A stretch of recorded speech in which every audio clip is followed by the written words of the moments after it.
us. We're just on our phones. It's like, oh crap! I'm on the trying screen. to figure it out. Hi, everybody. Hi. So, here's another live stream. Another really sudden live stream. This time, though, I am joined with many more members of the cast and the crew, and hopefully more people will show up and come and go, and this is just gonna be a crazy, fun time with like more of the cast and crew to get to share their stories and answer your questions. So if anybody has any questions specifically for the people on the stream, we will try to get to those, and we will try to get to as many donation super chat questions and questions from Twitter as we can. So send your questions there or through anywhere, and we'll try to get to as many as we can. Yeah. As many as we can. As many as we will can. Try. We will really try as hard as we can to do our best. Yeah. But and here, there's definitely going to be more people because people are rolling in at different hours. They're There's going to be a bunch of people coming and going. It's going to be crazy. So fun stuff. Here with me today we have Mick Lauer, who is the voice of Husk. Yeah. We've got Andy Stein, who's one of the musicians for the end credits and is Hello. a brilliant musician. Thank you. And he will be helping to moderate the chat a little bit. I'll do my best, but right now the chat kind of looks like. There's lots of F's going on. Yeah. Oh no! Is it working? It looks like it's working. There we go. Oh, dude, push play. Just to make sure. Play. Yeah. I know how to. And you're a moderator? I know. But the chat's right here. I can see the chat. Who gave you this job? I know. I was like, I can totally do this. What are you doing? Now there's all. What is that? I've got the chat open now, so I can see. Oh, that's it says, handy. Welcome to live chat. Awesome. Is it? Remember to guard your privacy. Are the cameras on yet? Oh, okay. They're not showing up on his preview. They're not showing up on mine. peek it. No. Right, But you maybe. need to fast forward. Oh, to sorry. the live. All right. What? So. Not even live? She's Oh, doing her job. It's just There it him. is. All right. I'm It's sorry. just all of It's this. just me. It's gonna be a little bit of a Now, mess. now you're watching another video. Oh my god. There it is. There's me. Oh god, I don't want to watch this. This is terrible. That's the job of a moderator. Yeah, but this is bad. Oh, Why would I watch myself? Oh boy. And then lastly, we have Sarah Fisher, who is one of the compositors for Hazbin Hotel. She made things look pretty. I did. Yeah. I have some screenshots to show if people want to see it. Yeah. Oh my goodness. Show Yeah, us baby. your screenshots of examples. Why? I need to see when they put the thing on the thing. Because I don't know if my iPad is live. I'm also drawing feet today, so I'm very excited for Show that. feet. Is that a break of the TOS, or is that okay for you too? She gave me consent to draw feet. All right. Foot consent. That's good. But yeah, so if you have any questions about specifically for Mick, who voiced Husk, or about the music for Andy, or anything to do with production or compositing or late night Starbucks runs. Oh my that god. you- Sarah So and me. for context, I live basically down the street from Viv, and it's always, hey, I know it's 11:59, but can we go to Starbucks just for like work on stuff? I'm like, okay. Near the end of You're production. the enabler. I am. You I'm, let her get I'm away mad with I this. don't have a coffee chauffeur credit in Landwell. Like near the end of production, it was just like constant like needing coffee in the middle of the night because like it was like a lot of really late nights, and You know there are coffee makers. Yeah, but Like you can put Oh, them in yeah. your house. You can have any flavor you want. That's you a don't gotta rare- go anywhere. It's a lie. It doesn't actually exist. You can still be in your PJs or your underwear working. Just push the button and it's waiting for you. Oh, Postmates. Yeah, I'm quite happy with Postmates. We're already getting in donations. Ooh. I want to say thank you. And there's donations and questions here. Thank you to John Banan, Kinto the Karma, Carson Pigeon. Thank you, Mem Moodring, Ariel, Lazy Man's Load, Aaron Lemons. Behave. This is a family Christian stream, right? Oh my god. And we've got No! for the Funhouse show. I just realized I was about to quote the cartoon. I don't know if I should do that. But anyways, let's see here. John Banan says, just wanted to say, I'm very proud of Viv's hard work and Hazbin is hands down the best pilot I've ever seen. It's inspired me a lot and I love making fan art for it. Heart emoji. That's so Insta, awesome. Static AUGAR. I'm not going to be able to pronounce a lot of these, but thank you very much. I do gotta say that fan art is sick as F. Oh my There's god, some yeah. amazing fan art. Yeah, like, some of that fan art looks a heck of a lot better than anything you ever do. I mean, real. it is just mwah. No, that's not even a lie. It's way better. Like, You're like, oh crap. Should I pull up that really cool Alistair one where he's in the radio? Yeah, if you want to pull up I fan art, love- like we should totally Hold on, like let me promote grab some of the 'cause amazing they're fan good. art that we've been I seeing. have to 'Cause tilt my it's screen brilliant away because I have to go through certain channels to find it. to find it.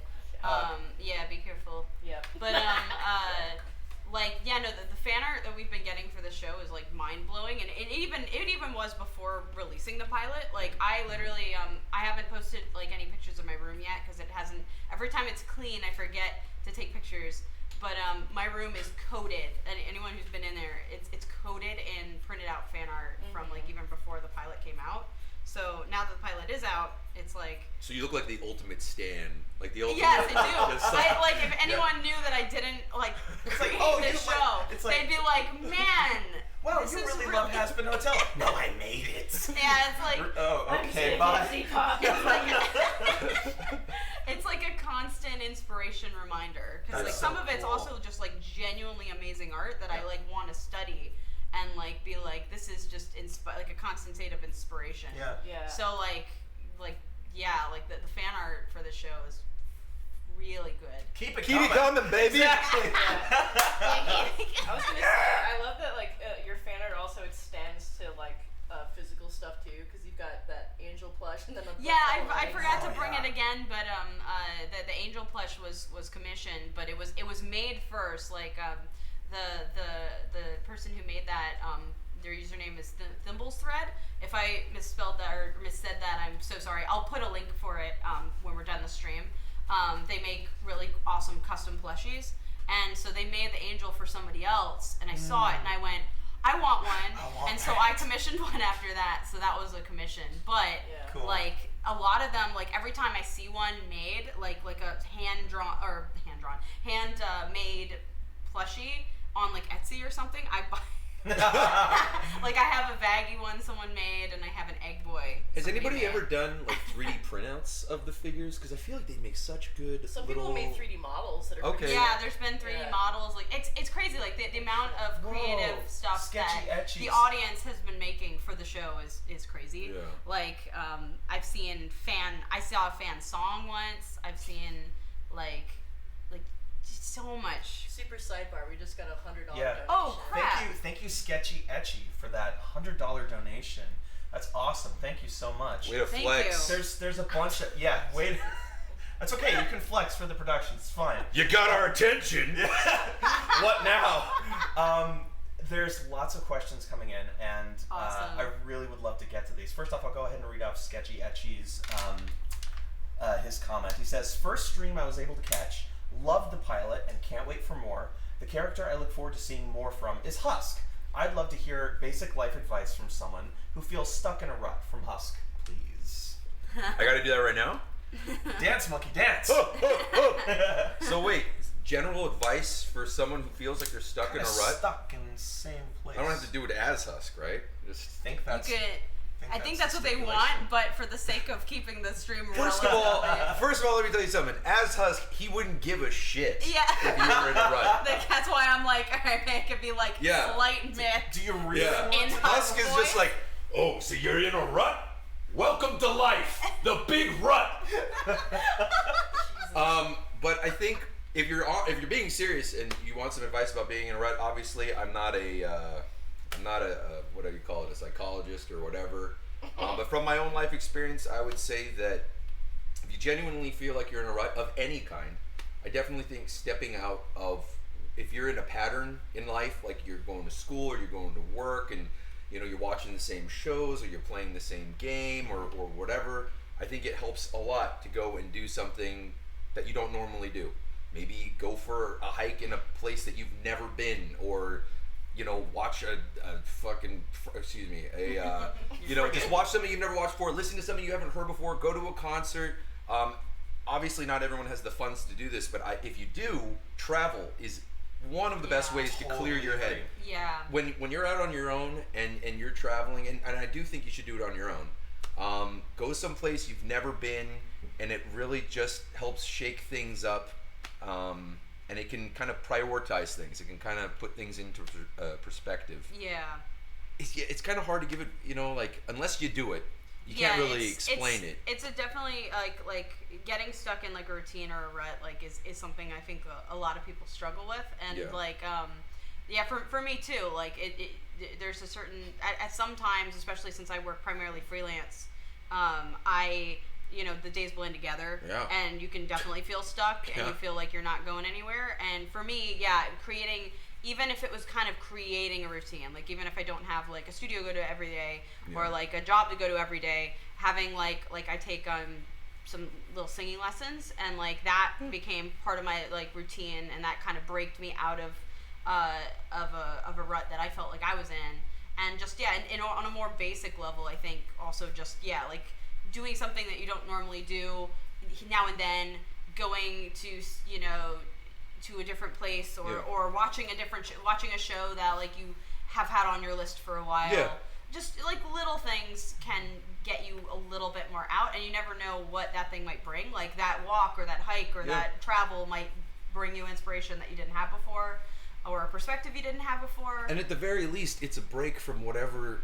It's a break from whatever is clogging up your head. Exactly. And it's not like it needs to be absolutely wild. I like to ride my bike, so it's not like, I need to clear my head, I'm gonna go take dance lessons or something. I could, but I maybe don't have the time for that. Instead, I'll just get on my bike and I'll just take a route I've never taken before. And even something as simple as that can just kind of, just kind of clears the head a little bit. Just a new perspective, I think, can really help. There's a lot of donations coming in. Oh my! And well, good luck with the rut. So great. Yeah. Kick its butt. Thank you so much for the questions. Thank you. There was one quick question I wanted to answer because it was for the Music Man. And it was just asking what program I used. You said you use Pro Tools. I use Cubase is my go-to DAW. I'm trying to find your name. I'm so sorry. I don't see it now because they go away after so long. So unfortunately, super chats also, depending on the amount, like disappear. There's so and we're not much. in like a super big position kind of right now to like be going back and finding them. But after the stream, we will. Oh, Frostfire. We'll Thank you, Frostfire. We'll read them afterward anyway. So if you would just want to send like a message to me or the crew member, like we will read them all after, like 100%. So. Cute Penguin has a great question. Did any of the characters have a good life before dying, or did they all kind of have crappy ones? That's definitely something that will be explored in the show or in comics. Right. So like I can't really answer that, but I would say spoilers. I would. What is going on over here? That is weird. It's the second time. It was not coordinated, I swear. That is so weird. Is it cool if I just say thank you to people who are donating? Oh yes, of course. Oh my gosh, all right, cool. Totally. So to everybody donating. Let me just read off some of these names here. Dr. Archangel Pictures, thank you for the donation. Sketchy Etchy again. Cute Penguin, thank you. Frostfire again, thanks. Kira DeMark, Jay Tunist, Erica. I know Jay. Oliveira. See that name pop up a lot. I know Jay. Luis Sanchez, thank you. Let's see here. Briar Tarango. Please have fun butchering me for butchering your names. I know I'm going to get them wrong. Make fun of me, that's fine. Thank you all for donating. Yes, thank you. Little Miss Nerdy VA, thank you. Cool Cat Pataz. Silvahound, my bro, Silvahound, how are you doing, man? Silva. He's so good. Silva's rad. Hit me up. I will hit you up, absolutely. Let's see here. Bilfy Snart. He's a really good boy. He's awesome. Bilfy Snart, draw fat Alistair, he says. That's on her. Matthew Brereton. I've given Sarah permission to do little doodles for this stream because normally in a lot of my past streams, which I'll get back to those soon, the ones that I host myself, I do doodles, like request doodles.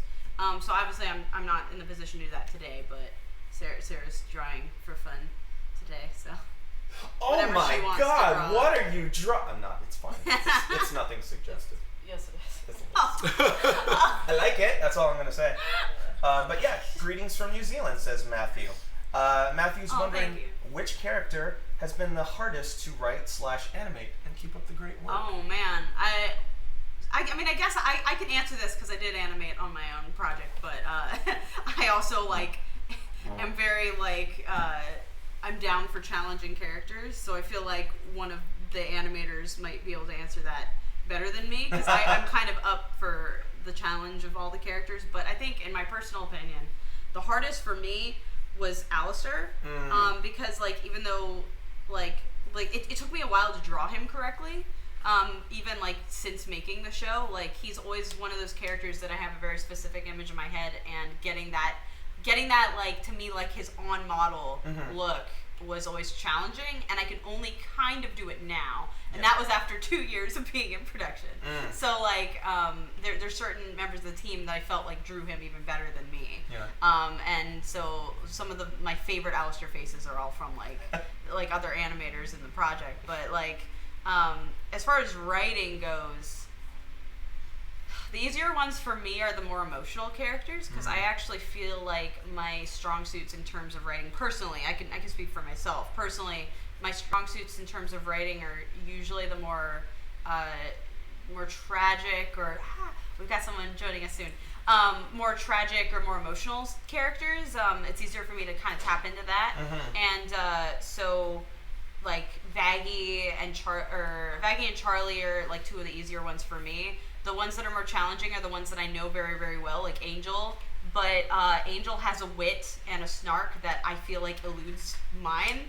So like writing him like accurately feels always really challenging for me, because he literally has an attitude that like, and a confidence level that I don't. So like I have to like get into a very specific mind space when like writing for a character like him. We always want to write characters that are smarter than us, and then we realize, oh crap, we have to write it now. Yeah, it's like I have to write this, but I'm not smart enough. And Alistair's kind of similar to that, where Alistair is a very like well-read, very like, you know, expressive, old-timey character that has a wealth of knowledge that I do not. Sophisticated and articulate. Yeah, and he's from a time period that I've never experienced, so like it's a lot more research involved, and so funny enough, even though those are two of my favorite characters, you know, in concept, they're two of the harder ones to write. I think Husk is pretty easy though, because he's just a lot of anger. He's just a lot of anger and profanity. I like it simple. Yeah. I have no problems with that. Let's see here. I want to say thank you to Riley Moore, Titarian Daggeron, R3C, Giovanna Lee, Frostfire Again, Ginger Vixen, Foamy the Slayer, Liz Machado. Oh, I know that. Caitlin Brown. That might be someone I knew in high school. That's so Really? cool. Hi.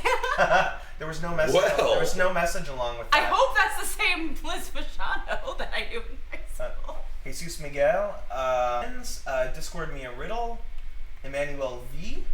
Let's see what we got. Nicole Coleman, Mayo, Writer93, Lucas Spren, Totem, Chi Chi, Anubis Goddess 23. Thank you all so much for these donations.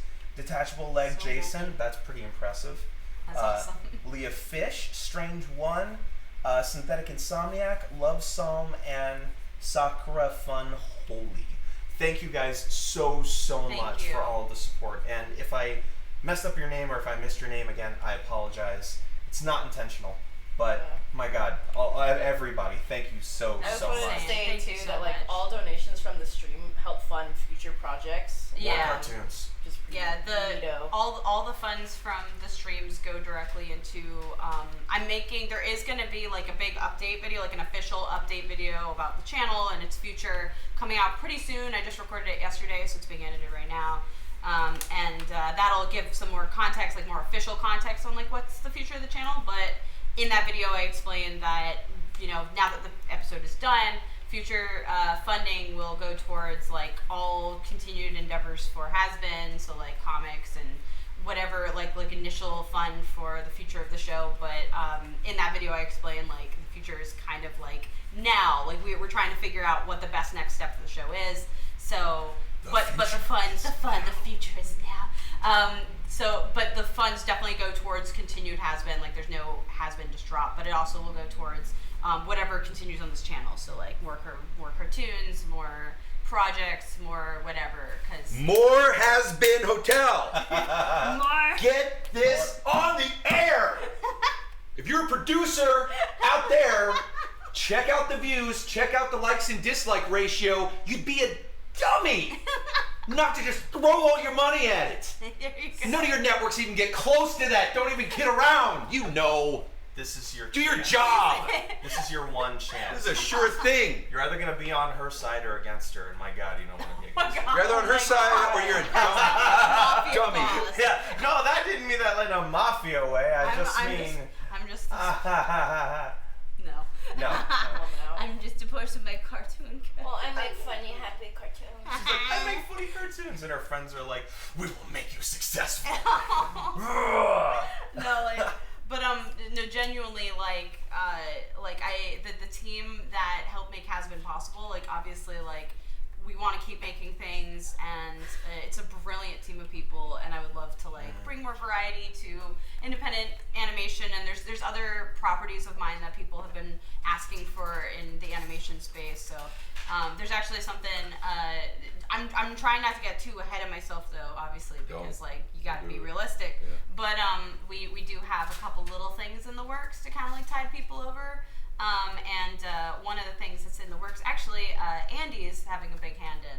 So, Yes. Yeah, you're doing Yeah. some songs for a secret thing that will be known once that update video comes out. But, Spoilers. yeah, Yeah, spoilers. yeah. And they're really great. Like, the songs you've been doing are Thank you. really great. And it's a property that a lot of people have been, like, asking for from me for a while. So it's like, you know.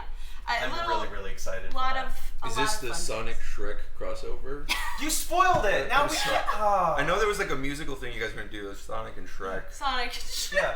Yeah, two characters I love so much. The first song is "I'm making waffles." Yeah. And then they That's have the like a whole song. kid, and it's just like this freakish like It's just this green weird kid, you know. hedgehog thing. Yeah, it's voiced by Tom Holland. Yeah. And it's just gonna be, you know. Jesus It's Christ. like, can you teach me how to be an ogre, Dad? Well, I can try. Yeah. But it comes from here, Yeah. not in here. That's basically. Robotnik comes into the swamp, just- tries to take yeah. it over. Yeah, They just obviously. spoiled the whole thing. But with that lovely I'll segue, get you, real Shrek. fast, just so that I can introduce and he can join us. We have another member of the team who just joined us a little bit. Yeah! Come on down.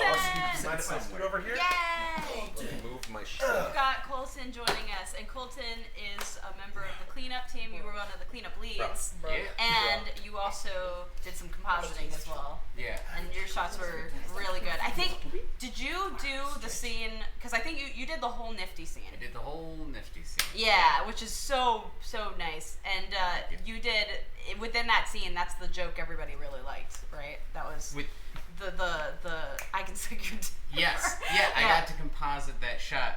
So many people just commenting that little Alistair Angel. thing. Yeah. Yeah. Yeah. So It's- that it was a joy Colton's to shot. see the love on that, and then I got to make it as good. Yeah, as I and could. that shot was animated by Amy Hurd as well, and it's so beautiful. Like it's a beautiful shot. Like I can't get over how like good the characters look and how amazing they move and how amazing that scene's And acting. it was definitely So- a joy to clean up any of Amy Hurd's Yeah. shots. Like, Absolutely. yeah, Yeah. awesome. Hi. Hi. Hi. Hi. I don't know if you remember me. Oh, I do. I was wasted. All right. I don't remember a lot from that night, but I do remember your face. Was that the premiere night? Well, Or there was definitely a premiere. countless moments. Yeah, little run-ins. Little I run-ins. haven't. Colton. Lot of parties. Colton, Andy. Andy. Nice to meet Nice you. to meet you. Just good to get that out of the way. Yeah. It's so cool hanging out with so many cool, Sarah. talented people. Yeah. Hello. Do we have any other questions? Yeah, let's see here. We got. Thank you. Somebody was asking what they think of has-been OCs in general, Ah. and I'm guessing it's a big positive. I love Yeah. Miss having Puffy OCs. Gamer? Sorry. Yeah. No, that's fine. Hello. OCs are love. Yeah, like OCs are wonderful. I've seen a bunch that are really like. Mr. Tab. I've seen. You're a good PA. I've seen You're a good I've seen a PA. bunch of amazingly like creative OCs, and the part that makes me so excited about OCs is that like I come like a lot of my original inspirations when I was growing up were for shows that really like ignited my imagination in that same way of like I'm gonna make like an OC persona in this world or like whatever the species was or whatever. Shrek. The Sonic. species of Shrek. Obviously. No. No. Some. Shouldn't say it. No. I just got a character's the bane of my Sorry, go ahead. Anyway, so like any kind of like show or movie or whatever that like had this world that kind of felt expansive. And I remember being like a fan of that kind of thing and a fan of making like my own stories in that universe, but maybe involving the characters, like the actual characters, but more so like involving like other members of the community and their OCs and stuff. And I've already seen that happening for Hazbin, and it's like really cool. Like I'm just like, whoa, I made something that invokes that same creativity and that same like energy and can be enjoyed outside of the main characters and the main storyline. So like I love seeing that. I think that's really cool. I think the more like it can be used as like a catalyst for someone else's storytelling, like that's awesome. So far I've seen a lot of that with the OCs. Like I see people I try not to like get super, like read up on every single bit of lore happening in these circles of these fans, but like the overall like characters and their themes, and I've seen like them interacting, like the art of them interacting with the main characters, and it makes me really excited for the future of the project too, because I'm like I know what's to come in terms of like the lore building and the excitement, and I think it's only gonna make those kinds of things even more fun to play around with and play around in and be like, oh, like once the angels and stuff and the villains start coming in and start introducing how this like overarching world can work, I think there's going to be a lot more to play around with in those spaces. I think by the very nature of the sandbox that you created, like the world, and there was no holding back in terms of all of the additional characters. Like there's the bar scenes and the street scenes and the studio audience, you know, during the interview, and you just see such a crazy range during the musical number that Charlie has, and you just see there literally every shape and size and type of character that could exist. And I think it really inspires other people to want to help populate that world as well, you know, with like their own original characters. Yeah. Mick, do you have a Hazbin OC? Do I have a Hazbin OC? Yeah. Yeah. That isn't Husk. That isn't Husk? Yeah. And isn't Shrek? Yeah. Then no. And that's a no. Mine was evil Shrek, though. He's Shriek. What's the difference? Is that clean Shrek? Is that like No. Shrek who bathes all No, the time? it's or- evil. It's evil not Bizarro Shrek. Shrek. It's evil Shrek. Evil Shrek. Yeah. And so his name is Shriek, and he just goes "Ah!" all the time. He just screams I hate that. all the time. Everyone. All the best parts of Shrek put in one. I know Ashley gives like homework done. assignments for the first streams, so that's your homework. The only homework assignment of the stream is draw Mick's OC. I'm cutting. I'm gonna drop. This is. Shriek. I've ruined Now you everything. gotta tweet it I'm at him. done. I'm not mentioning that stupid green ogre's name again. Okay. Thank you. I'm out. I'm sorry. I'm tapping out. I apologize. Howdy. Yeah. Anyway, do we have any more? We do. Andy Munn TM, thank you. Cyberwolf Plush, Joey Schmidt, Maximus Bluemain, Euphoria, 1666 donation. Very nice. I see what you did there. This is a cool question too. Viv and the crew are all so talented, and I agree with that, and dedicated, and it shows in the pilot. They loved it. I wanted to know if demons could canonically possess humans on Earth. And if you can't answer, please have Husker cough up a hairball. Can you do that?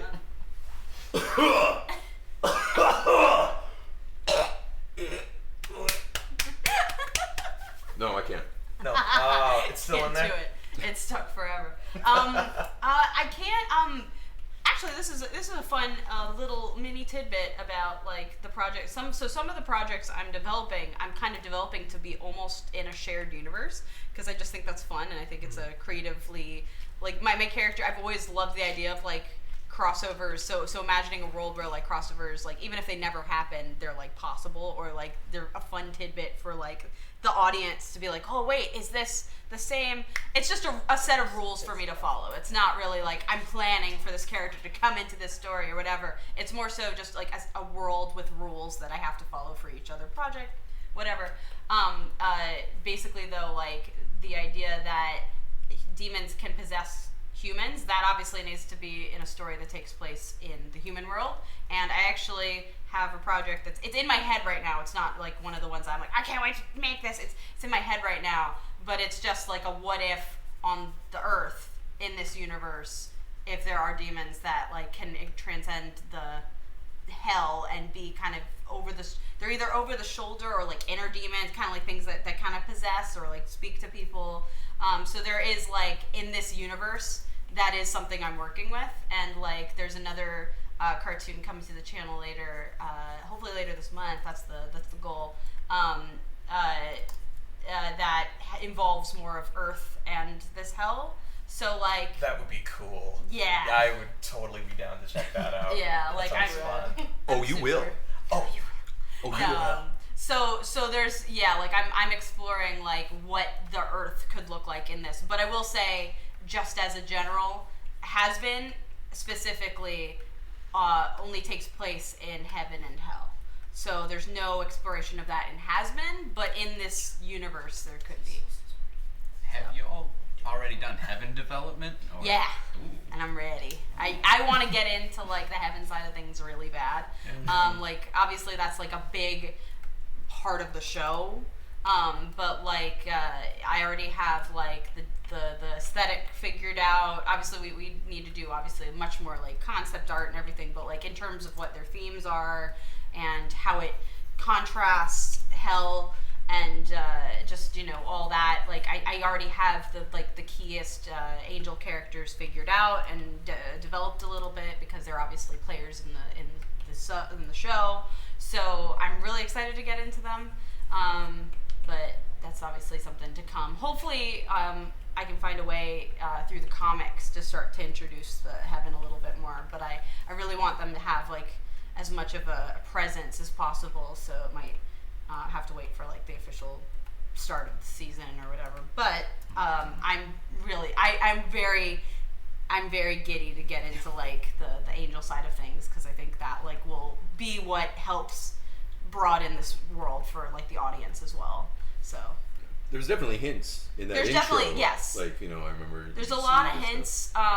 One fun thing, so I obviously like the hell theology in Hazbin is very much like pulling from multiple things because I didn't want it to be one specific text or one specific religious like reference-ish or thing because it's not really meant to be any specific thing. It's just supposed to be a very broad concept. But that's why I'm pulling from so many different theologies or biblical things. So it's very like a mix of things. But within that, we're obviously exploring like things that aren't often, or they are, but like they're not very often in like the animated space, which is like the kings of hell and the different sins like as figureheads and stuff like that, and the differences between like Lucifer and Satan and Beelzebub and all that stuff. So that's going to be fun to get into. But alongside that, heaven also has a hierarchy that it's probably been explored in things, but I have never seen it explored in things, but I have not seen everything to ever be made ever in the universe, so it probably has, but it's not nearly as explored as like the hell stuff, the thrones and and cherubims and all that stuff. So I definitely am excited that like the angels have their own hierarchy as well, based in theology. So. Some fun things to check out if you are into that would be Spawn. They definitely cover a lot of Oh, so do they go into that? They go to heaven, and there's definitely a whole thing there. Okay, cool. The other one is Lobo's Back's Back is kind of fun. He goes to heaven and hell. Are these games? No. These are comics. Oh, okay. Well, then there we go. Yeah, and then I don't read Scud books as with well. Scud kind of traverses some stuff as well. Scud the Disposable Assassin. Yeah. So There's it's, a bunch of them, but yeah. No. It's definitely been explored. Like 100%, but in terms of like Your way. animated, it's my way, Yeah. and it's in animation, so Yes. it'll be a little bit like different. But I'm excited because that's like a thing that like I'm really excited to like, expose like audiences to, and in my way, because obviously I always add a spin to everything, and like obviously to make the narrative work, we need to add spins to things that are theoretical. I'm sure I it's can't been speak. done, but like something I really liked about Hazbin was like they're living in a society and whatnot. Like Yeah. like he always just I'm a crazy demon, or like it's fire, and Yeah, it's literally like, to me it was like, well, now they're all stuck in this, and the punishment, because a lot of people, I have seen a lot of people be like, well, it's not really a punishment, and I'm like, well, it kind of is, because it's like whatever problems you had or whatever like life you were living, kind of like at its worst, just that amplified by 100, and there's no one giving you like kindness, and it's very rare, and it's like everything is kind of on fire and blowing up, and you're kind of in a constant state of danger. I love the chaos. Yeah, it's just chaos. It's so it's not like people are like burning or getting like hurt like on the. I mean, they are getting hurt on the regular, but like it's not like there's any like imps doing it. Like the way imps work in the Hazbin universe will be explored in the other cartoon, because that's what the other cartoon's about. But imps aren't really the ones that are torturing people. They're torturing people in the sense of like they're working minimum wage jobs and like making everyone like in hell's life like a little bit more like frustrating. But their lives are also frustrating because they're working minimum wage jobs. But that was the other thing, like when they talked about hell and how it was like eternal damnation and eternally getting stabbed by imps and boiled in oil and all this kind of stuff. It was like, wouldn't after an eternity you just kind of be like, oh, this again? Yeah. Like even that would get boring. But my question is, does hope and love exist in hell? Because I feel like those are the things. That's how you create true hell, is that those things have to exist, but with the intent that you never get you never achieve it, because you need to have hope. That's what drives people crazy. Yeah. I was gonna say, I think love exists because you have Charlie and Baggy and they're dating. Yeah, there's I definitely. feel like Charlie is the hope, like the only hope that Charlie exists. is very much like a hope character. It's what drives her. She's very tenacious, and she's very like she sees the good in everyone, and so I definitely, I know those things exist. That's why I kind of made a fist, because I was like, they exist, but like a lot of the story is finding, the characters finding those kind of real positives and the negatives, and obviously the contrast of the angel characters also, who kind of more embody that, but also what their flaws are and just everything like that. So a lot of the show will be exploring like the nuances of characters and how because it's a big question. It's like a genuine question. Like the idea of redemption is definitely like a really fascinating one that I've always kind of growing up and seeing the all sides of positions and all sides of like life, and my own mistakes and people I love's mistakes, and just it's definitely just something that has resonated with me my whole life, and I the show ultimately is just that question, and just exploring it through characters and comedy and animation, which is like the most heightened heightened version of everything. You can be as expressive or as ridiculous as you want in animation, and it's just all that. So. And not to get too serious, but like the idea of redemption between, are you asking for redemption from a higher being?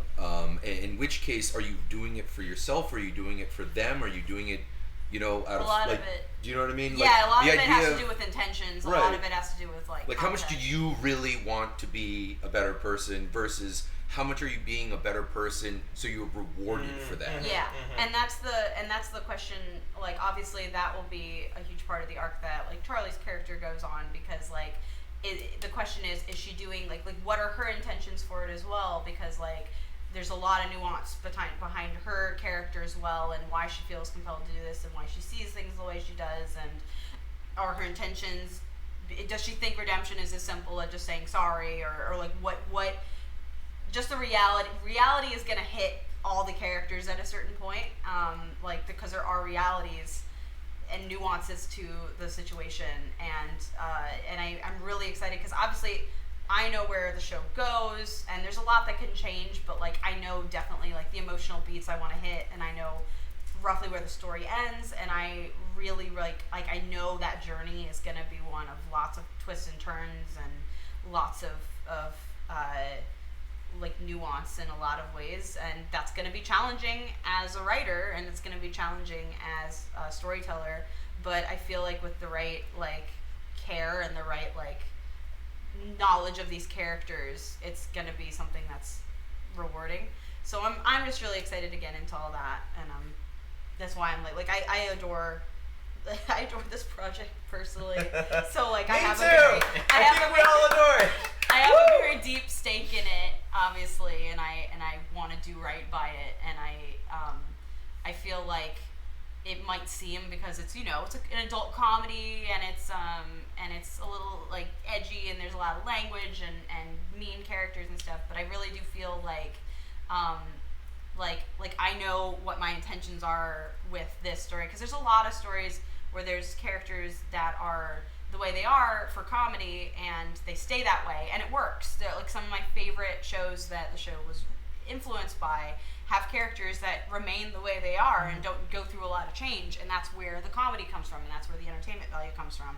But me as a storyteller, I really like arcs, and I really like depth, and I like adding emotion, and like I said earlier in the stream, I feel like personally I'm better at writing like tragedy and drama and stuff like that. So that's what I'm bringing to the project, and that's why it is what it is, because it could stay one note, but it also like I feel like it's in a position to be much more than that. So I totally agree. We've got so many donations Yeah, coming in. Thank you guys so much.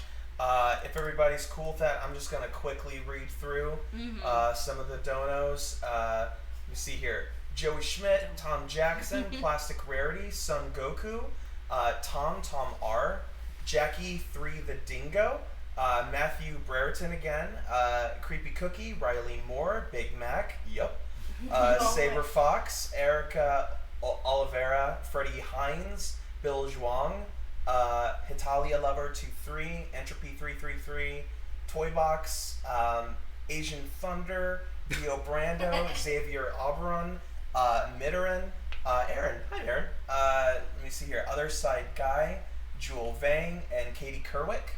And I believe there may be a couple more. Funny Face Tape. Thank you all so much. And there's a couple of good questions in here too. Oh yes, that I'll let's go get to through questions. here. A lot of people right now are asking about voicing characters or about doing auditions. A lot of people are excited about like future projects and like when they could expect audition for opportunities. Exactly. If you want to talk about that a little bit. That's a good question for me as an employer, and for Mick as a voice actor, because you have experience in the voice acting world. So if you have any advice for the youngins about voice acting. I mean, I think they're asking specifically about your project. Okay, I will start. I'm happy to drop a short little summary on that, but just because I think a lot of people could benefit from perspectives about like someone who's professionally in the voice acting world, for anyone aspiring, and then I will answer the question of auditioning. I get a lot of emails about auditioning for voices, and I unfortunately it's kind of hard for me to stick on top of all of them, because typically when I'm looking for voice actors for an open call, I will make a post about it. I will set up an email for it, because I know the email will get a lot of traffic, especially for an open call. So I would say, for me specifically, I would look out on, there's two Twitters relating to my projects. One obviously is the Hazbin Twitter, so if there's anything Hazbin specific, it'll be on that Twitter. But there's also a Twitter called Spindlehorse, which is the kind of rough name of like the collective of people who are helping me do projects now, which is also my channel name. So I was just like, I'm just gonna own it. It's what I made my channel name, and I can't change that. So Stay on brand. it's literally like cute side story about Spindlehorse. It was a character I've had since middle school. And it was always like my fake. You know when you're in middle school and you're like doing your little comics in your binder, and you're just like, my production company would be called this. That was mine. Titles and are I always used the fun part. Coming up with the name, the company, the logo, and you're like, that's it, done. Exactly, like, because I had this it's like a really skinny horse, so that's why I was like, oh, it's a spindle horse. Like, it just came from that. And this character, and it was a character in my comic that never showed up in my comic, and it was also just a fun visual to me. So I would imagine this like creepy, like really, really tall, thin horse running, and I was like, that would be my production logo. so Did you ever see now the it's Salvador, kind of a thing. that Salvador Dali animals? You ever see them, like the camels and stuff, and the horses where they have those super long Yeah, it would be like legs that. that are walking It's through really the desert? creepy. And have you seen? It's You guys really ever been? creepy, don't creepy know. horse. Yeah, right. I think that's a fun name too, creepy horse. Just But creepy no, horse. so Spindle Horse is like that pseudo That should have been my childhood name. I put like a big like poll, and it won the poll because I was like, it's never gonna win the poll, and then it won the poll, and I went, all right. So anyway. Yeah. That Twitter is for like future projects, because that's kind of like a big, house of just. Because I didn't want to keep making Twitters for each project, so I was like, there's a big hub, and so that's that, and that's for open calls. Sometimes I have friends help me cast, because they are more casting people. And so those might be more closed, but if you do want to get on like the list for that, you definitely need a reel. Do not email me without a reel, please. Yes. Please send it. Yeah, that's like my biggest advice, and this is advice in general for anyone you're applying to. Do not just email them and go, "Hi, this is my range. This is what I can do. I have this mic." That doesn't do anything for me. I get emails on the regular, and if you want a shot at auditioning, you need to attach a reel. The reel has to be good quality. For me, I can't tell if a reel is like professionally made or not, but some can. So I actually just took the absolutely brilliant Richard Horvitz's voiceover class, and one of his advice for reel making was to go out and get a producer to help you make your reel, because some casting people will recognize whether or not a reel is produced or made on its own. And I'm not saying for someone like me who makes independent projects, I personally can't tell the difference, but I will tell the difference between something that like it does help though, because I have heard some professional reels, and they are definitely more impressive. They feel more confident. They feel more like this person Slick knows and, how to do it, and they've got their own setup and whatever. So I would recommend at least trying to make like a more professional reel, but if you can't, just make sure it's as clear as possible, as HD as possible, as diverse as possible, has your name and has like all that. So that's my recommendation for myself. But I definitely think when you're emailing me, just include a reel, and I will try to get your email to the people who help me cast, which are usually just friends of mine. It kind of differs from project to project, but I will try to pass that on to them, because when I'm not specifically asking for it, it might get buried. So I recommend... Yeah, it'll totally get lost. Yeah, I recommend not just time. emailing me out of the blue. But if you want to, you can. But definitely send me a second email if I do an open call, because chances are I might have maybe accidentally missed your first email, and when I'm actually looking, that's when it's relevant. So I would send a second email. So that's just my advice for open call. That's when I do open calls, but if you want to be put on the list of not open calls, then that's a good way to do it. Or just email your stuff to casting directors, because you can also look at casting directors, and they will put your stuff on their radar, and then when there are audition opportunities that are more closed, they'll send things out. So that's my overall advice from the employer perspective. That you hit pretty much all the marks in terms of what you need to do. Yeah, you need your demo reel, and if you are gonna submit if you're gonna try to get in contact with any kind of casting person or someone who's a producer or someone that's a part of a project that you're passionate about, and you just blind email them, who knows how you got that email, but you found it somehow, and you send them your demo. I mean, it doesn't hurt, especially if it's polite and short, and you have the best work you have presented to them in the demo. But it's good to remember that I audition probably 3 times a day sometimes, and I'm lucky if a gig is 1 in 100 auditions. So I know a lot of times what happens is that people will get passionate about a project, and then they'll put all of their emotional eggs in that basket when they submit. Yeah. And then if they don't hear back, it's absolutely crushing. It's crushing. Devastating, yeah. If you really want to be a voice actor, the first thing you got to do is, not that you don't care anymore, care about it, obviously. Love the craft. But you can't get attached to every audition that you submit, because that will just drive you insane. Yeah. You submit it and you forget it. You do your best, you have fun, and then you just move on with your day.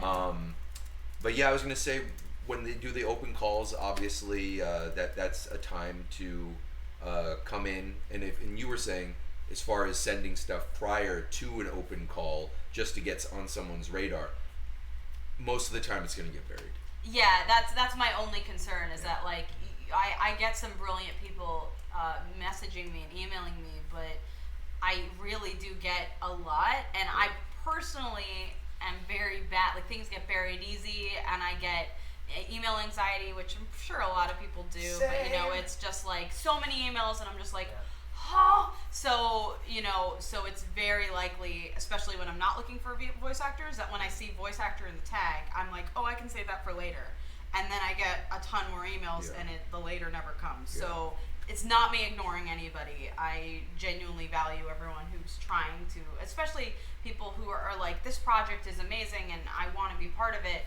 But that's another thing too, is that even if you get an audition, there's no guarantee you're going to be part of it. So I think that's a great advice, is that like, don't feel like you're not good enough. Don't feel, because speaking for myself, I do have really specific things in mind for my characters, and I give everyone a shot, but the ultimate thing is gonna be what it is, and I can only cast so many people, and it's not something to be like, well, I didn't get to voice. I auditioned a bunch for Hazbin Hotel and I never got cast. Don't feel like it was anything personal, and don't feel like your career is over just because you didn't get to be part of one show. You never know. You could be part of one of the other things I make, or you could be part of a completely new show that's amazing as well, and is just, they don't, if this project inspires people to start voice acting and get a reel and apply,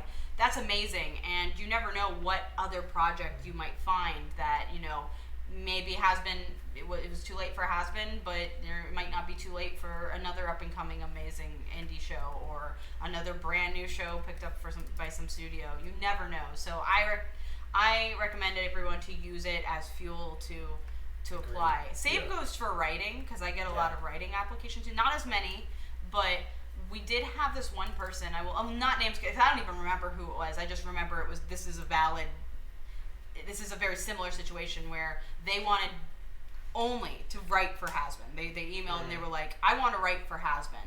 And I went, well, we're not accepting writers right now.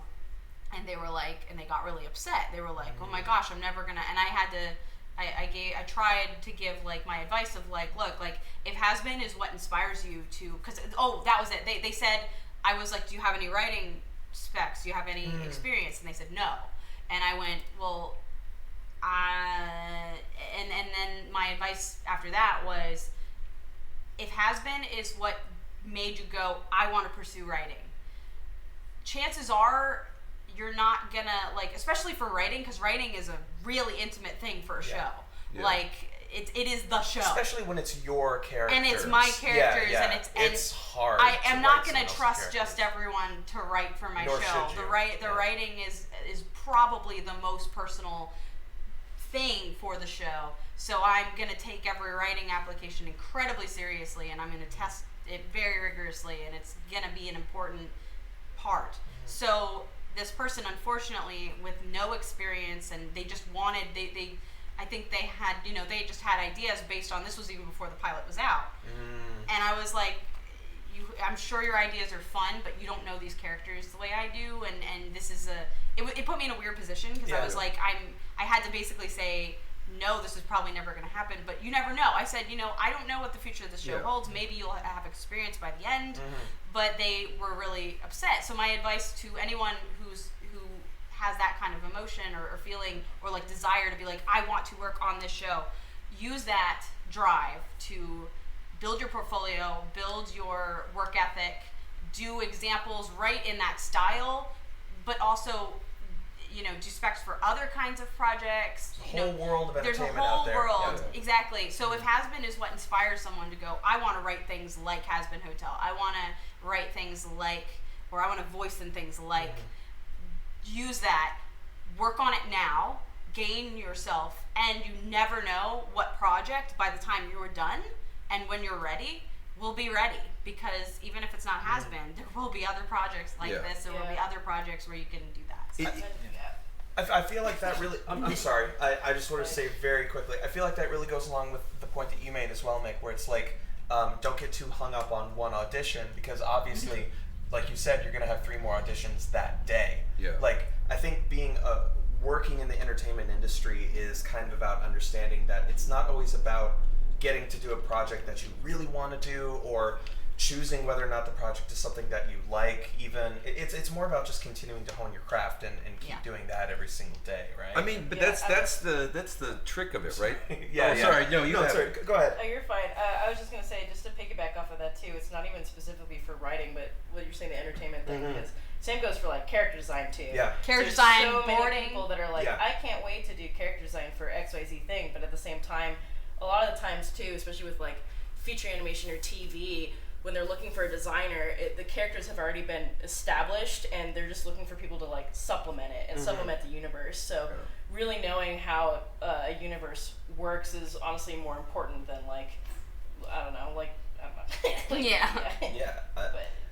We've got a bunch more donations. I just want to read off a couple real quick, if that's cool. That is beyond cool. Absolutely. So thank you to Hannah Starshine, Red Rack, Kanior, Benumi For You, Other Side Guy, Stephanie Bradley, Nero Sakagami, Not Your Mom. It's probably my mom, actually. Joker Girl 129, Super Zanti, This Boy Right Here, Katie Kerwick, Akin, Favreau Leone, Bill Feasnart, and back to Funny Face Tape. So thank you everyone so much, and I'm going to try and find, there's been so many great questions. I know I go on for hours and everything. It's probably good that this is a decently long stream this day. Oh yeah, totally. Yeah, we're going to be streaming for quite a while. And if anyone has any questions for anyone who isn't me as well, I want to give everybody a chance to answer. Let's see here. On the production side of things as well. Tom Jackson says Angel Dust is hot whether you're straight or gay, and I agree. Not really a question, just a statement. That's fair. Like so put that out there. Just putting it out there. Joey I'm Schmidt. glad he got the job done. Joey Schmidt asks what tools and programs you use for animating and drawing. That's a good one. Yeah, that's one that a lot of us can answer. Everybody on production used different programs. Some things had to be the same programs, but for the most part, different programs. I mean, for cleanup, we pretty much stuck to either Toon Boom or Animate / Flash and whatnot. Mostly because the way I did production on this one, which I'm learning a lot. Like even near the end of Hazbin production, I learned something that now I'm going to carry on to the next productions, because it's a little bit easier on me, because I'm very PC idiot. Myself, I am bad. Sarah knows. Sarah was like, PC what's your idiot, like you be illiterate. No. All right. Render out some 30-minute thing Computer. with like 2 minutes of random tower. Like Sarah was like, show me your like. I was like, open up Task Manager. She's like, I don't know how to do that. I'm really bad. I'm really bad at that sort of thing. Just tell her to So, go to Linux. It's so much easier. so for Sudo example, help. That's just cruel. Yeah. so for example, like the way we did compositing, which this is fun. We're opening the compositing discussion. The way we did compositing for this project was obviously we had all the elements in After Effects, and to consolidate files and keep things simpler, I had all the characters, they were SWIFTs, just the character on a transparent background that basically translated to like a digital cell, and then that would go into After Effects and was able to be edited. When I would edit things, my computer, I don't know if it's because my computer is just full to the brim and my RAM is really low, or all the things that Sarah yelled at me for about my computer, but after a while, when After Effects would crash, or when I'd close the program and reopen it, the files, it was a gamble, because sometimes they would be totally fine, and then sometimes one would just be corrupted, the Swift would be corrupted, and the way it was corrupted was it would stick on a frame, and it would be a random frame, so it was really hard to see, and I had to like comb through everything near the end, because that could make or break a scene. Like sometimes it was as subtle as it would stick on a character's antic before they settled. Oh, and so it's and like, it's just such and they would it's just go stuck on the breakdown. And, yes, yeah. and it drove me insane, because the only way to fix it would be to re-download the source file, put it back in, and then add all the effects the same to that new one, because even if I put that new one underneath everything and all the effects stayed the same, all the effects would stick on that frame. Yeah. So I would be like, nah. So it was angering. You're triggering my PTSD for my Yeah, for, animated like, project, Thatch and Dial. yeah. I've been working on the last episode, and it's like Would it do that? so Does many. it do Oh that? my god, it's just not that specifically, but so many little hang-ups, and just dealing with every asset that you have to import Yes. individually, and then any change that you make to that has to be done, like you said, to the source file. And I'm a It's disorganized so- person as I it am is, too. So, So it's I'm like, oh so god, it this was is the it worst. was. I've been learning slowly. Each little new production has been more learning. As soon as your production is done, then it's like, now I'm finished. Oh, I actually know what I'm doing now. Yeah, But kind of. we can Each start now one- that we're done. Exactly. Now, like so like next time we do like I didn't realize, because the main reason of using Swifts was because Swifts are also vector. So if you set the vector, you can zoom in and zoom out as much as possible and won't lose quality. So I felt like it was just a safe, easy one, especially for pans and for zooms and stuff.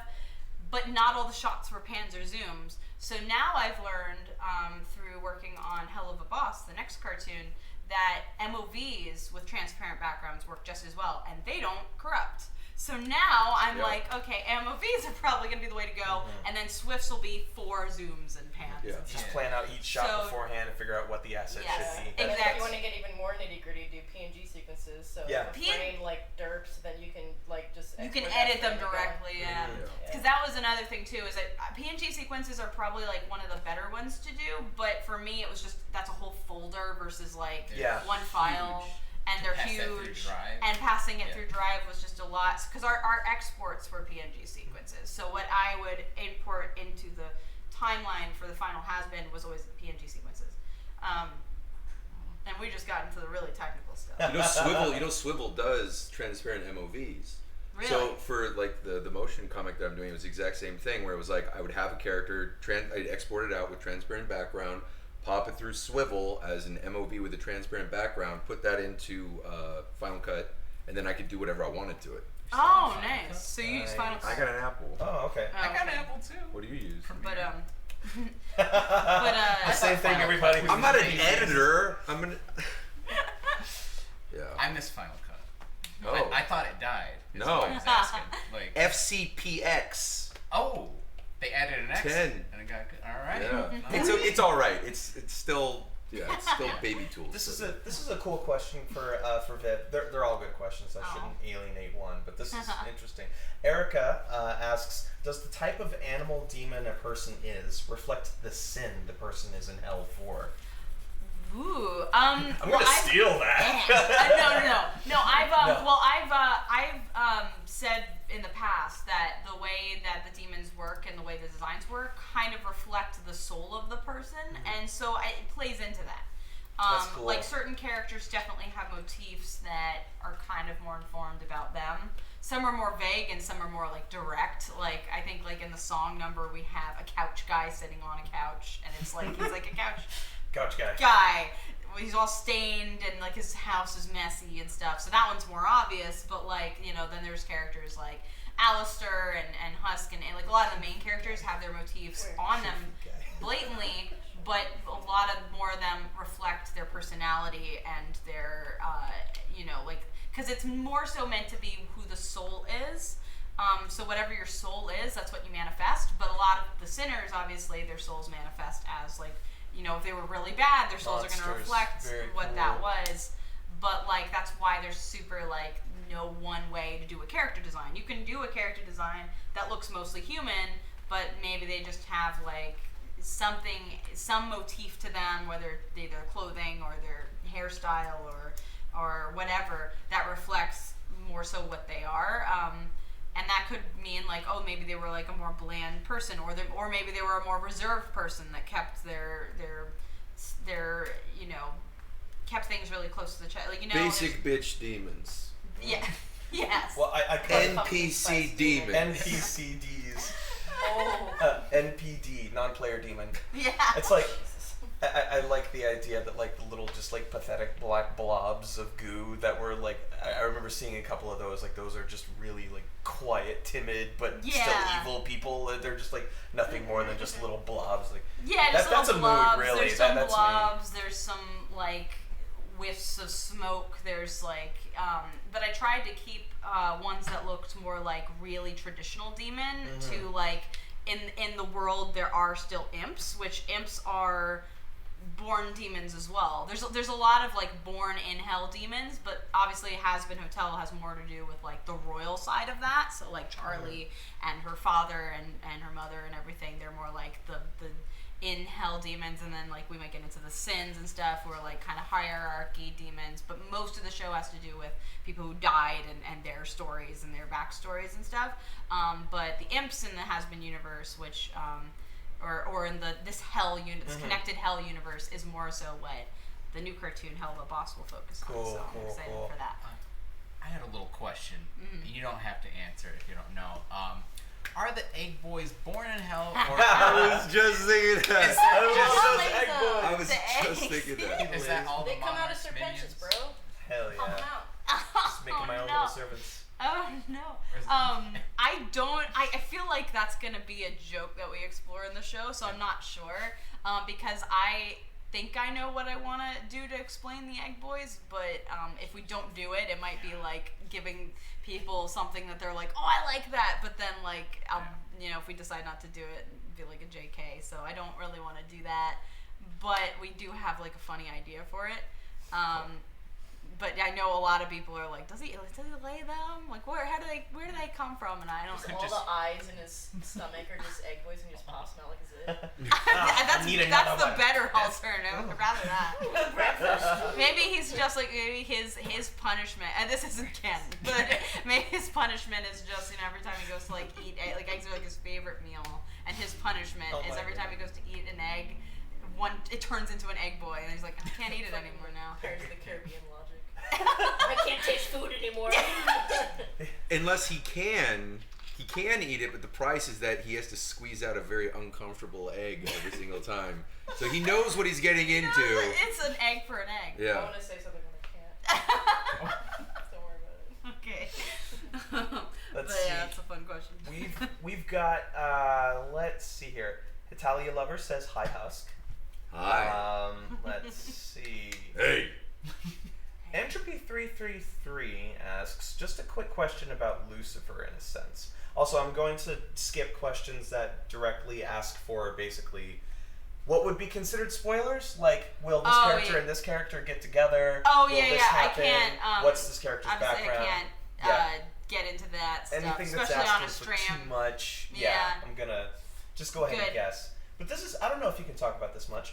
A quick question about Lucifer. If exterminations happen annually in hell and is in theory carried out by angels, how would the king of hell and a former angel feel about this? Well, definitely will be explored in the show. All right. Definitely. All right, then. So I can't really say. Evaded. A lot of like Stay Lucifer and tuned. stuff will be a big part of the show.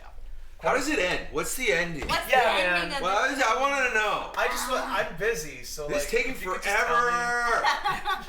Just Speaking- finish it already. Where Speaking is of that, episode 2? a lot of people have been asking exactly that, and the answer is when it's done. There's Yeah. gonna be an update video coming soon. There's an update coming. Yeah, so that's why I'm like, because obviously yes, and I said this on the last stream that we did as well, is that obviously like the biggest question is where's episode 2? Where's it going? The truth is, honestly, one, we just ended production, so like there's like jumping into episode 2 have after to sleep. for another couple of years.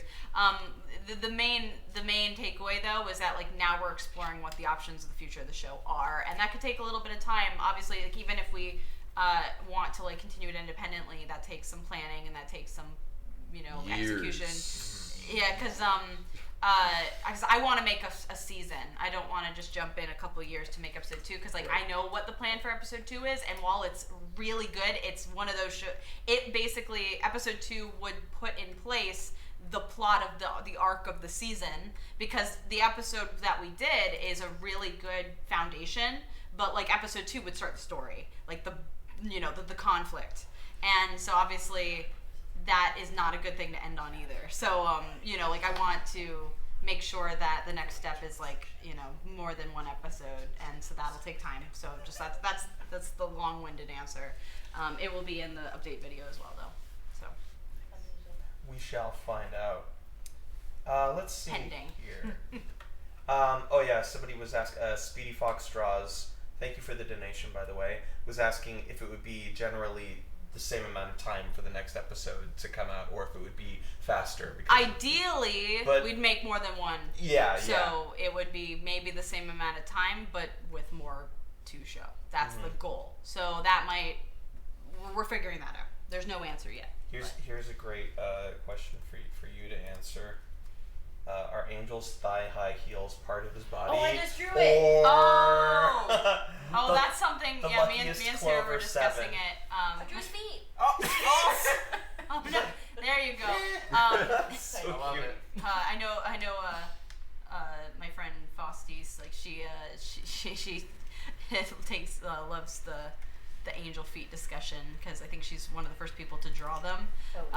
But yeah, like he has a thing about his feet. He doesn't like his feet, but his boots are not part of him. That's like a joke. That's is that funny. he always wears his boots. He's like, I'm not gonna be seen without my boots on. Like whenever he does his shoots for the videos that he films. He's like I imagine it's like part of his contract. He'll do he's like, I can do all this, but I'm not taking my boots off. It's He's like, do you have any idea how many contracts I lost out on because I wouldn't show my feet? Because he wouldn't show his feet, and that's one of the jokes where he shows the fan letter, and it's like, show me your feet. And he's like, again. I feel like he has a collection of those, because he just thinks he probably would just think it's funny, but like he's like, no, nobody's seeing them. No. That's my favorite line, by the way. No. Let's see. Is there USP 211816 asks, is there a distinction between sinners and demons? And if so, what is it? There is, and I typically call like the demons that like Angel, Husk, Alistair, and such are as sinners, just because it's easier, because they sinned and they went and then they dead. So they did. So there is a distinction. Visually, it's trickier to tell, because a lot of like, especially with the characters like Charlie and Lucifer and stuff, they look kind of like since hell sinners can look like anything. It's hard to make that direct distinction.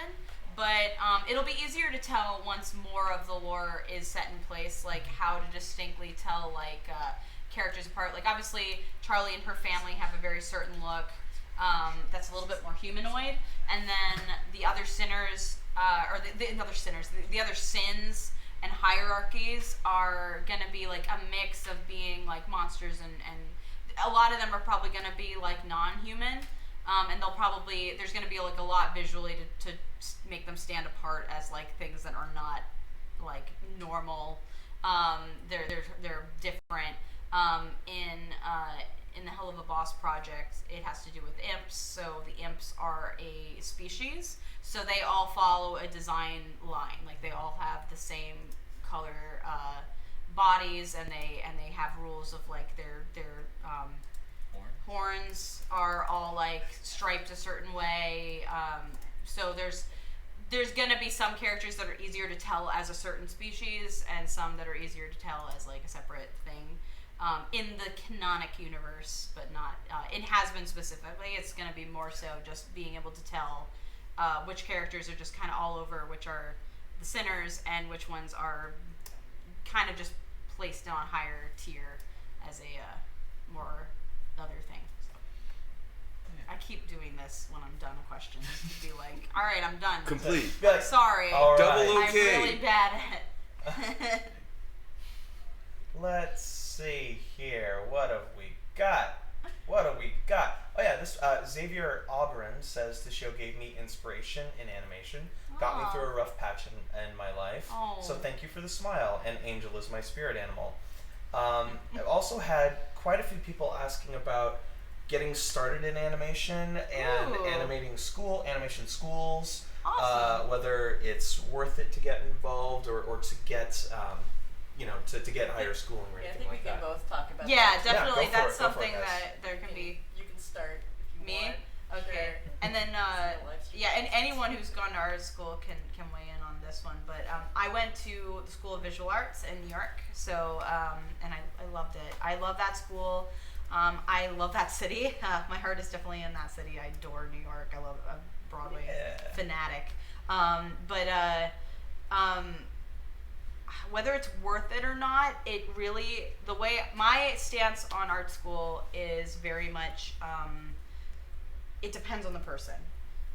Because everyone's position is different, everyone's financial position is different, everyone's skill level is different, and the way I see art school is it gives you the time, and it gives you the focus, and it gives you the tools to make something of your career and of yourself. It gives you, because all you really need is time and drive and the tool, like whether it's the program or whatever, and it does give you that time and it gives you that resource, and there are people you go to school with that can like help you grow and learn, and so there's a lot that art school specifically can give.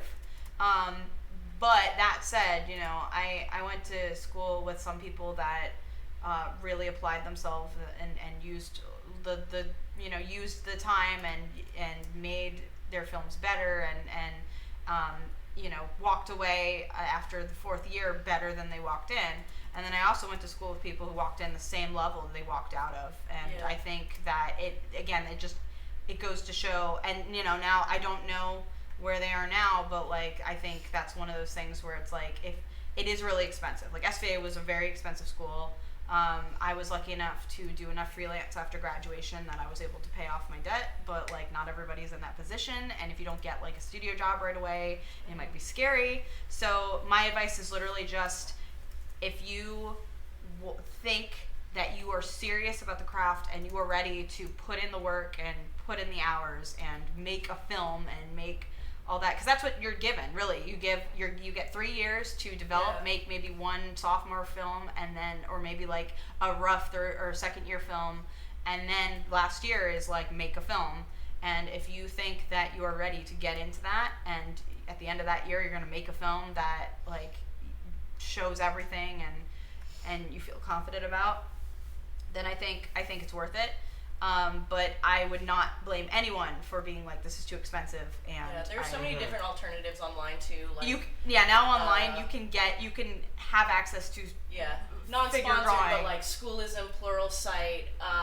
Even going on ArtStation and just learning from people. You can Talking learn from to a lot. people like Viv and others here that have done independent projects and how they got started, and then people are more than willing to do tutorials just to help someone out. But for my whole art experience, it literally is just a 4-year thing of, here are your priorities now, go do it, and then make something of it. And I definitely did a lot of mistakes in school where I didn't push as hard as I thought in terms of my creative potential, but I also worked really hard in other ways where I was able to get 4 internships with the studio, different studios in a row, and that was really cool. And that's another good thing too about like breaking into animation overall is there definitely is a lot of controversy around like school elitism. I went to a school called Woodbury University, and it's in Burbank, which is really helpful since it is close to a lot of studios. However, our reputation in terms of alumni isn't as high as someone somewhere like SVA or CalArts or something. Mm-hmm. So you definitely have to go the extra mile in order to get noticed. And like Vivian said, like all it really comes down to is how much effort you put into yourself and how serious you want to take it. Yeah. Because school won't make you good; you'll make yourself good. Yeah, That's exactly. Such a good point. That's such my, a good point. Because like I said, I walked into my SBA class with people who walked out the exact same level they walked in, and that or worse too, because they think that they like, oh, I can't learn anything. Yeah. It's like, okay, well then leave. Yeah, get out of here. It was, and it was, be serious and about that's, and it's, and it's just, and it's frustrating for all people involved. Mm-hmm. Like and that's not their fault. Like you can go to animation school also and find that animation's not for you, but I don't think you should be in debt for learning that. Oh, you know, yeah. like it's sure. So it's very much like depends on you. And this is also for parents, because parents have asked me too at cons. I've had parents come up to me and they're like, my child is a big fan, or my child wants to pursue what you're doing, and they'll be like, what, like is this a good idea? And I was very fortunate. Yeah, I was admittedly very fortunate. No. My parents were very supportive of me, but I think part of that was because they knew how driven I was even at that age. They were like, this is what I wanted to be in animation since I think I decided at like 12. Yeah. Like it's been my whole life, and I've been drawing my whole life, and I didn't have a social life in high school, and I drew constantly. So I was at a level that like I felt like, oh, hey, I can make characters and because you never, and there's never like, don't feel like you need to have like a fully ready show or anything like when you go into school. I went with a lot of people that had like characters more for fun, and they wanted to be like a board artist on like at a studio or like whatever. And they are now, and it's really cool to see that. Like, there's no one journey. You don't have to go in with like, I want to make a show, and that's my like only, like if I don't make a show, then I'm a failure in animation. Don't think that way either. There's so many jobs, and there's so many skills that you can learn. So, but the basic consensus is if you want to go to art school, be serious about it, because it's expensive, but it is a good opportunity if you are great serious. Great for networking too. Yeah, good for networking. It's a massive asset if you use it correctly. Mm-hmm. Yes, if you use it correctly, it can be an incredibly beneficial, enriching experience. But if you are worried about money or just don't have the means and you still want to pursue animation, you totally can. There are things online. You can do figure drawing. There's even just on YouTube. There's like, just look up figure drawing. There's some that are like timed figure drawing things. Definitely figure draw, anatomy, all that is like really important. Life draw, gesture draw if you want to be an animator. Was SVA conservatory style, where like you were just kind of locked in, and this is my class and this is what we're doing? Kind of. It was very artsy. Like it was very like the atmosphere was super enriching for like artists, and it was pretty loose, and like but yeah, like we had required courses, and we had that's the difference because conservatory they just don't have it. Same thing, because at NYU we had to take all the normal classes too, but then also had our conservatory training. Oh yeah, we had to do like, are you talking like English and stuff fucking too? That stupid ass basic English shit that you did in high school, and now you're paying hundreds of thousands of dollars to just take it all over again. Yeah. So some teacher can have a job teaching. They would rather be teaching high schoolers than you, honestly. What a waste. And we all knew it. The teachers knew it. We knew it. There was one teacher at SVA. I don't remember his name, so I will not call him out for it. But like, there was this one teacher that like we all, and he might not even be there anymore. But like, because it was so long ago. But no, there was this one teacher that like he taught all the classes that sounded fun, And so I would sign up for them every time because there was like a big list of like required classes, and one of them like literally it was a class called The Anatomy of Hell. That was a class at SBA. It was an English class, and I went, oh cool. hell yeah! I went, oh hell yeah! And he was the teacher, Wah, wah. and he like let me put in perspective this kind of teacher. He also taught Intro to Comedy. That was a history class, and it was a video history class, so it was all about watching comedy videos from throughout the years, how the development of comedy. We walk in that class. This was the first class I had with him. He taught like literally every class that sounded interesting was always him. We walk into that. He walks into this class. He puts his books down and he just goes, "I hope none of you guys thought that this class was gonna be funny, because it's not." And I just was like, "Oh boy." Here we go. Intro to Comedy. He like the first thing he starts with is like, I hope none of you guys thought this class was gonna be funny. And I was class like, is gonna be work. oh no. Yeah. And he wasn't a bad guy. He was not a mean guy. He was just the most boring human being alive. Like he made the hell class, which is like a very relevant interest to me, the most boring thing. I think I literally like half of it just went. It was like white noise, and so I feel like anyone who went to SBA at around the same time as me knows this teacher. And again, nothing against him. He was a great guy. It was just, he just had a way of lecturing that was just so, and he taught all these interesting classes. Yeah, when it comes to any kind of art school, whether it's, drawing or performing or whatnot, I do think that obviously you're a kid when you go to college. You don't know shit. And yet, the cost of tuition is going to be up your ass. So, that's a big gamble that you're making. And what bummed me out was when you were talking about how people would go through the whole program and they'd come out not being any better than they were when they went in. And I feel like what ends up happening is you take something you're passionate about when you're younger, and then you're like, I'm totally going to do this with the rest of my life, and I want to do this so bad, it's in my bones. And then you start going through the classes and you're like, this is hard and I don't like this and this isn't fun anymore. They drive the fun out of it, which is why you can't be going to college just because you think it's something that's going to be fun. You got to go to college because you are driven to do a thing, and your teachers will make it. Sometimes your teachers are trying to just ruin you. They're trying to make it so unfun and punish you with it just to see if you're going to come out on the other end. Because That's the test. that's the test. And then if you do, then they're like, all right, because the world is going to be throwing shit at you the whole time. Yeah. So if they can't do it in college, hey. I'll say one last thing before going back to donations, because we definitely should. One last thing relating to Hazbin too, and this subject, a good bookend. There were times where Hazbin is the most important thing to me ever. I adore it. I adore the story. I adore the characters. I know where it goes. I'm excited. There were some days where I was like, fuck this project. I mean, like, anyone who works in animation knows you can love something so much. You can get your dream job on a show you love. Yeah. It becomes work. And you need to love it past that. You need to love it on the bad days. And sometimes you won't. So there were some days where I was like, why am I making this? Like, this is not good. What am I doing? What?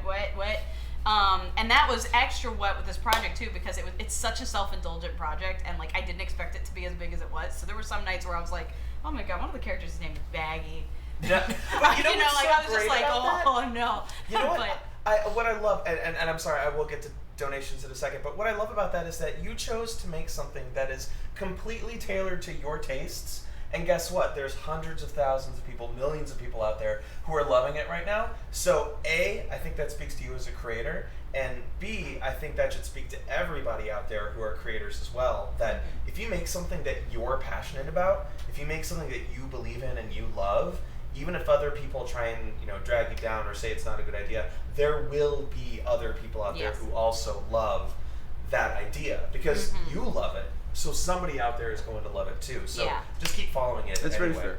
Yeah, I 100% agree with that. And on the loving it on the worst days, I was thrilled to get the cleanup job, and I had a lot of fun time working on it and learning from the stuff. But after I would do all the lines and then I'd have to go in and do those stripes and the dots. No, yeah, Oh my I was God, like, yeah. I was like, oh no, because like a lot of the character designs too. Like for me, if anyone's seen the Die Young animation I did, A lot of Yeah. people have mentioned as well loving the Die Young. Thank you. And knowing that like that was the first thing that exact, and they that started was from. something that I did almost too. entirely myself. Like I animated that, I inked that, I cleaned, I cleaned that up. It's so And good. thank you. Yeah, I yeah. love that character still. I Yeah. I'm revamping her right now to try and do something with her because I would love to. But I still I'm like, I want to catch him. I want to work with Kesha so bad. But someday, Mama, Kesha, please. someday, Kesha, I will animate for you for free, please. Anyway, no. This is an Anyway, interesting long question. that aside, Yeah. anyone who's seen that animation knows that character is incredibly detailed. Yeah. It's partially me, partially not me, but I won't get into that. But but I was willing to do those details. I Yeah. was like, I'm willing to do this because I think it'll look good Pays to off. me because I'm a masochist when it comes to animation. And Look at me. Look at me. I'm not. Sorry, Back I'm in my willing to day, make a I really- did it all myself. I Oh, can I make didn't have a really whole hard team characters of to people. draw, but- No, I'm it was saying- just me. I always do this. I mean, what I mean though is that I was willing to torture myself Yeah. for that animation. My craft. With that, when Hazbin came along, I was like, well, I could animate these, and I Yeah. could clean these, because I hate And then- myself. And then other people are like, And now- the line mileage is literally longer than the radius of the Earth. Yeah. For this no, one background for this one character. character. Yeah. So it is. Hazbin NPC. I definitely do plan And to PD. rein the designs in a little bit. My design rule for myself is, and obviously there are a lot of details we could take off. Like a lot of people were suggesting, especially for Husk, because he's got a lot on him. There were two ideas I had to kind of simplify him, and we'll probably do more. But one was to get rid of the little hearts above his eyes, like eyebrows. They're kind of a needless detail. I think the heart on his hand is enough for the heart motif on him, because not a lot of people see that, and it's kind of in easy shape. Yeah. But his wings That's are what's really cool. crazy. So like, I really want to keep that kind of roulette feel to his wings, but that could be done even just with dots instead of actual Symbols suits. for each one. Because he's got suits all over him, and it's like, oh. So it looks great, Yes. but Getting so many good questions. yeah. And I know the amazing, the other lead, Crescent, she's brilliant, Yeah. and she has gone out of her way to continue to animate and clean up Husk and Alistair, and I'm just like, they look brilliant. That's the thing, they look great. But yeah, I think for future production to cut back on the work. He's also got gradient, like Alistair's got gradients and stuff on him, and I apologize All good, formally. all Alrighty, let's go to our donations here. I want to thank Lil Red 8220, Sky Henwood, Norula from Finland, Jay Tunist, Eric Landry, Matthew Brereton again, Nicole Madge, Catholic IRC _INK. Oh yeah, I guess that is a word, isn't it? Yeah. Mushroom Witch, thank you. Doc Delson, Bill Zhuang again, Sana, welcome to Jay's World, Nova Grind Blaze, Random Tail, Major Magna, Krista Krantz, Max M, Cassandra Jones, Brian Snyder, Speedy Fox Draws, Butter Puppet, Freddie Hines, Joker Girl. I think I've already gone through these, but yeah, thank you guys so much. Whoa, Thank and you. Vice 1980s just donated $100. Whoa. So thank you so much. When is Thank episode you. 2 coming? That's like a running joke now. Everybody's like, "When's It's episode 2? When's episode 2?" It's very expected. Don't feel Yeah. bad about asking about We it. got a really cool This question. is a cool question Ooh. that I want to know the answer to Yeah, as same. well. All Is right. Alistair's microphone a separate demon or sinner, or an extension of himself? Eric Landry. I asked don't that. think that's something that's super spoilery. I think it's kind of left up to interpretation in general because he's a very mysterious character. But I don't think it's very far off to assume that it's an extension of himself. Very cool. Very cool. All right. I gotta get me one of those. That would help so much.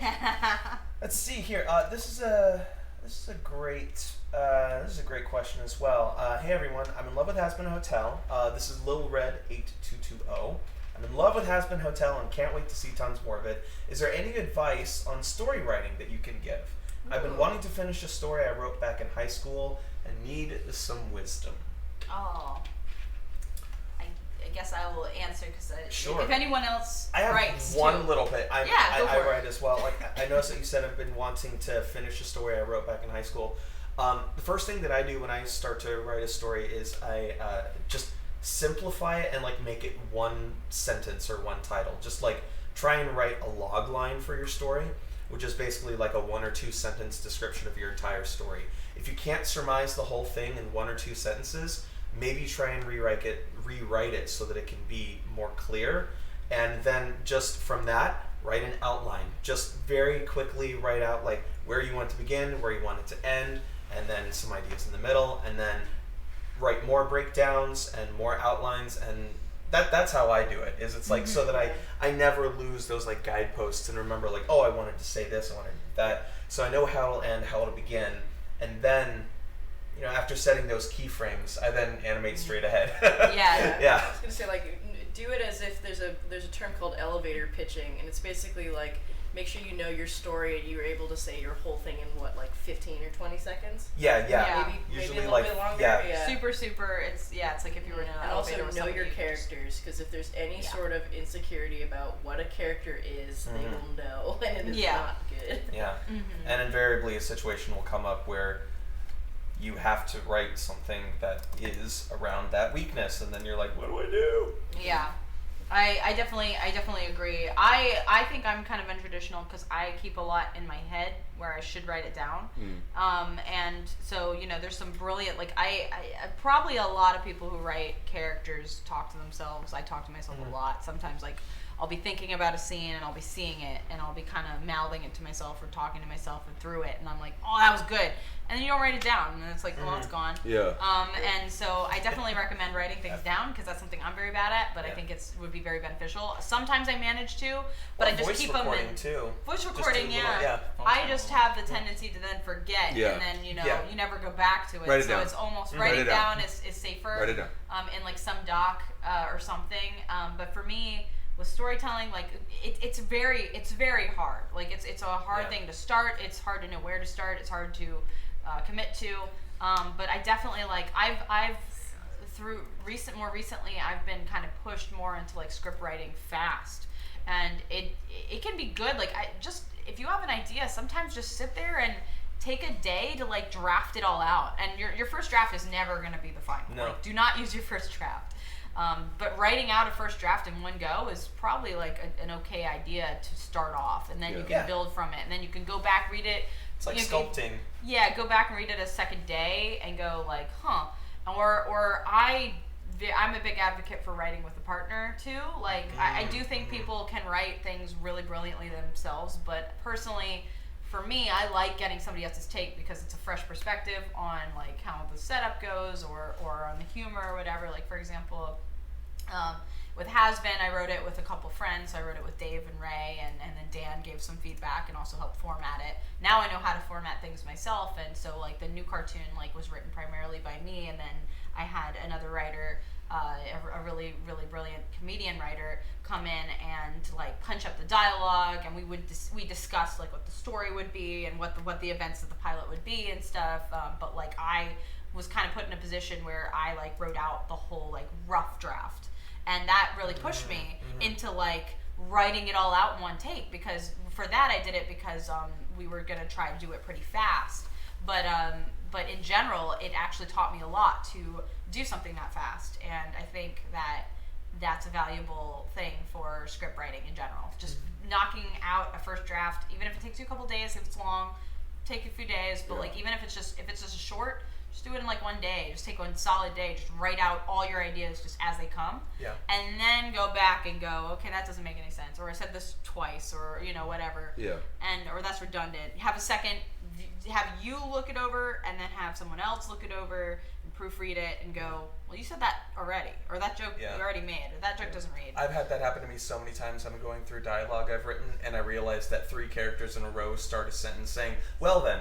Yes. Something like that. And then you never sometimes getting fresh eyes can really help with it's that. a huge benefit. I know, like, if you're going to try to crank through a script, a lot of times what'll happen is I might get stuck on a certain part, which totally grinds the whole thing to a halt. At which point I literally just put a tack in it, and I'm like, I'm gonna come back to this. Yes. I just need to keep That's smart. going. Yeah. Because I know the general arc of how things are gonna go, and then by the time you get to the end, you're like, No. okay, now I know what I need to put there. But that also means I gotta change the stuff up here and over there. Yeah. And so just try to get that all of it out of your head. And then if sometimes there's parts you don't even know where they go. They're just like, I know I want this to be in there somewhere. I just don't know where it goes. Which is why sometimes I'll have like a chain of like pieces of little story board. things that go Gotta all hammer the way out the across, board. yeah. And so I know where the beginning and the end are, and some of the stuff in the middle. And then all of a sudden, it's like when you get those ideas that you forget sometimes, you just pull out one of those little cards. I write it down right away, and I like look along the timeline where I'm like, where does this go? Where does Like, this need to go? okay, yeah, this could easily go there. I want that, but then that means I got to move this one over there, or just get rid of that one. Yeah. So story beats for broader, because that sounds like also like broader story, like Yeah. where the whole story goes, or the whole Yeah. arc of the season, or the whole arc of the book, or whatever. Right. So yeah, I think even like getting like a bulletin board or a whiteboard. Get a board, get a cork board. If Yeah. you can't, if you can't, I'm gonna recommend. There's a fantastic book out there by Blake Snyder called "Save the Cat," and it's a great book on screenwriting and specifically like writing for film and selling your scripts and making sure that you hit all the major like emotional and physical points that are needed in a script or whatever. Definitely. And there's also some software that goes along with it that you can get, not sponsored or anything. Yeah, we're not This is sponsored not- by yeah. anything. This is just There's- software that I this is use, just- and yeah. and it's literally that. It's like virtual like boarding where you can write out all of your scenes and then organize them together. And there's lots of great resources. What was that book out there. Save the Cat. Cool. Yeah. Save the Cat. by Save the Snyder. Cat. Cool book. Also, that other book. Get a corkboard. Get a corkboard. Yeah. That's the other They're book. handy. Let's see here. Got some more donations coming in. Let's see here. Oh, Squiddy Squid donated. And Squiddy Squid says, I knew her before all of you. Viv's been doing art since I knew her in 3rd grade. Heart from Chase and your friends in Maryland. Chase! Ah! Oh. You're gonna Are cry. you having feels? Stop I've crying. known Chase since I was in the wee lad. Why Why did does you this? say Luigi? He was. Says, how did it go, Luigi? No, I've known Chase since we were in 3rd grade. He's one of Aw. my best friends, and Aw. I That miss is him. so great. I miss him so much. Yeah, kawaii desu. Alrighty, let's see here. Major Magna, thank you. Ku E, DJ Art JL, Sana or Sana, Michael Walsh, Bunami for you, Jeremiah Giles, Brienne Doria, Blackmore, Mist Howler, Sky Henwood, Norula. Oh, now we're back to the same ones again. Thank you guys. The Luckiest Clover 7, Simon Says, and Freddie Hines again. Oh wow, thank you so much for all these donations. Thank you. Thank you. This one? Yeah. What's the recording process like? Did most of the actors come into a studio in the local area, or was it mostly online? That's a good kind question. of a good question too to sort of ask about how the project How in general, Yeah. how coordinating online was, You can including mention recording. both your projects then in that case. Yeah. So now I have a lot of more of a wealth of knowledge. Now I have experience recording in all spaces, technically.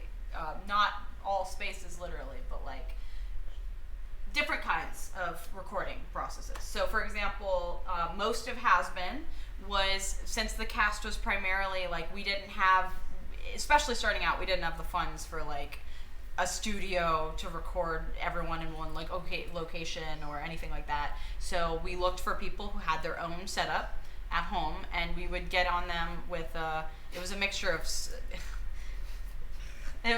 of Skype and Discord or any place where we could get on a call with them, and it was basically just running through the script and doing retakes based on like what we would hear, but and that worked. So if for independent projects especially, having a home setup is really ideal for directors like me, because like we're wherever we are, we get to work with people all over instead of just in LA or in New York or wherever. Remote recording from home studios. Yes, It's remote. totally a thing So now. that is where the primary amount of Hazbin recording was done, especially for the main cast, because the main cast almost entirely had their own setups. There And we was- were kind of all over the place. and everyone was all over the place. Like I think we only have a few of the cast locally based. Like Ed is here. Ed Bosco plays Alistair. Monica wasn't here. Monica was not here. She's here now. Yeah. Michelle is here, but I don't think she was here either at the time. Okay. She just moved here, Yeah. and then Faye is here. Mike. Huh? Mike wasn't here. Mike was not here. Josh So- was here. And Josh was here. Yeah. Joshua Tomar. So we did have some local, but we never recorded them in person even. Tomar is like always everywhere at Tomar, once. my name's Joshua Tomar. Joshua Hey Tomar. guys. They didn't confirm whether they're coming or not today, so I don't Well, know. he's here But- now. What? Yeah. Number two. No, Oh. But I'm just saying with our voices, he's here in spirit. but that said, we also had some recording in other ways. So that's home setup. So the other person who did a home setup was Don Daryl Rivera, who played the taxi guy who drops off Angel in the beginning, and it was so cool to have him involved. He's amazing. For those of you who don't know him and his work, you should definitely check it out. And he plays Iago on Broadway currently, and it's brilliant. Nice. Amazing performer. And then we also had James did a guest role. James Merrill Eigelhart did a guest role, and he is the dinosaur that walks by. And I don't know. So In the I bar? Yeah, on the Yeah. bar. He recorded on either a phone or a laptop, so you can do anything.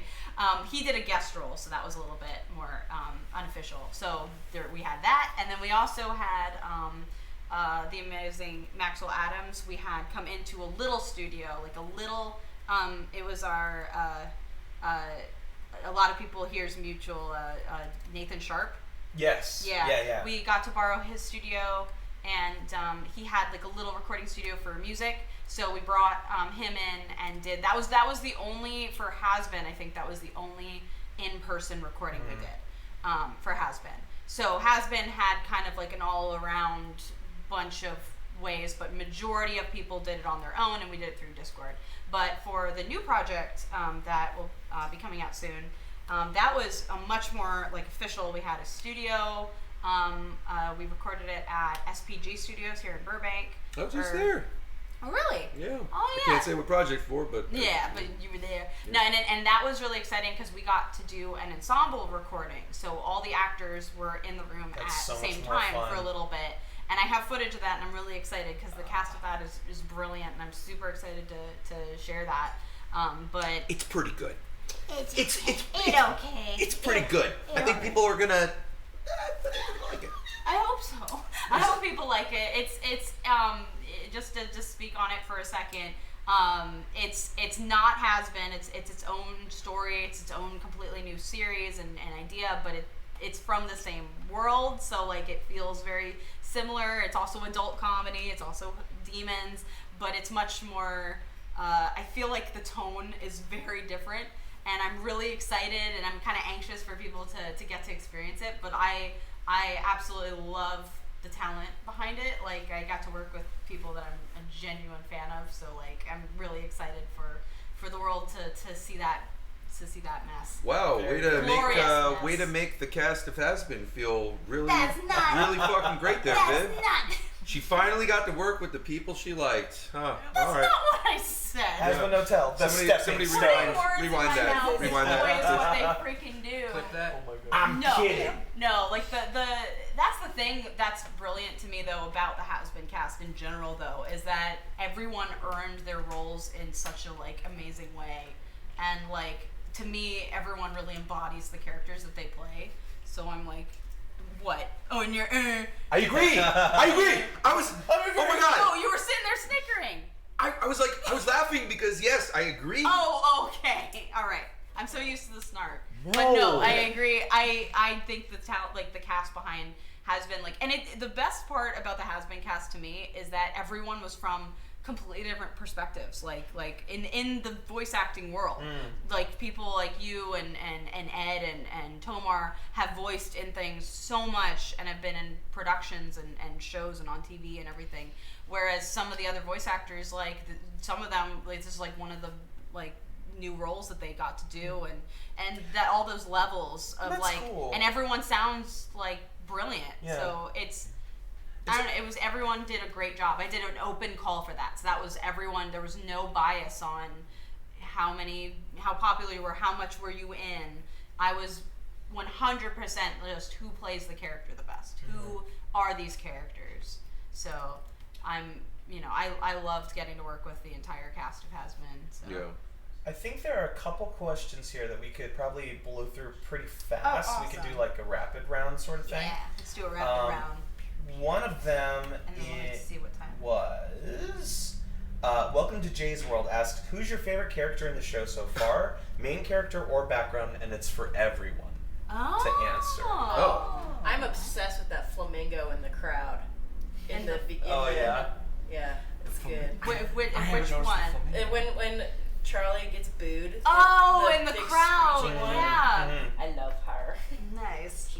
I love Charlie. I think she's so cute Aw. and so sweet and just full of optimism and all that good stuff. And I also like the spider. yeah, you like The the spider. spider. I like the spider. That's not what you're drawing right now. Yes, it is. What are you drawing? Is it? That's- That's the spider. That's not what you're drawing. Yeah. Spider. The splitter. I gotta go spider. Spider-Man. It's just because I don't know. I just feel like I could be good friends with him. He's just a really good guy, despite Friends You know. or friends. Friends. Married. just friends. Yeah. He'd respect that. Yeah. Respect. I don't think there's any particular character. I don't know. I don't know. There's so many characters. I'll say the one that I can never get out of my head is Cupcake Jason. Oh yeah, For the some one reason, who looks down at the. he's just all. For some reason, the imagery. He's just so big. He looks Yeah, like. I really like that. He looks like what in the Spider-Verse, Kingpin. Oh, you know, yeah, he's it's just like so huge. big. It's Yeah, this yeah. tiny little. Tiny. I don't know. There's something about that thing that I love that imagery. But yeah, as far as characters, I mean, yeah, I like them all. I like so many of them, and I'm sure the cast hasn't even been fully fleshed out because we haven't even seen what Heaven brings. haven't seen Heaven, and we haven't gotten into like the big villains of the show, and I'm really excited for that because I'm a villain fanatic, so I'm like, and the fun about Hazbin is that the whole cast is kind of villain-y, so like so the villains of the villains have to be like extra. Yeah. And I really like extra when it comes to villains. So. Though obviously, I do love Husk. I have to. Yeah. It's Contractually. obligational. It is. It is. But I'm glad. But I do. Yeah. My favorite honestly jumps around because I love all the characters. Like whenever I think about one, I go, "Oh, they're my favorite," and then I'm like, "No, I like the Like, they're all really fun, and I'm really excited to explore all of them. From a writing perspective too, it just goes from like Nifty's really fun for comedy. Like she's gonna be really fun to get into. There was a question about Nifty as well. Oh, nice. Yeah. In fact, the question is, how did she get in hell? She seems so cute and sweet. Well, you'll see, because that's why I think There the you go. humor of her comes from that. And Angel will always have a special place in my heart. I've had Angel for a while, and Angel is a character that I actually, funny enough, Angel is a character that while developing him and while having him, helped me through an incredibly toxic relationship. So he's a character that I have a lot of those emotions put into, and so he's a deeply emotional character for me, and his story is very emotional, and it's kind of tied to my own experiences and stuff. So he is a character that has a lot more depth than I think he comes off with, and I'm really excited to explore that. So he's always going to be personal to me because he helped me through That's awesome. real world stuff. And then also Alistair will always be a very special character to me because I've had him probably the longest of all the characters in the Hazbin cast. I've had him since my middle school days. He started as a deer, and now he's a guy who's a deer-like. So Deerish. deer-ish, but Let's see here. There is a question from Major Magna. Do sinners freak out when they see their new appearance after arriving in hell, or do they not see a difference? ooh, I mean that's one of those things that could be super it's a mystery, that little doo doo doo doo doo doo doo. So Specifically that. I just What the hell was that? opened up myself to a meme that I genuinely love. So I Okay. have no fucking idea. I thought you were having a stroke. I got Maybe worried. I was. Does anyone know what that that is. What I hope- dimension I hope- did your brain go I to? hope- How dank is that meme? Don't worry. She gets She me. gets- It's a Alright. smooth brain meme. Okay, anyway. Just embarrass myself in front of everybody. No, it's alright. You're just looking at me. No! Anyway, what was the question? Let me find it again. It's do sinners know what they Yeah, look like? yeah.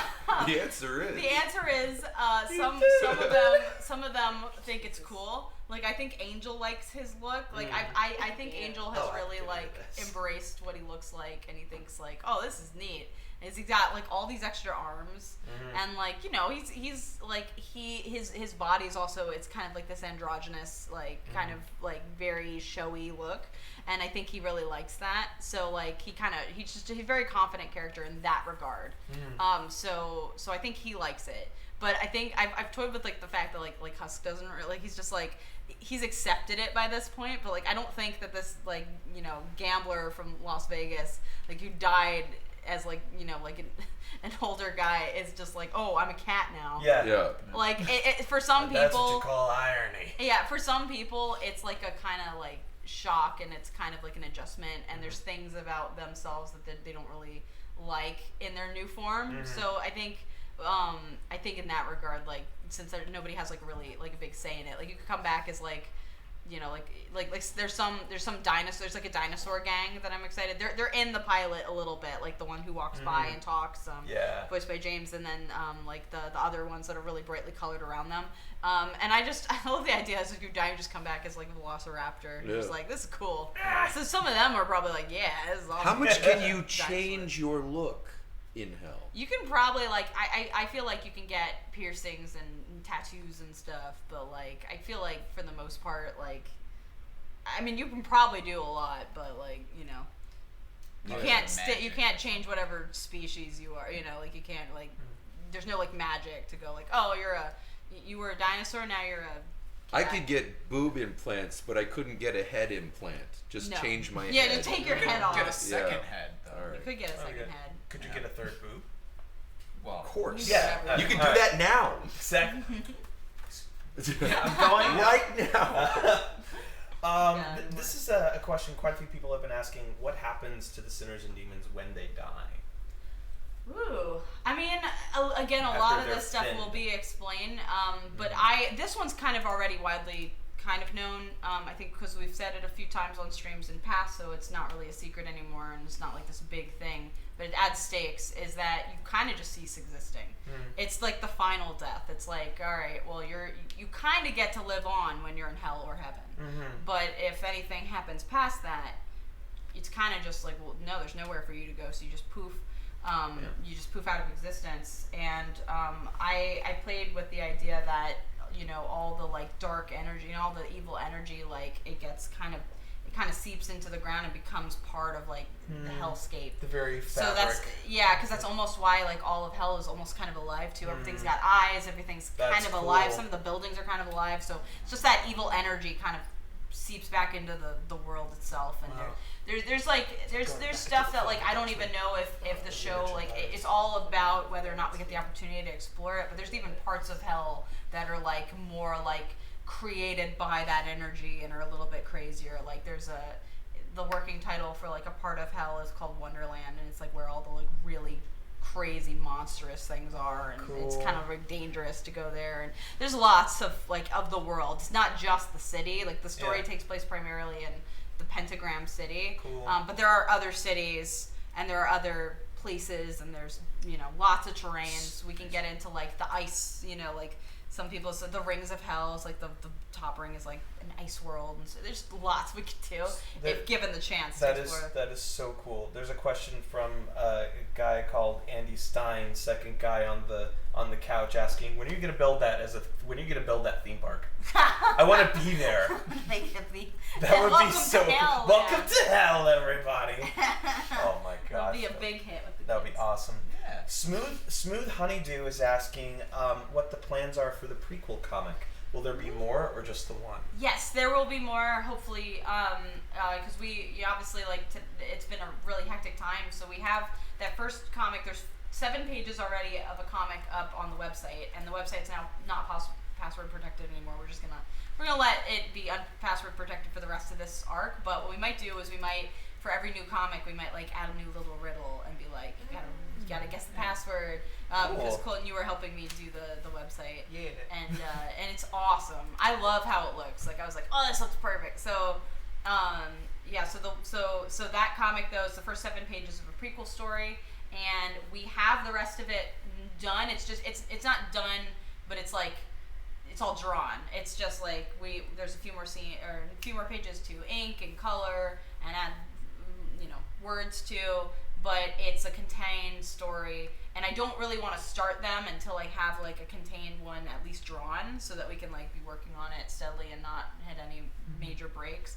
Because I really want to release them like little arcs at a time, little comics at a time. So there might be like some time between them, or we might figure out a schedule to like release them more like traditionally, like a web comic. We're still figuring that out, but the first 2 that we're doing are this prequel story, which is 22 pages to get all together. So we have the first 7 out, and then the rest are coming. And then we have another one that's much shorter. It's like a 10-page comic, and it's just a day in the life of Alistair. And I'm really excited for people to see that. Awesome. It's just him going about like a normal day for him, and it's fun. It's really like well. Alistair, have you seen the animation called Going to the Store? Yeah. It's No. just Alistair. Oh, yeah. No. Oh my Oh God. wait, is it like the weird wiggly? Yeah. Yeah, There dude. you go. Now you're. But just Alistair with like electro swing in the background or something. Oh, that just Alistair like flavor. Yeah. Going to the store, yes. Matthew asked me a while ago, the Music Man, which I think I'm just going to change my name to that, the Music Man. Do I have any artists I want to quickly recommend? I will quickly recommend the band called Stages and Stereos, just because we toured with them about a year and a half ago, and they're super cool guys. And other than that, no, nobody else. Absolutely no one else. Everybody else sucks. Everybody else sucks except for those good boys. This is a cool question from Riley Moore, asked a while ago. Has anyone noticed that of the cast of characters we've seen so far, Charlie and Alistair are the only ones who seem to use magic? I doubt there aren't more magic users, but I feel like that's an important detail somehow. It is. It is. It's because Alistair and Charlie both have a power level that exceeds like the normal demon. Because most sinners it's like a ranking system. The more powerful you get, and there's reasons for the power, but I won't get into that because that is spoiler territory. But there is a way for the average demon to gain more power. Someone is Interesting. really trying to find me. What? They're not on stream, don't worry. Sorry, I'm getting like You a good? constant barrage of tweets right now, so I'm a little concerned. Because it's That saying, phone. is your code to reset your Twitter password? What? Please don't hack Viv. Come on, Don't guys. Be try cool. to hack my Twitter on Be stream. cool. That's fun. Oh my god, yeah, look. What happened? Holy Oh my I god. just got all of these. What? So Is somebody Hack trying to is get into your dumb. account? that's a little Hacking is worrisome. a smooth brain. Hacking is whack. Guys, don't do that. Don't be that way, guys. Come Yeah. on. Guys, stop doing that. He's gonna come after you. Stop doing it. Stop. Now. Jesus. You're not. No. God. Okay. You're just wasting time. You're not. No. Thanks. Yeah. Anyway, what was the question? Anyway, yeah, they can become more powerful. Some Oh people yes, can become more there powerful. is a way, like there is a rule for how demons can become more powerful. Okay. But we have not. That will be something explored in the show, and I'm really excited to get into that. Cool. And I'm yeah, it involves a lot of like the villainy stuff. So I'm like, yeah. Awesome. But yeah, Charlie is definitely a character that it should be obvious how she can do magic. She's like the daughter of the head honcho of the whole shebang. Yeah, duh. Everybody knew that. Everyone. Everybody knew that one.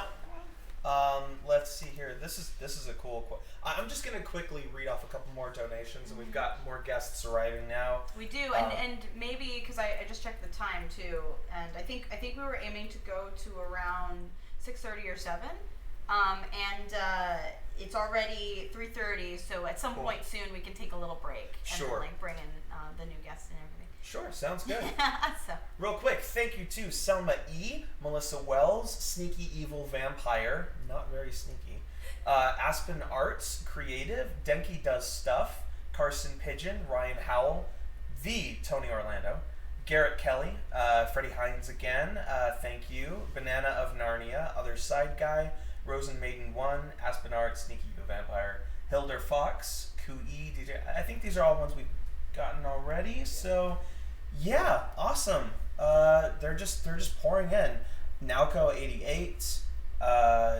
Wow, gosh, it's so hard for me to keep track of all these. I'm doing my best, but the support is just fantastic. So thank you so much. Thank you. Thank you. Yeah.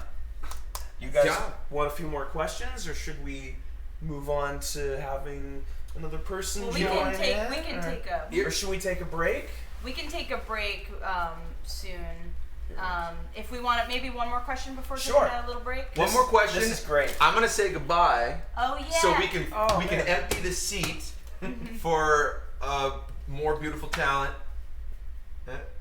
But let's answer one more question together. One more question. Mick has to depart. So do we have any questions for Mick or for Husk or for? For Miska Husk specifically, I have not seen yet. Nobody cares. So Nobody gives a shit. Nobody cares about you. No. But they do care about If Penguins. his name isn't Angel or Alistair, nobody gives a shit. Which works out perfectly for me. Less work for me. This question from Sneaky Evil Vampire. Can Pentious hypnotize people with his hood? I've been curious because his hood pattern has eyes, and it's known that eye patterns are hypnotic. He can. Actually. Yeah. That makes there you perfect go. sense for the snake, too. Yeah, exactly. That's something I want. I know. That's why I was like, I don't know. I learned some things that I didn't know. Oh yeah, let me know if you want more snake facts because I can just dump them out, dude. Yeah. Well, but yes, like part of like the reason for his eye pattern is like to have that ability, especially since Pentious as a character is like he's kind of a wimp in terms of the physical side of things. Like he relies on his minions and he relies on his brain and his machines to kind of deal with people. So if anyone was to get too close to him and he felt cornered, he would rely on the actual Cool. physical body He's like, of himself. So wow, no touchy. yeah, he's very No no touch. touchy, very very like don't. But you know, people still end up beating him up a lot. So you know, but he that's what he can use it for if like really threatened. So A turn lot. into a snakey. Selma E says she loved the pilot. Greetings from Sweden. Ooh. Also, so grateful for the ace representation in Aw. Alistair. And quite a few people have been asking if you're going to be exploring Alistair's asexuality more, or sort of talking about it more as a topic. Or anything I mean, like like Alistair as a character is he's very much just himself. So I don't know if he would even really make a point to point it out. Like Would the have to be closest I would necessary in say, the story. yeah, the closest I'd say is like obviously there's a lot of characters that try advances on him, and he just doesn't really. That's not who he is. He's just not going to really reciprocate that. But as a character, he's also very like he's very showman-y. He's very like. A lot of people did notice it. I thought it was really funny. A lot of people were pointing out like, you know, that he obviously he is an asexual character, but he is very handsy to like everybody. But if anyone was to try to touch him, Yeah. he's very like I know there was a joke on a stream, but I really want to put it in animation because I just love the visual of it. Is that like his head can either extend really far away or just snap, like his neck can just snap, Yeah. just completely fall aside if someone like tried to reach like towards like his face or Oh. his hair. We're getting a He lot just of. Oh yeah, you know, I was just gonna so- say we're getting a lot of strawberry flooding in the chat. Lots of Lots of strawberries. strawberries. Strawberry pimp? Is that yeah. what- Yeah, but like he's a very like he's a character that's very like nobody. He doesn't like anyone invading his bubble, but he is very comfortable invading other people's Oh, yeah. bubble, and that's just who he is. And But he touches a lot of faces. he He touches smacks faces. asses. He's Oh, very yeah. very handsy character, but that's not translated to any kind of like. It's just how he is. And It's like that one friend of yours that's like, why are you so loud? Wow. Yeah. So like, but he's but no, like he, like that is an aspect of his character that like it goes into the writing of him and everything. It's just that the way a lot of like the characters are is just like, unless it's like a major plot point, it's just kind of more so how we write the characters rather than like a big thing that is like stated by the characters, unless it makes sense. So if there's an instance where it makes sense for Alistair to bring that up, it might. But he also comes from like a time where like a lot of like labels weren't really as much of a thing as they are now. So he might not even really realize that about himself. I don't even know. Might be another character explaining it to him. Sure. But, he's like, It's like, okay, that applies. Alrighty, but, then. Yeah. But yeah, I appreciate. I'm glad that the representation is something that can do. It's good. appreciated and seen. Yeah. Oh, one more before you go. Can Husk sing the Pokemon song? Pokemon song. I don't know all the lyrics. To the theme song? But I can try. Let's see. Should I get out my guitar? Yeah. No. I want to be the very best. The best there ever was. I'm gonna kill all those Pokemon. Fuck it just because. Hell yeah. Pokemon, go away. I don't know how to play. I'll fucking know. Alright. That's amazing. There you go. All right. I think that's a good place to take a little break for us because we've been going a hot minute. We have been. I feel like we've only been doing this for 10 minutes though. I know, it's This is kind so of much flying. fun. So hopefully we can we'll regroup, and if you guys have any more questions, like we'll be reading. Yeah, they're coming back. We got more people coming. Yeah. We should This have thing's more going to like people. It's just gonna be a hours. quick break. Yeah. We're I have some pee. progress shots and stuff too on my iPad. nice. Wait, what? Pete. I said I have some progress shots on my. Oh yeah.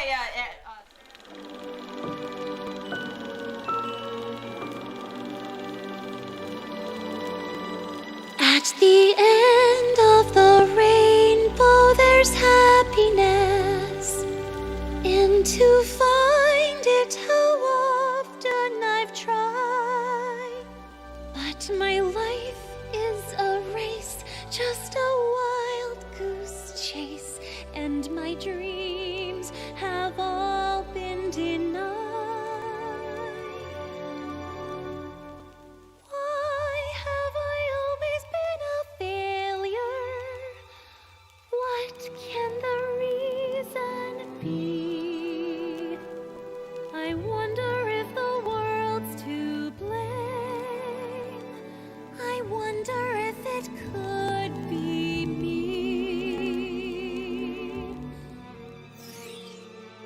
I'm always chasing rainbows, watching clouds drifting by.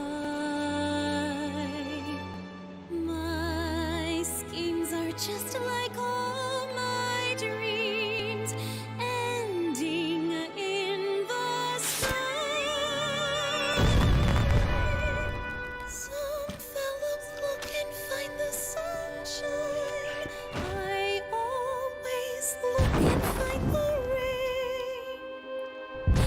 Some fellows make a winning sometime. I never even make a game, believe me.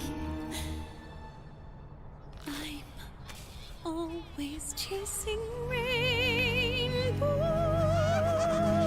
rainbows, waiting to find a little bluebird in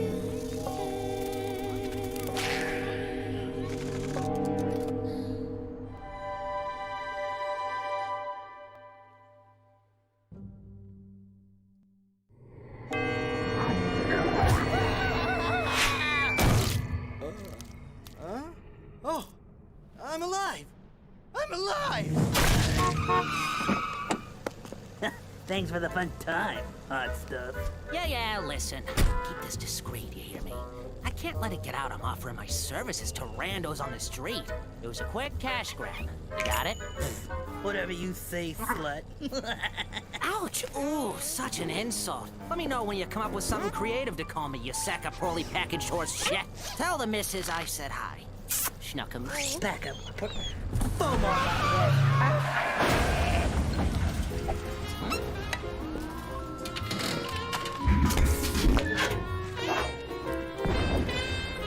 Yoink! Hey!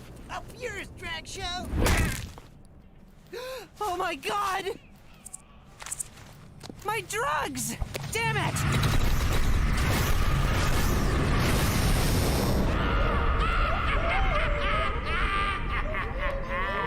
Those other cowardly sinners dare not hinder my territorial takeover. A wise decision. The power of my machines are unmatched. No other demon can compare to the likes of I. Gee, that was pretty swell, boss. Yeah, you really showed them what for. I liked when you shot them with your ray gun. I wish he'd shoot me with his ray gun. At this rate, I will seize control of the entire west side of the pentagram by day's end. And nothing, not a single beast in this inferno of suffering will be able to take back this empire from my constrictive grasp. Oh, boy! Hell will be mine, and everybody will know the name of Sir Lord! Pardon? Who said that? What did you just say to me, you fried chicken fetuses? Speak up! That wasn't us, Mr. Boss Man.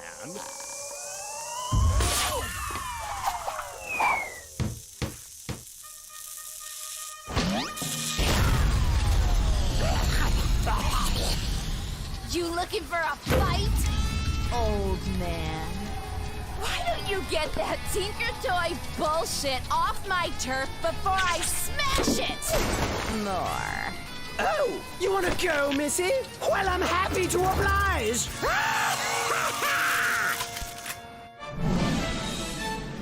Good afternoon. I'm Katie Killjoy. And I'm Tom Trench. Chaos out of Pentagram City today as a turf war is raging on the west side between notable kingpins Serpentius and self-proclaimed spunky powerhouse Cherry Bomb. That's right, Tom. After the recent extermination, many areas are now up for grabs. Demons all over hell are already duking it out to gain new territory.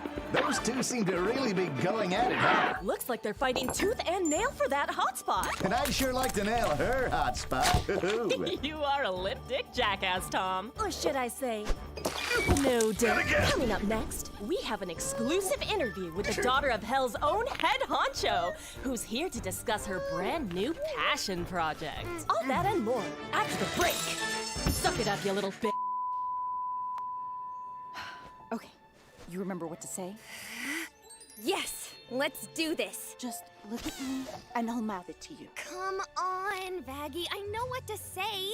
I just feel like we need to, I don't know, make things sound more exciting. Oh, what if I sing a song about it? You knew I was gonna say that. Because I know you, but please don't sing. This is serious. Well, you know, I'm better at expressing myself and my goals through song. But life isn't a musical, hun. Fine, but I have these other ideas of what to say. The highlighted bits are the best parts. It's all highlighted. Is this a drawing? Yes, that's the happy ending, see? Everyone's smiling and happy in heaven. I don't think it's that simple. Just please follow the talking points we went over.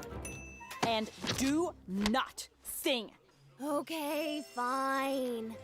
I'll just have to resort to my impeccable improv skills. Hi, I'm Charlie. Katie Killjoy. I'd say it's a pleasure to meet you, but that would be a lie. You can put that away. I don't touch the gays. I have standards. Yeah? How's that working out for you? Look, my time is money, so I'll keep this short. You're not here because we wanted you here. You're here because Jeffrey couldn't make it for his cannibal cooking segment. You might be some royal big shot, but that doesn't mean shit to me. I'm too rich and too influential to give a flying fuck about what some tuck-swearing demon princess wants to advertise.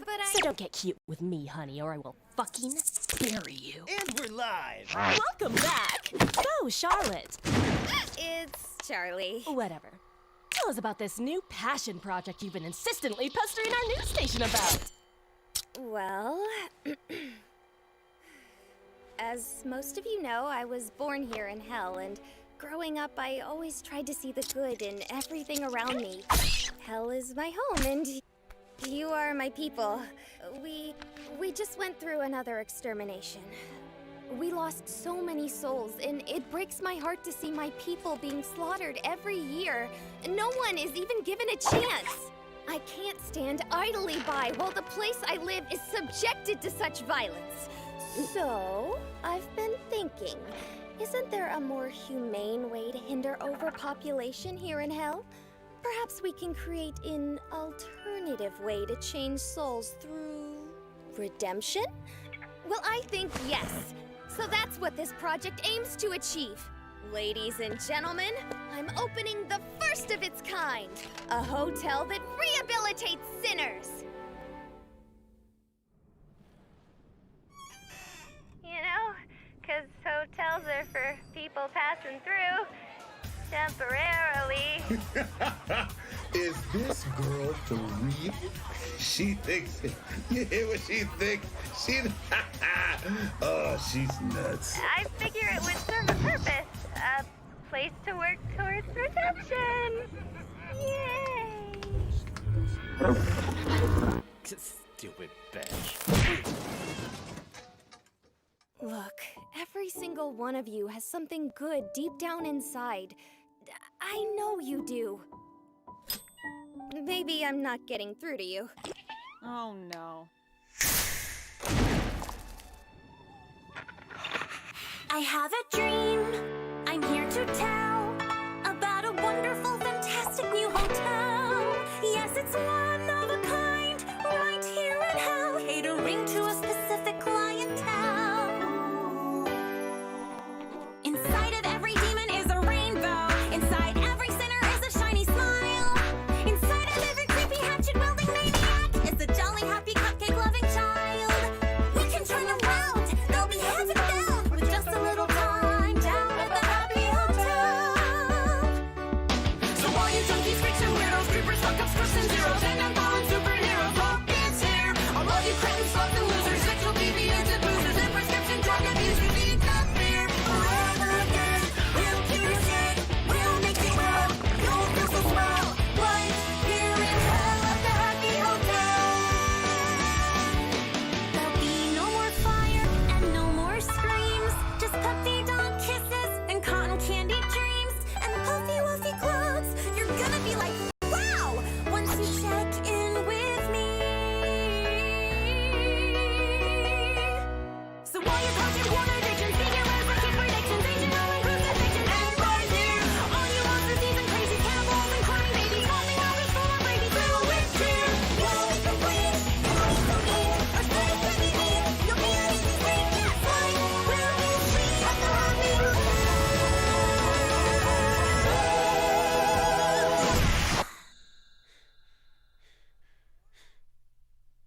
Wow! That was shit.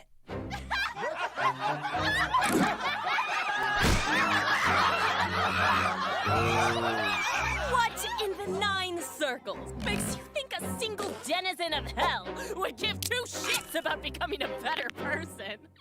You have no proof that this little experiment even works.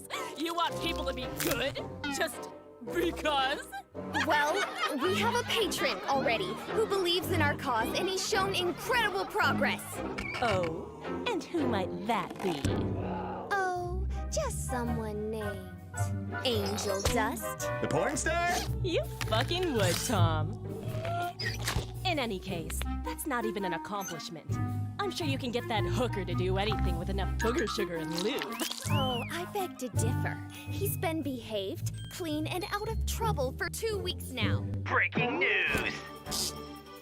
We are receiving word that a new player has entered the ongoing turf war. Let's go to the live feed. Oh, shit. Oh, shit, indeed. It looks like the one who just joined the battle is none other than porn actor Angel Dust. What a juicy coincidence. You must feel really stupid right now. Ratings! Don't look at this. Well, it sure looks like your little project is dead on arrival.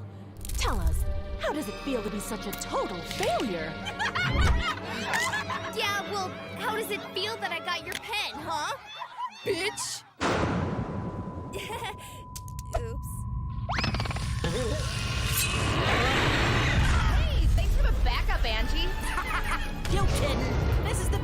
action I've seen in ages. Where you been anyway? I thought you up and died or some shit. Oh, I wish. I've been staying at this crappy hotel on the other side of town. Some broads are letting me stay rent-free if I play nice. You know, no fights, no pranks, no problematic language. Her words, not mine. These crazy bitches are no fun. Been clean for 2 weeks. Holy shit. Well, sorta clean. As clean as you can get with a shitload of Bolivian marching powder. Oh, harder, Daddy. Son?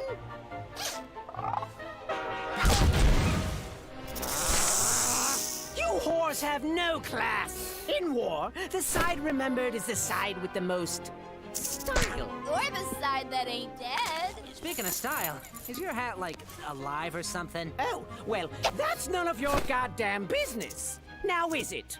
Would that make your hat the top and you the bottom? I'm going to blow you to bits!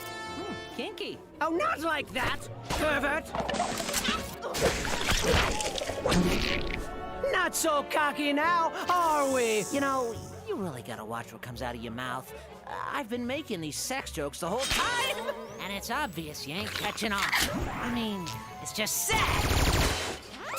So think you're gonna get in a lot of trouble for this? What's one little brawl gonna cause? Glad you haven't changed. You know you're my favorite guy to party with. You know it, sugar tits. You ready to finish this? Born ready, baby.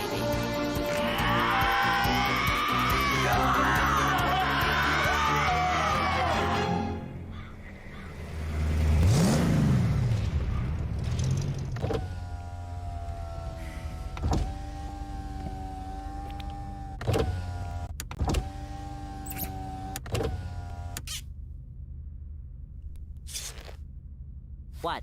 What? What? What were you doing? I owed my girl buddy a solid. Isn't that a redeeming quality? Helping friends with stuff? Not with turf wars that result in territorial genocide. You win some, you lose a few hundred. It wasn't that bad anyway. Oh, come on, I had to. My credibility was on the line. I mean, what kind of reputation would I have if people found out I was trying to go clean? It just throws out my entire persona. Your credibility? What about the hotels? Your little stunt made us look like a fucking joke. No, babe. Jokes are funny. I made you look, sad and pathetic. Like an orphan with no arms or legs. With progeria. Great, now I'm bummed thinking about it. This thing have any liquor? Can you please just try to take this seriously? Fine, I'll try. Just don't get your taco in a twist, baby. Was that you trying to be sexist or racist? Whatever pisses you off more. Is there seriously no liquor in here? I'm gonna kill him. Too late, Toots. Wait, would that make me double dead? Where exactly do I go? To double hell? Sorry, you're stuck with me, bitch. Get used to it. Mierda, malparido. Listen, who cares if some jagoffs got hurt? Most of them are ugly freaks. Look around. We got a bunch of fucking Harlequin babies down here. You're one to talk. Hey, this body is flawless. Everyone wants some of me, and I got the creepy fan letters to prove it. That was really uncool, you know, Angel. Uncool? After that train wreck, there is no way anyone is gonna want to stay at the hotel. All thanks to you and your selfish bullshit! Does that mean I don't have a free room anymore? Ah, well, shucks. Hey, come on. We don't know if things are over yet. Try to relax, Vaggie. It'll be okay.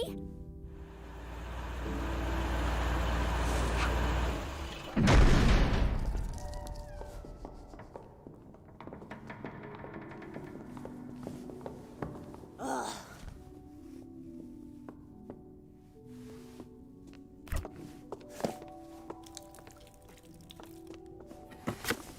It's probably a good idea to get some actual food in this place. You know, to feed all the wayward souls you got in here.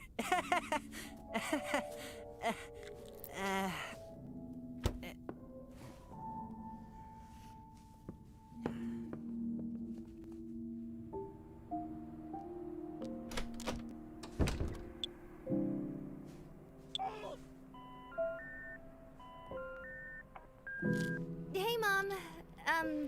I know I keep calling, and you must be busy. Really busy.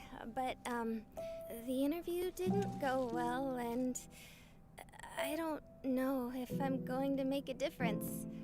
I don't know what I'm doing. I could really use some advice, Mom. I think Dad was right about me. Well, anyway, I'll stop talking before this gets long. Love you. Bye.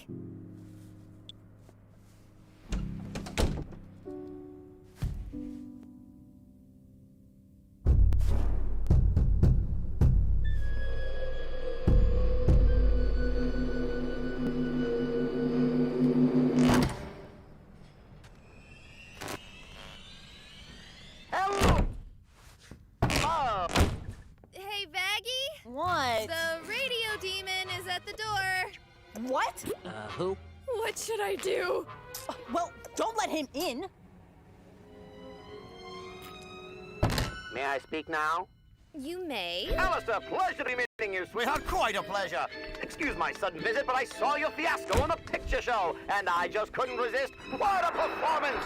Why, I haven't been that entertained since the stock market crash of 1929. So many orphans. Stop right there. Cabrón, hijo de perra. I know your game. And I'm not gonna let you hurt anyone here, you pompous, cheesy talk show shitlord. Dear, if I wanted to hurt anyone here, I would have done so already. No, I'm here because I want to help. Say what now? Help! Hello? Is this thing on? Testing? Testing! Well, I heard you loud and clear. You want to help with... This ridiculous thing you're trying to do. This hotel. I want to help you run it. But... why? Why does anyone do anything? Sheer, absolute boredom.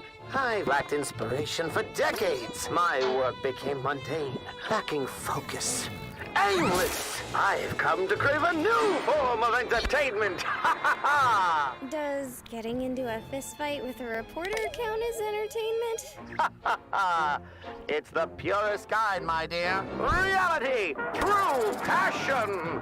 After all, the world is a stage, and the stage is a world of entertainment. So, does this mean that you think it's possible to rehabilitate a demon? Of course not! That's wacky nonsense! Redemption, oh, the non-existent humanity! No. I don't think there's anything left that could save such loathsome sinners. The chance given was the life they lived before. The punishment is this! There is no undoing what is done. So then, why do you want to help me if you don't believe in my cause? Consider it an investment in ongoing entertainment for myself. I want to watch the scum of the world struggle to climb up the hill of betterment, only to repeatedly trip and tumble down to the fiery pit of failure. Right. Yes, indeedy. I see big things coming your way, and who better to help you than What's the deal with Smiles over there? Wait, you've never heard of him before? You've been here longer than me. The radio demon, one of the most powerful beings hell has ever seen. Not big on politics. Ugh. Decades ago, Alistair manifested in hell, seemingly overnight. He began to topple overlords who had been dominant for centuries. That kind of raw power had never been harnessed by a mortal soul before. Then, he broadcast his carnage all throughout hell, just so everyone could witness his ability. Sinners started calling him the Radio Demon. As lazy as that is. Many have speculated what unimaginable force enabled him to rival our world's most ancient and destructive evils. But one thing's for sure. He's an unpredictable source of danger, a wicked spirit of mystery, and a violent monster of chaos, the likes of which we can't risk getting involved with unless we want to end up erased. You done? He looks like a strawberry pimp. Well, I don't trust him. To be fair, do you trust any man? Any men? Men? Charlie, listen to me. You can't believe this creep. He isn't just a happy face. He's a deal maker. Pure evil. He can't be redeemed. And is most likely looking for a way to destroy everything we're trying to do. We don't know that. Look, I know he's bad, and I know he probably doesn't want to change. But the whole point of this is to give people a chance. To have faith, things will be better. How can I turn someone away? I can't. It goes against everything I'm trying to do. Everything I believe in. Just trust me. I can take care of myself. Charlie, whatever you do not make a deal with him. Don't worry. I picked up one thing from my dad. You don't take shit from other demons. Okay, so now, you're sketchy as fuck, and you clearly see what I'm trying to do here as a joke. But I don't. I think everyone deserves a chance to prove they can be better, so I'm taking your offer to help. On the condition that there be no trickster voodoo strings attached. So it's a deal then? Nope, no shaking, no deals. As Princess of Hell and heir to the throne, I hereby order that you help with this hotel for as long as you desire. Sound fair? Fair enough. Cool beans. Smile, my dear. You know you're never fully dressed without one. So where is your hotel staff? Well... Oh, you're going to need more than that. And what can you do, my effeminate fellow? I can suck your dick. Ha! No. Your loss. Well, this just won't do. I suppose I can cash in a few favors to liven things up.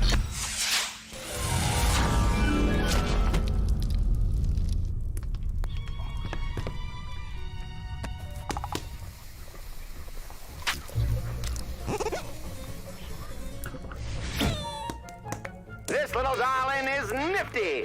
Hi, I'm Nifty. It's nice to meet you. It's been a while since I've made new friends. Why are you all women? Are there any men here? I'm sorry if that's rude. Oh man, this place is filthy. It really needs a lady's touch, which is weird because you're all ladies, no offense. Oh my gosh, this is awful. Nope, nope. Ha! Freedom and wheat, boys. Full. Hell? What the fuck is this? You. Ah, Husker, my good friend. Glad you could make it. Don't you Husker me, you son of a bitch. I was about to win the whole damn pot. Good to see you too. What the hell do you want with me this time? My friend, I am doing some charity work, so I took it upon myself to volunteer your services. I hope that's okay. Are you shitting me? No, I don't think so. You thought it would be some kind of big fucking riot just to pull me out of nowhere? You think I'm some kind of fucking clown? Maybe. I ain't doing no fucking charity job. Well, I figured you would be the perfect face to man the front desk of this fine establishment. With your charming smile and welcoming energy, this job was made for you. Don't worry, my friend. I can make this more welcoming, if you wish. What, you think you can buy me with a wink and some cheap booze? Well, you can. Hey. No bar, no alcohol. This is supposed to be a place that discourages sin. Not some kind of mouth brothel man cave. Shut up! We are keeping this. Hey. Go fuck yourself. Only if you watch me. Oh my gosh! Welcome to the Happy Hotel! You are going to love it here! I lost the ability to love years ago. So, what do you think? This is amazing! It's okay. This is going to be very entertaining. You have a dream you wish to tell, and it's just laughable, but hey kid, what the hell? 'Cause you're one of a kind, a charming demon belle. Now let's give these burning fools a place to dwell. Take it, boys! Ha-ha! inside of every demon is a lost cause. But we'll dress them up for now with just a smile. Chlorinate this cesspool with some old redemption flair and show these simpletons some proper class and style. Oh, here below the ground, I'm sure your plan is sound. They'll spend a little time down at this Hazbin home.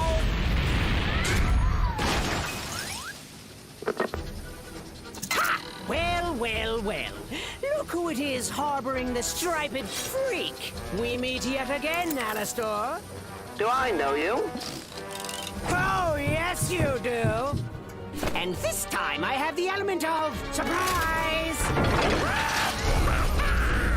I'm so evil.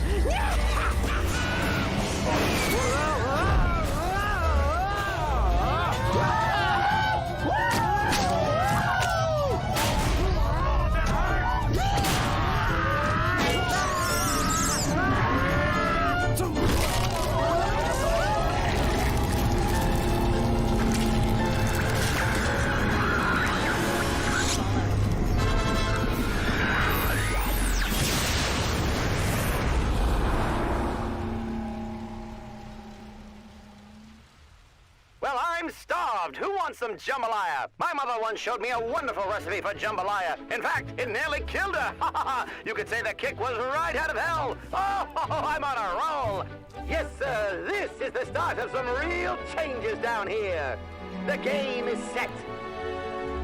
Now, stay tuned.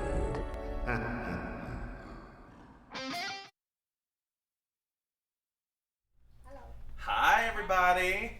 Welcome back. Vivian? Hi. Hi. Hi. Or we're back. Take it away. We're back. We are back. Yeah. So we're gonna start off the start of the second half of the stream with a musical performance by Andy, and this is an original song, correct? Yeah. Yes, it is. This is a song called Virus, and you can hear it either on iTunes, Spotify, anything like that, or you can just listen to it right now if you hang out on the stream. So thank you guys first off for letting me play a song. It's very, very nice of you and very generous of you. And here we go. I'll quit procrastinating.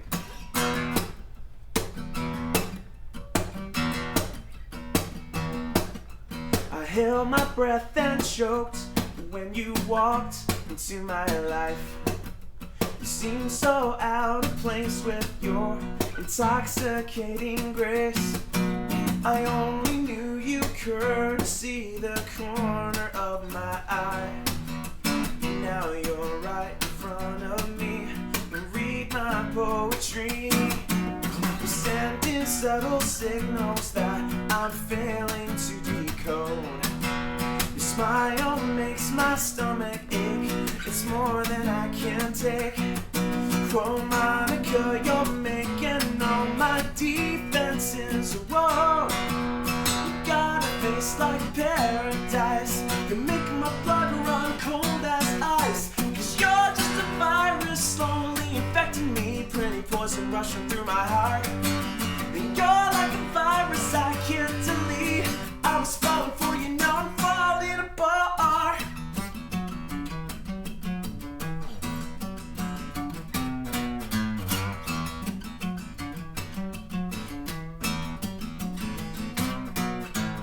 Everybody that I thought I used to know is getting into fights.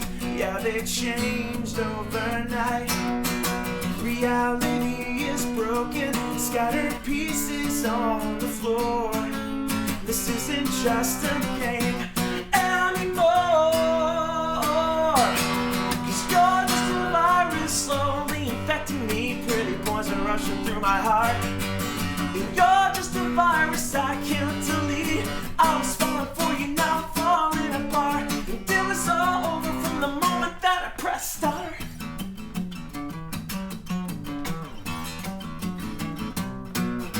Is this really what you think it means to be in love? I don't understand why you're the one I'm dreaming of. You tamper with my feelings, you act into my brain. You've broken every rule and only you remain. 'Cause you're just a virus slowly infecting me. Pretty poison rushing through my heart. And you're just a virus I can't delete.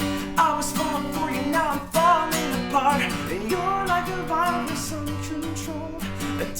marvelous and deadly work of art. And you're just a virus in my soul. I was falling for you, now I'm falling apart. It was all over from the moment that I pressed start. Thank you very much. Thank you. So cool. Well, thank you so much. All right. Oh man. Yeah. Back to do your job. Well, now back to do my job. Good job. I'll stick this away. My good friend.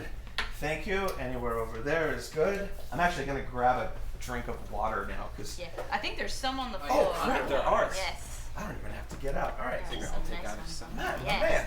Thank you so much. Of That was course. so good. Thank you very much. Glad you guys enjoyed it. Yeah, good. Thank you. We should get back to those. No, actually, we should introduce. Yes. Oh, so we Here we now. go. So now replacing You're not Mick. Nick.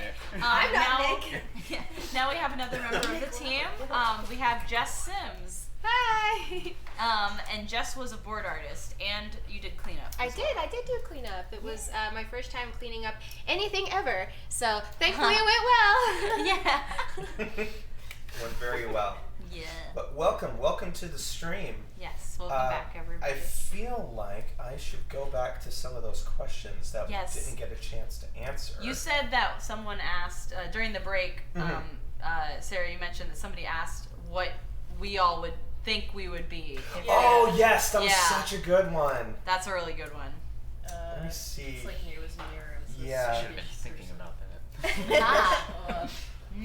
That's the, I don't even answer to that. Yeah, I know. I guess like you'd think of what their vice is. Yeah, you and then, think of like what your vices are, and because then, like an you animal that kind of Wait, here it is, represents here it is. that or animal or like object Oh, yeah. or something. There we go. Sweet. So I'm Found like, it. It was close. It was one of those questions. Sick gamer moment. We found our sick gamer moment. Here it is from Nurola, I believe. Question from Finland. If you were demons, what would be your sins and what would you look like? P.S. You have a wonderful crew and great hair, Vivsy. Oh, and thank so you. does your stylish girl colleague on the sofa. Nice. Yeah. I'm the Crazy hair. So yeah, demons. What would we be? Let me grab mine because I. You have Yeah, your, you drew yours, you have your right? OC. You drew a persona. I don't know what my sins would be, except probably like, I don't know, hoarding animals. I have a ton of What a snakes. that would be gluttony, I guess. Maybe. Maybe Or I'd lust. fall under gluttony. Maybe. Yeah. Sick. Nice. Yeah, but That's Thank tough. you, Rolling it's Evie. tough because you have to like self-reflect on like your flaws, but also like yeah. think of something cool. Right. Yeah. I know that like because they're just pointed at the camera. Then my ibid. I did this one. I drew myself because I have massive hair, and I also like snakes. And I put a snake tail because I definitely realized that I kind of like talk out of my ass sometimes. So that kind of works. But this would be mine. She sells snake venom. Oh, Ooh, nice. Yeah. Snake venom. That's awesome. Epic. So Wow. epic. Yeah, that's my sin. I say too many stupid gamer comments. Too many or not enough? Oh, don't even. I have no idea what mine would be. I feel like I would have no control over it anyway. Yes. So it's sort of like I would just be whatever it was assigned to. I think deep down I'm probably more scared and more like I think my biggest vices would just be like somehow being afraid that people were like plotting against me or I don't know. Yeah, it would be like, like some sort of paranoia, like like paranoia. paranoia. Yeah, totally Yeah. paranoia would be like I would just be like Very similar for me. they're gonna get me. I know you're on me. The government. I would just have like Yeah, a like tinfoil hat. tinfoil Yeah, or like totally. or like satellite dishes. Yeah, or something. yeah. I think I would be Do a some lot sort of of like things. decrepit humanoid thing, just kind of like hiding in a shadow. Just they're gonna get me. That's about all I can think of. That's good. Well, this isn't a meme, but I like turtles, so I think that would be involved. Aw, turtles! They can kind of withdraw. Like a hecked up Ninja Turtle kind of. Yeah, you know, Oh, let's heck. go cool. Let's go cool. But I guess the withdrawn because I can be like a bit of a hermit at times and like not good at communicating with people that are far away and whatnot. Yeah. So yeah, a little quiet turtle guy. I don't know if a sin is communication problems, Oh, but that would be but interesting. But yeah, I'll think on that. Maybe we'll see a design.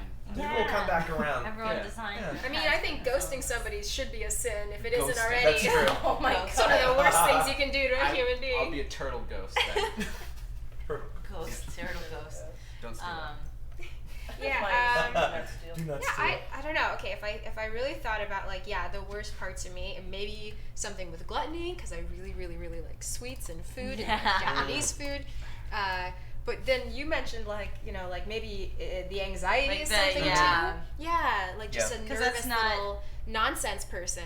Yeah, because obviously like dealing with things like anxiety and depression, like that's not a It's not a sin, but but like it can be but it can debilitating lead to to some like people for sure. behavior that can like be harmful to yourself or others. Or others, and for sure. and so I think mine would have to do a lot with that. Like I have a tendency to I get very frustrated and opinionated, and I know I would have to do something 100% with fire because I get very fiery. And while I'm proud of how I'm someone who's quick to defend myself, I also feel like there's a time and place for it, and I feel like I tend to lash out or say things that I then immediately regret and feel like horrible about, and whether it was righteous or not, like whether I was in the right or not, I then turn into like the paranoia. Sure. It's like all the paranoia of like, was that a mistake? What would and I have a tendency to like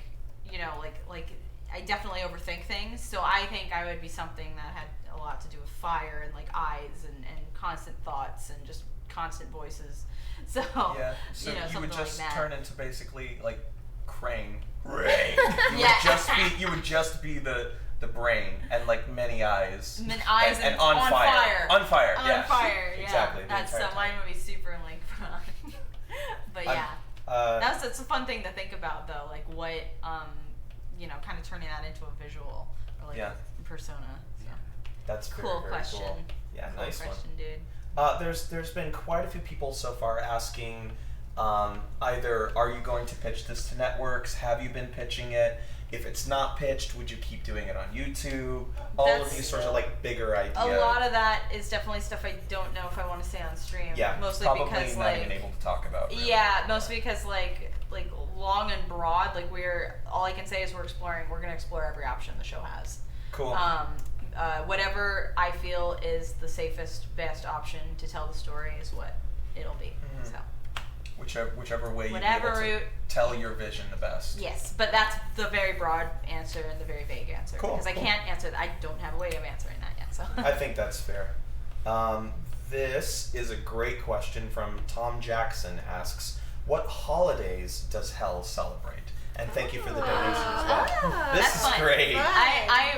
I'm really excited by that question mostly because like I would kill to do a holiday special because Oh my God, yeah. huge like I love a lot of holidays, but like my favorite is Christmas, and Hell for the Christmas episode of Hell would be so fun because and this isn't really a spoiler because it would definitely be like a one-off little like fun adventure, but obviously since Hell is Hell, it's got a different idea of like Charlie.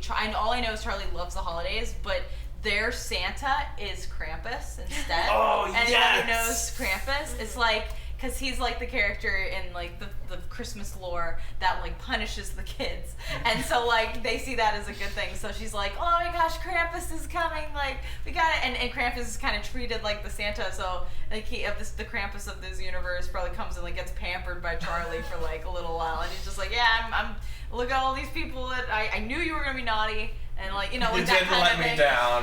Like he's treated better there because instead of being like kind of a villain figure, he's kind of like the good figure. So Charlie is like, oh, Krampus is coming, like Krampus. So she's like super invested in Krampus That is so lore, cool. kind of like the way people are invested in Santa lore. But to contrast that, you know how there's always like a like in Santa, it's like Krampus is the like the one that punishes the kids. Mhm. So in Hell, there's another character that's gonna be like the Hell made up random and I won't say the name of the character because I think that's gonna be just a funny thing to explore if we make that episode. But like Charlie the whole time's like, oh, you gotta like they have a weird ritual because it's like, oh, you can't can't say this, or you can't say you don't believe in this guy, because then he'll come and he'll like beat you up. Like it's like not even anything nuanced. It's just he comes like, and he beats you up. He's gonna come and he's gonna put it back to your head. Yeah, like it's and everyone like the whole time is just like, why do you believe this? That's so funny. So like so I think it would be really fun to do a Christmas. I have also some more meaningful ideas for a Christmas special for the show. If if a couple seasons could go by and we could be introduced to the angel side of things, because obviously like Christmas as like a theme is it is very like about family and love and stuff, at least the way I celebrate it. So like all it's the something gross stuff that's not fun in hell. Yes. Yeah. So like it would be really nice to show the contrast of the two settings and how that kind of comes together for a very feel-goody story. But that's cool. That's the long-winded answer. A Halloween special, like I don't even know. Like I would love to do a Halloween special, I feel like but that would just be a regular episode. It would just be a regular episode. That would maybe be the episode though that we just went really hard and it was just scary. Because I would love to make at least one episode that was like really genuinely like a horror, like because the show, like the pilot really is very light, but like episode 2 would definitely put into place like kind of the deeper stakes of the show and how dark it could get. Very cool. So stuff like that, like I definitely want to explore. So Halloween episode would not just be like, oh, it's Halloween, because it's kind of Halloween every day for the show, but like it would be like, okay, let's take it a further level and like bring someone really scary in. So we'll see. What would they leave for Krampus instead of milk and cookies? Oh, that's a good question. I feel like like maybe meat. Roadkill. A whole giant like thing of just dead animals. Roadkill and hooch. Hell yeah. Roadkill and hooch. We got Kaya donated and says, Hazbin Hotel has led me to meet a lot of fun people and inspired me to start drawing again. Just want to say thanks to all the lovelies for making it. Thank you. So that's very cool. Thank you for the donation. Yeah. Another one, Mango Matcha VA, says, Hi, I heart Hazbin. I'm a writer, voice actor. I can't draw. I have a disability and I watch you guys to make me happy. How can I best support you? Is it cringe that I have an OC in my head? No, it's not. No, it's not. Live your OC life. Live your best OC life. And you've inspired me to VA again. So, yeah. Well, thank you. I'm so glad. I think the best way to support is to just watch. Honestly, just watching. But the donation is completely like thank you. Yeah, thank you so much. That's like such an extra step way to support everything we're doing, and it all goes towards making more on the channel and making more Hazbin reality. So like thank you. That's all it's amazing. So but even just watching, like everyone watching here, like who can't donate, who can't, like just being in the chat, just watching this right now, like that's, I mean, it's surreal. It's surreal how many people have watched, gave us views for the pilot, how many people liked it. Because that's another thing too, like the likes and the dislikes like are mind blowing, especially to me. Like I like cried. I was like, oh my gosh, like it's so like it's just amazing. It's really humbling because it's that's many people separately have watched it and liked it and thought about like pushing that, like liked it enough to like it. Yeah. It's so cool. So thank you. Right? Yeah. Oh, yeah. Definitely. I kind of feel like as a YouTuber, likes are a different kind of currency because like somebody can like you so they go to watch your video, or they could be interested in you when they watch your video, or they may hate you when they watch your video, you know. But if they actually go out of their way to press the like button or something, it's it's such a big deal to us. Like it really and it means a lot to the YouTube overlords as well. Yes, it does.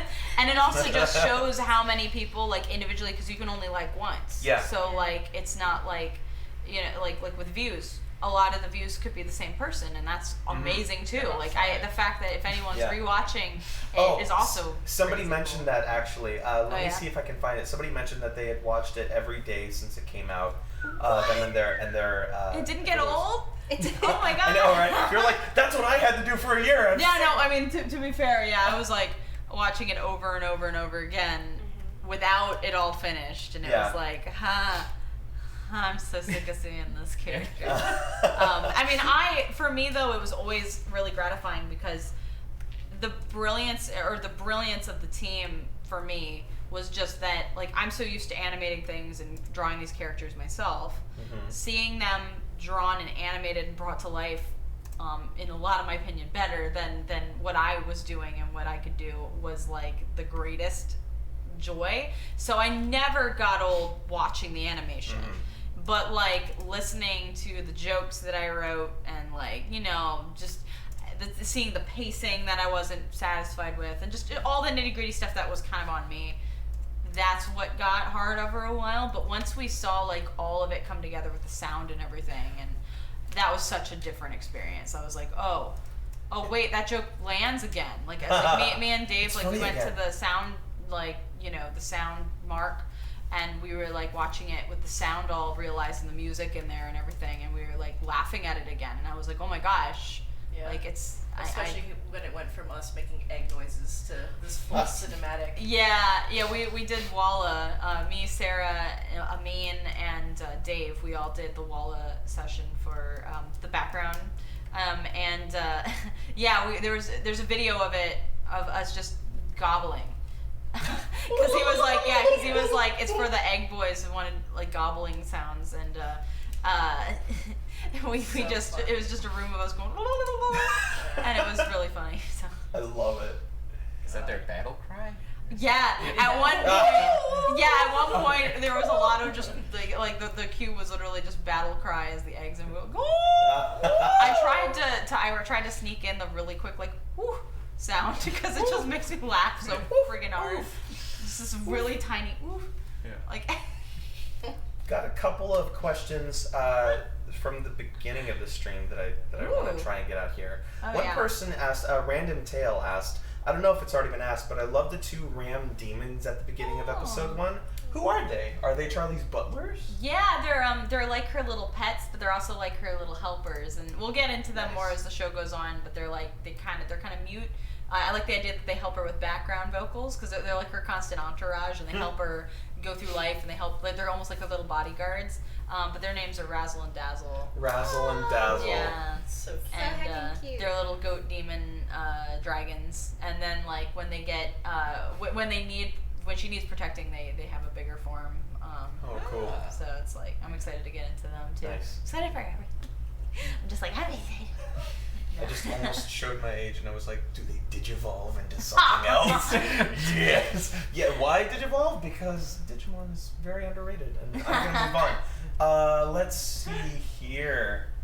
Oh, this is cool. Mist Howler asks, as a person that's a self-taught artist and is currently invested in a completely different sort of career, what advice could you give to someone that wants to start in animation just as a hobby?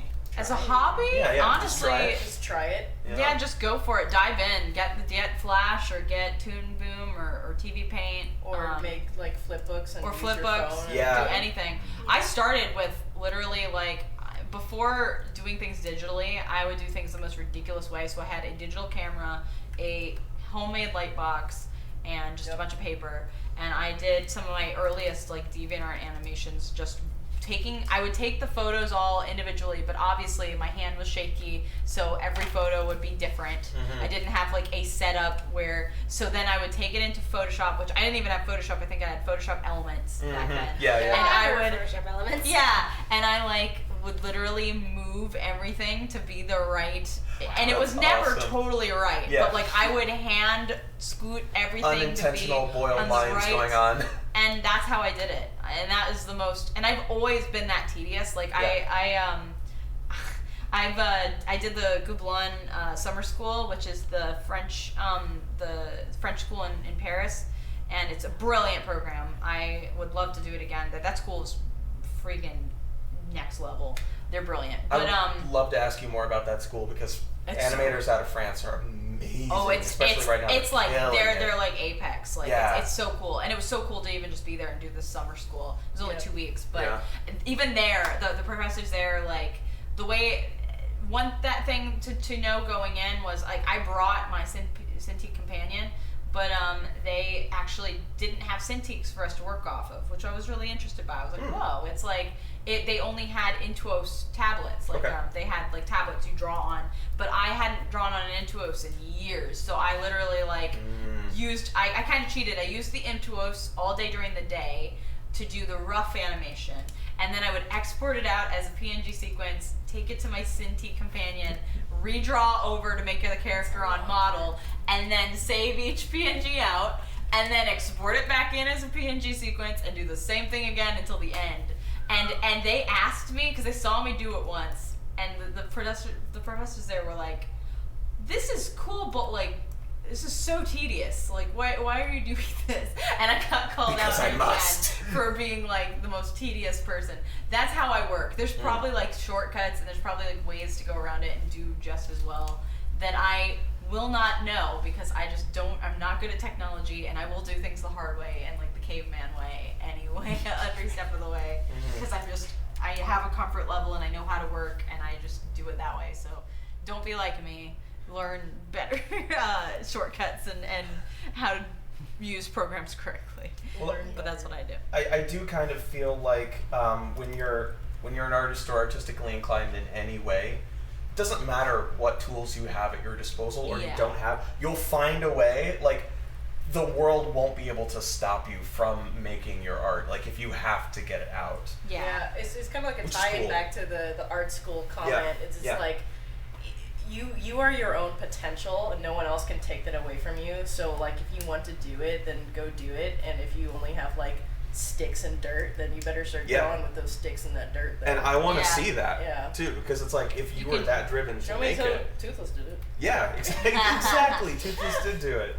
Yeah, and like kind of to add to that, like, you know, I'm somebody that I studied art my whole life, and I'm in boards. I'm not in animation, but I am learning animation now, and it's kind of fascinating. I would say my biggest piece of advice that I am having to go back and relearn is like fundamentals. Like, when you start anything in art, make sure you understand your fundamentals really well. Yeah. Because the fundamentals are what you're gonna build on, and like, they're not fun, but they will make the fun stuff easier. Yeah. It also, like, I can say, just from music's, from the perspective of being a songwriter, when I have no idea like how to tackle something, that's when I fall in the fundamentals. Yeah. Because it's like, oh, well, I know that I can do X, Y, Z, or like for you, it's like, oh, this character needs to be powerful, so I'm gonna have it as an upshot, maybe like a tighter midshot or something. And like, you can think of Film those language things. is a big thing to learn too. Oh there's a lot you can do to inform something about a character, and this is kind of like a basic animation rule, but it's good for boards, and because boards are obviously what lays everything, the groundwork. There's a lot that you can do about like where you place the camera, or where you place like a way a character enters, that informs a lot more about the character than everything. And I'm more show don't tell with most of my stuff, like or at least I try to be, which is why, like, because I know a lot of people, like, even when it comes to like the identities of the characters and stuff, people are like, well, that was never stated, and I'm like, well, it wasn't stated, but if you watch it, like, it was it was tried to be shown.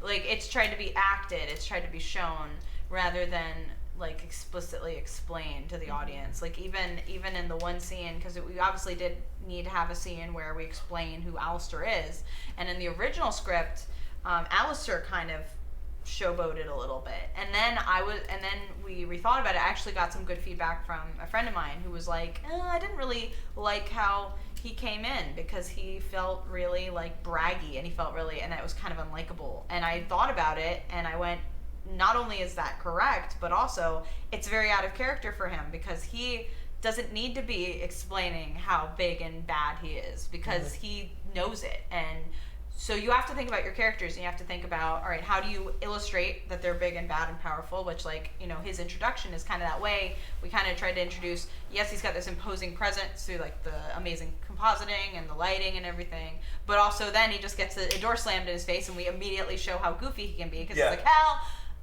you know, like, we immediately show... It's the biggest laugh for me in that. It's one of my favorite parts. That show, or that whole scene was when I boarded, and it was the first thing. It was even before we locked the script. Like, that scene was always exactly what it was, because I was like, this is just the funniest way to, it's like the most solid way to introduce that he's a big presence in this world, but he's also kind of a goofy, like, light-haired He's character. having fun. Yeah, so he's kind of playful. He's like a very Cheshire Cat type character. And But there's kind of that subconscious introduction as well too, where it's like the first thing they do when they see him, slam the door on him. Exactly. But he's definitely going to still be in your house. Exactly, yeah. There is no slamming the door on this guy. Exactly, and so we ended up, instead of having Alistair go, oh, I've been this big demon and I do big things, we decided to have Vaggie be the one, because Vaggie not only is a character who has a wealth of knowledge, she makes it her business to inform other people. That's her character. She's also kind of a storyteller. Her whole thing is that she makes things very dramatic and serious. So I was like, she's the perfect character to explain to another character that doesn't care or doesn't know why this guy is a big deal. And it ended up with a payoff, like the punchline, to kind of show that, like, not all the characters take these characters kind of seriously. But it also gave the perfect opportunity to do a big show, because even though she's telling, we also got to do like a lot of fun imagery, and it makes more sense for her character to be directly explaining, hey, this is why. So this is just from a storyteller perspective. Like, think about your characters. Always think about, well, would this character explain this thing, or would they just would this character be like, oh, by the way, like, for example, another example is Charlie and Vaggie dating. Like, that was actually something, like, their chemistry was kind of undeniable through script writing, but it wasn't even really canonized until, like, the board artists directly were like, we read this as these characters together. Is that not correct? And I went, you know what, I think that is, like, I think it's incredibly accurate without even realizing it, because just the chemistry of the characters came through. But then the boarding was deliberate. So the boarding is then deliberate with that informed reality. But that's good writing, and because it got it across. Exactly, and it gets it across. So then the boards then showed that they were in a relationship. Because a lot of people ask me, like, why don't they say it? And I was like, well, if you've been dating somebody for a while, you just kind of are together. And you don't go, oh, by the way, this is this, unless it's a really relevant thing. Like, if she had brought Vaggie onto, like, the newscast, she probably would have said it. Yeah. But, like, it's all about how you write the characters. You have to think about, from the character's perspective, would they be announcing this thing, or would they be saying this thing, or would it be more natural, or can you just show it? Yeah, or can you just show things? Sorry, it's animation. Show as much as you can and take advantage. And everything in animation is deliberate. So you can put things in the background that even, like, the layout of a shot can inform somebody about a character being villainous or being evil or being whatever. So, like, the whole framing of, like, Alistair at the door shot is like a wide shot, so you just feel the lighting that Sarah did was like the rim lighting and everything. So, like, we tried to do as much as we could to inform about the characters through the actual, like, film language as well. So and we're still learning. Like, I'm not someone who'd ever say I'm a master of that sort of thing, but, like, it was something to consider while boarding and while writing. So it all makes the job easier of getting across the story. I was gonna say, another thing to consider is Saber Spark says, "Where's Doom Guy?" Worst pilot ever. Shout out, thank you, Saber. Thank you, Saber. I've known that guy for so long. So. I swear to God. I literally, the funniest part about the whole Doom Guy thing is that I knew about the game Doom, but I didn't know anything. And so when everyone was like, where's Doom Guy? Dude, I was like, you say you like hell, but you don't know what Doom is. We're leaving. I vaguely knew about that game. Like, I've heard people talk about it, but, like, whenever I think of big hell games, I think of, like, Diablo. I don't know anything about video games. I'm so sorry. I just offended everybody. How dare you? I think they're great. I just don't play them. So, like, I don't have, like, a wealth of knowledge about games. There were a lot of, like, references, though, in the background characters, right? Like, were there? Well, I can swear that not to Doom Guy. Sorry. Not to Doom Guy. But maybe I'm we'll pretty sure put I saw one in now. Pennywise demon or something. Yeah, I threw in, there's a lot of, like, nods to things that I like, and I think a lot of the background artists and a lot of the artists snuck in things that they like into the pilot. Like, there's a few things that got snuck in that even I didn't recognize. Like the Lost edit.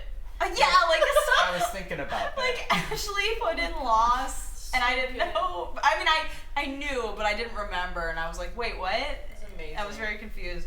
But no, like, the Doom Guy jokes are just funny to me because I had no idea what they were talking about, and that was, like, all the comments for a while, and I was like, what is this? So now it's more just you being now like, I'm just what like, is this? Doom Guy?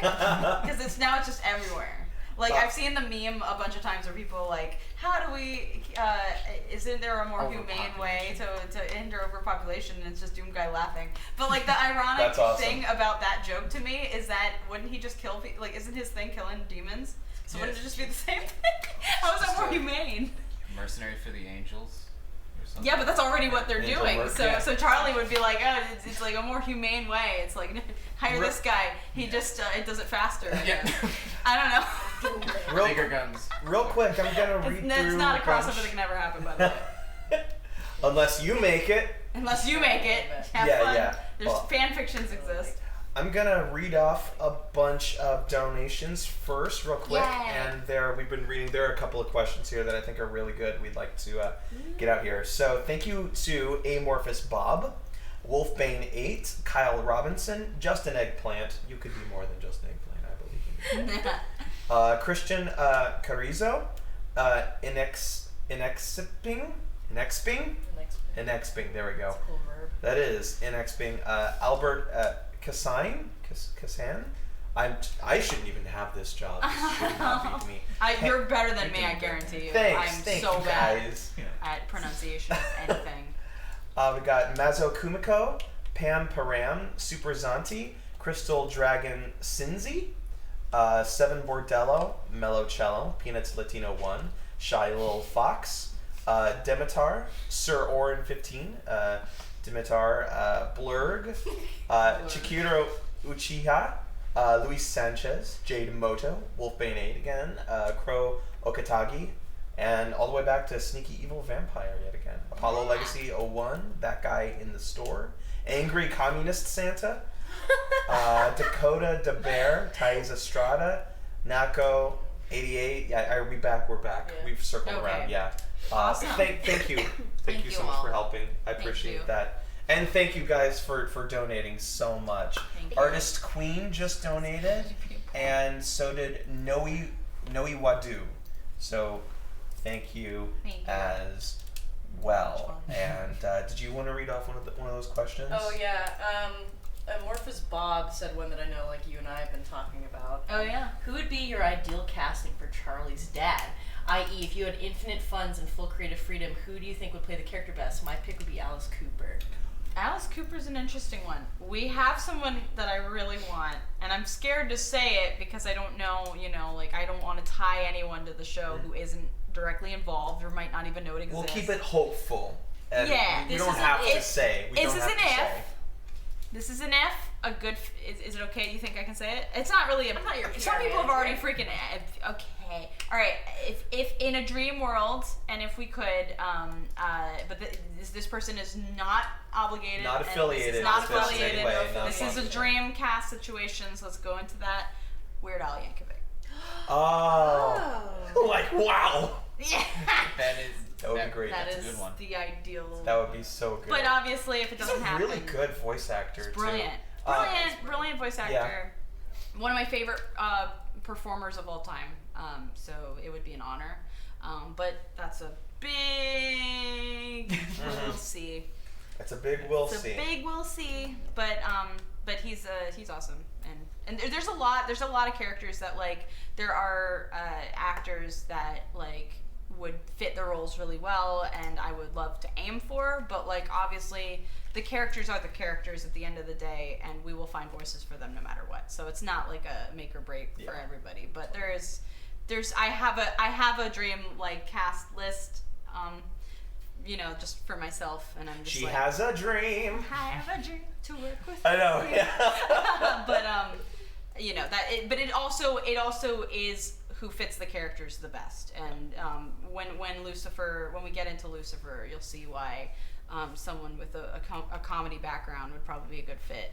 But there's a lot of people who could make for an amazing Lucifer. So we'll see. Quick question for everyone. Favorite scene? Entire In the entire whole thing. The entire reprise. Yeah, very good. I'm jaded though. It's I think I know mine. I really like the scene where she's trying to call her mom. I thought that was really sweet and poignant because like it's the extremes. Just like in animation, it's the breakdown that sells your pose. Yeah. So in a story, I feel like it's the same way. If everything is crazy, and intense and one way. quiet and if you have that quiet introspective moment, it hits so much harder, and I really felt that. So I think that was my favorite. I'm really glad. What? I said son. Son, are you gonna do that? No, I'm not going to do it. Oh, you're not gonna do it? No, I would need like a specific one. But Like a whole it's scene. not funny if there's no context. Oh, okay. I do a really stupid crying voice that like kills Viv every time I do it. Yeah. Do it. Kills do everybody. It. You'd have to do. I don't even know what he says anymore. Oh It's not well, funny. did you want to do the I can suck your dick part? That whole exchange. No. Okay, fine. No. So you were doing that. I won't put her on the spot. I can suck your dick. No. There you go. Oh my God, so good. Thank you, Christopher Schwartz, we for always that. dissolve into doing really silly voices, like because your energy. I literally live at your house now, and I get sitting there until like 5 o'clock in the morning, and then I yeet back off to Burbank. Yeah, but like last night was all just like that crying voice. We were like punch drunk, pretty much. Just, like, Yeah. exhausted. But I have a hotel. Oh my God, My yeah. cabin key. My cabin key. Supine Stargazing asks, when was Lost JPEG snuck into the show? That was Ashley. It was Yeah. when the Rams, when Charlie is singing, they have a donut, and it's in the sprinkles. Yeah, it's in the sprinkles of the donut. white It's a sprinkles. very small God. detail, but real quick. My favorite scene is just I loved so much of it. So like I think like visually the song numbers, just all of them, all three of them have like a different aspect of them that I really liked. Like the reprise is beautiful, and like the main song like has some of my favorite like shots, and then like the opening song is like such a like. Did Ames do the one where Charlie turns around? She's got the spooky eye and the hair. Oh, that was that one's one of my favorite shots. Ames Yeah, didn't that's a animate great on shot. Hazbin, but that was Amy. Amy, gotcha. Yeah. But like, but yeah, I think my personal favorite though, just because like it's personal to me and it kind of kickstarted the whole pilot was the scene that I boarded, which is the hell. Yeah. Like that whole where it's up into the point where he goes, I would have done this already. That whole scene was primarily me, and I was just like, yeah, I made it in, and it was like good, cool. So I was just proud of it. I was like, that's the one contribution that I gave that I'm really proud of. It's a good scene. Crow Okatagi asked, what tips do you have for an aspiring voice actor looking for a job? He asked, he was like, can you please get to my question? I'm running out of food money. Oh, But it's like, no. don't tell me if you can't afford to donate, please. No, like heads up for everybody. Yeah. Please do not donate if you need this money for Yeah. other things. Like we appreciate it wholeheartedly, but your life matters more than you know, Yeah. if we make cartoons. Yeah. So you know. The answer that I've heard the most from every voice actor I know is get lessons, do lessons. Because Lessons, you will make so reel. many connections. Yeah, have a good reel. Have a reel. Obviously, I mean, this is we stuff that I kind think of Mitch kind of covered. if you go back in this one, once it's out, go back and watch what we said earlier when Mick was here, because we get into the voice acting, like what to do, how to get hired, kind of thing. We went into that pretty extensively earlier. So when this is done, you can go back. Maybe I'll try to like. I know a lot of podcasts that go really long, like time code different conversational That's not a pieces. bad So idea. if I have time, I'll try to do that. Sure. If I have time to go back and watch this again. Sorry, people are spamming Obama X Angel in the chat. Why? That's my favorite ship. Okay. Angel's a registered Democrat. I'm a registered anything, baby. Oh my God. Would he be independent? Would he be both? He can Or be whatever neither? he He'd just wants. be Like, I everything. want my Obamacare, baby. I guess.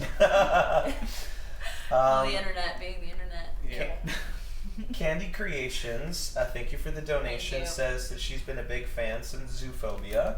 Love your work. Angel's always been my favorite. And what's your biggest challenge while making Hazbin? Was it just making it? It was just making Yeah. it, organizing things, keeping things on track, being a boss, because I'm not. I'm not a good boss. Like, I don't know. Being a boss is tough. Like, I still don't even like that word. I'm like, I'm a boss. I don't know. You should like it. You are the boss. I am for you. If you want to think about it like in industry terms, you're a director. Director. Yeah, There we go. director, producer. Director. That Yeah. producer is probably Yeah. It's better than boss. Everyone's like, you're the boss, and I'm like, No, you are directing people to bring your vision to life. Yeah. And there are ways to be a horrible director, Mm-hmm. and there are ways to be a fantastic director, where you're bringing out the best in people through encouragement and like constructive criticism instead of just like, I agree. this sucks, do it but better. Yeah. However, that does happen in the industry as It well. does. It definitely happens. You have There's to have like definitely- thick skin. Yeah. Yeah. But it's like But I it's so much think better. for the most part, like lesson there is a line to walk that is you are too casual, too lenient. Yes. Yep. And then too strict. Yep. And I was always really afraid to go too strict. So I think there are times where I was a little too lenient. But that said, it never felt like a bad experience ultimately, because everything got done. Everything is fine. I tried really hard. I really didn't want anyone to not be enjoying their time on the project. And I obviously have I think it's important also to know as a head of a project that you have no control over that. You have no control over whether or not somebody walks away from the project feeling, like they had a blast, or if, you can't control that. So all you can do is try your best to, bring the best out of your team, treat your team fairly, but also like be strict enough to make sure things get done on time, because something that I learned through the end of production is when somebody does drop the ball, it also makes everyone else's life harder. And if you are not stricter to that person, then you are also responsible for making everybody else's life harder. And near the end of production, there was a few incidents where I felt like I dropped the ball for letting someone else drop the ball really hard, and that was stressful. So if I could teach myself a new lesson, it's make sure your team is professional and make sure your team is on point. And so, and not for yourself, not for the project, but for the rest of the team. The sake of your entire helping crew. make the project. Yeah. When everyone is busting their butts. Because it's one thing for them to like drop the ball on me and me go, well, okay. I'll deal with it. It's a whole nother for what they do to affect. You just made a whole bunch more work for everything is else. a pipeline. It's all a the further pipeline. you get down the pipeline, the more mistakes you make, the bigger the impact. Because then, more money happens, and it's just a big mess. Yeah, so especially for like Colton and I when we were compositing, which is the final stage of making the final lighting, final image, everything. God forbid there's a file out of place or wasn't handed in, then we're like, okay, well, we can't work and now. that happened. And that happened multiple times, and it's just like. Yeah, there was a lot. For me also, I just organization, file naming, or getting everyone in contact with each other. One of the biggest mistakes I made from the very beginning was none of the board artists were in contact with each other, so all the boards were super different. And I then took on revising role, so I revised everything. I went through. You were the revisionist for the entire project? thing. I literally I revised every single panel of every single. To anybody that doesn't animate, that's a hell of a lot of work. It is. So, it's so much. That work. was the biggest step for me, and after that, I was like, okay. Dude, kudos. That is so cool. Thank you. That's a lot of hard grunt work for the freaking- producer to Take do. it. Yeah, to take it. And yeah. it was that was my way of like, but even with revisions, my job was to, because every single board artist had a very distinct style. I wasn't really too enforcey on like be on model. So revising was my job to make everything a little bit more on model. But for me personally, I also loved the styles of each artist. I thought like the expressions were great, the poses were great. So I usually kept their poses and everything intact. I just made the characters look a little bit closer to the model. And then I also was the one to bridge the gap between all the board artist scenes. So like, there is a lot of like them coming and going in different places and stuff because the board artists like didn't have as much contact, so they couldn't be like, this is the layout of the scene, this is where they are, all right, make it work. So I had to be the one after the fact to make that work, and that was kind of a nightmare for me. So big lesson I learned the second time around: put your board artists in contact with each other so that these things can sync up correctly, and less work for me. And like Helluva has been a big learning. Like what's going to be fun about Helluva Boss, the next cartoon, is that I learned so much from Hazbin, and I think that reflects in the production of Helluva Boss. Not only did it go faster, it's shorter, but it went faster, and the team was in contact, so the backgrounds are a little bit more like, you know, consistent, and there's so much you can learn from a pipeline perspective of making a cartoon.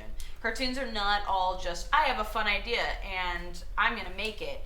You have to think about the logistics of actually making that. Like the boarding, the sound design, the art, the communication. It's all important. So the pipeline is key. Your file names are important. Naming conventions. Naming conventions are important. Okay. Shot numbers are important. Yeah. It's all important. I have worked in animation production for almost a year, sort of, interned, whatever. And it is so important to have everything organized because we have had multiple instances where either we already had the files, but someone said it was named something else, or it couldn't be found in the server because it was like Habin Hotel instead of Hazbin Hotel. Yeah, some people would name things like kind of silly things. Yeah, or they'll think they'll be like creative by being like, oh, this is gonna be like HB _ like letters, numbers, and it's like help us out. Yeah. Follow the template that you've got. Yeah. Just stick to that same format. It was whack. Let's see. There's this question from Cute Penguin. Thank you for the donation and the question. And I think that this also ties into another question that we've got here from Noe Wadu. Cute Penguin's question is there a certain age a demon has to be to enter the hotel? Like, can a demon kid live in the hotel, or would Charlie have the fear of them being hurt? And Noe asked, first, I absolutely adore Hazbin. Keep up the great work. Second, can the citizens of Hell have kids? So I think kids in Hell is kind of something people want to know more about. Yeah, I think... Would they be born there? Can they come there? Could they go to the hotel? Because the show is so adult, I don't really know how many kid characters there are unless they're kind of for joke. You know, a really shitty kid or a really nasty... or one of those bait and switch jokes where it's it looks like a normal kid, but they're secretly in the cannibal world, which I'm super excited to get into. It's in one of the comics, so I'm excited to show. There's a little cannibal town, a little cannibal village, and its whole aesthetic is old timey Americana, the 1910s. So the little kids with their little ribbon hats and all that, and the whole gimmick of that world is that they all look really innocent and cute, but they're all cannibals and they're monsters. So it's the little kids are almost like gremlins that will attack you and eat you. So there might be some visual jokes with kids, but for the most part, it's probably not going to be something that the show gets into super heavily. In terms of the hotel. So you wouldn't do one of those bait things that Tom and Jerry did where he goes to heaven and there's kittens in a wet bag? No, of course not. Why not? No, I hate that moment. Every time I see it makes me really upset. I'm like, no. But no, we probably wouldn't get that dark if it was serious. I say that ignoring a big portion of a Helluva Boss and a big joke in Helluva Boss, so you're just gonna have to wait for that. But I think that tying into the whole having kids thing. No, the sinners cannot have kids. There would be so many kids. Yeah, right. No, it's that's kind of an added part of the punishment, I guess, is that you can't really have that kind of family is no longer, and it also is just it's kind of there's no way you can't as a sinner demon you are there to be punished. You're there to live out your existence that way. The only characters that can have kids in the Hell universe are the ones that are born there. So Charlie potentially her obviously she is the daughter of her father. And then the Sins maybe can, the Eldritch demons can, which I'm excited to get into them. The Eldritch family, they're kind of Lovecraftian demons. They can. The imps can. Very cool. I'm excited to get into Lovecraftian stuff. It's a completely different thing. Nice. But the imps definitely can. So the characters Helluva Boss. Cool. more likely. Nifty's the child, right? No, she's like 22. She's just cute. She's just tiny. Okay. No, Okay. she's just tiny. She's like Nifty's whole deal is that she's just really tiny and she like seems very like innocent and cute like, but no, she's like one of those like young like whenever I think of like I listen to a lot of Taylor Swift to get into the mindset for her sometimes. And Taylor Swift. Look what you made me do. Yeah, she has like this. I mean, that's not an endorsement either. I'm just No. saying like the music. Like I have different artists that I listen to for each like character, and like she's a very like that type of like singing the love songs that she writes about her crushes and but she's kind of that turned up to like 500 of like crazy She's going a mile a minute. yeah, and she's going a mile a minute. And she's kind of, she's very like dirty. Like she would probably, she crawls around on the ground like covered in dust and like covered in muck, and she's just like, everything's so dirty. But she's dirty all the time. Yeah. She's a fun character, but yeah, she's meant to be like a young adult. Gotcha. All the characters in the main cast are gonna be likely of age, just due to the fact that the show itself is like really adult, and all the characters are kind of crazy. So it's a bit much to have kids in there. I don't think for like the serious storytelling aspect, for like kid characters don't really work in this world. Yeah. Plus, it kind of sucks to think of the idea of a child. Yeah, it's also kind of like, it's kind of also a questionable. Yeah, I was bummed when I first saw the Nifty character because like her shirt has like 3 bloody holes, and I was like, oh, did this kid get killed in a drive-by? Like, You'll see. But no, she's not a kid. But she's a very like, she's kind of like a bug. She's like a little bug alien character, kind of. Yeah. So. Yes. There was a question by Luis Sanchez who asked, "Heaven and hell are a thing, but what about limbo? Or is there even a limbo? Is there like a giant DMV?" I liked the idea of trying to explore limbo in the show. The answer is I don't know yet. The 2 main fleshed out settings of the show are heaven and hell to kind of represent the 2 separate sides that people see of like the good and evil, good and evil, and like, but the show might get into limbo to kind of show the middle side of things, which is kind of like the themes. We'll see. Cool. But that's to be seen. That actually kind of segues nicely into a point that I wanted to make, and I wanted to ask you about specifically.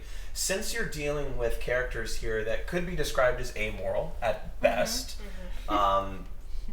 is that freeing when it comes to writing? Because suddenly all you're asking yourself is, what is my protagonist or these characters like?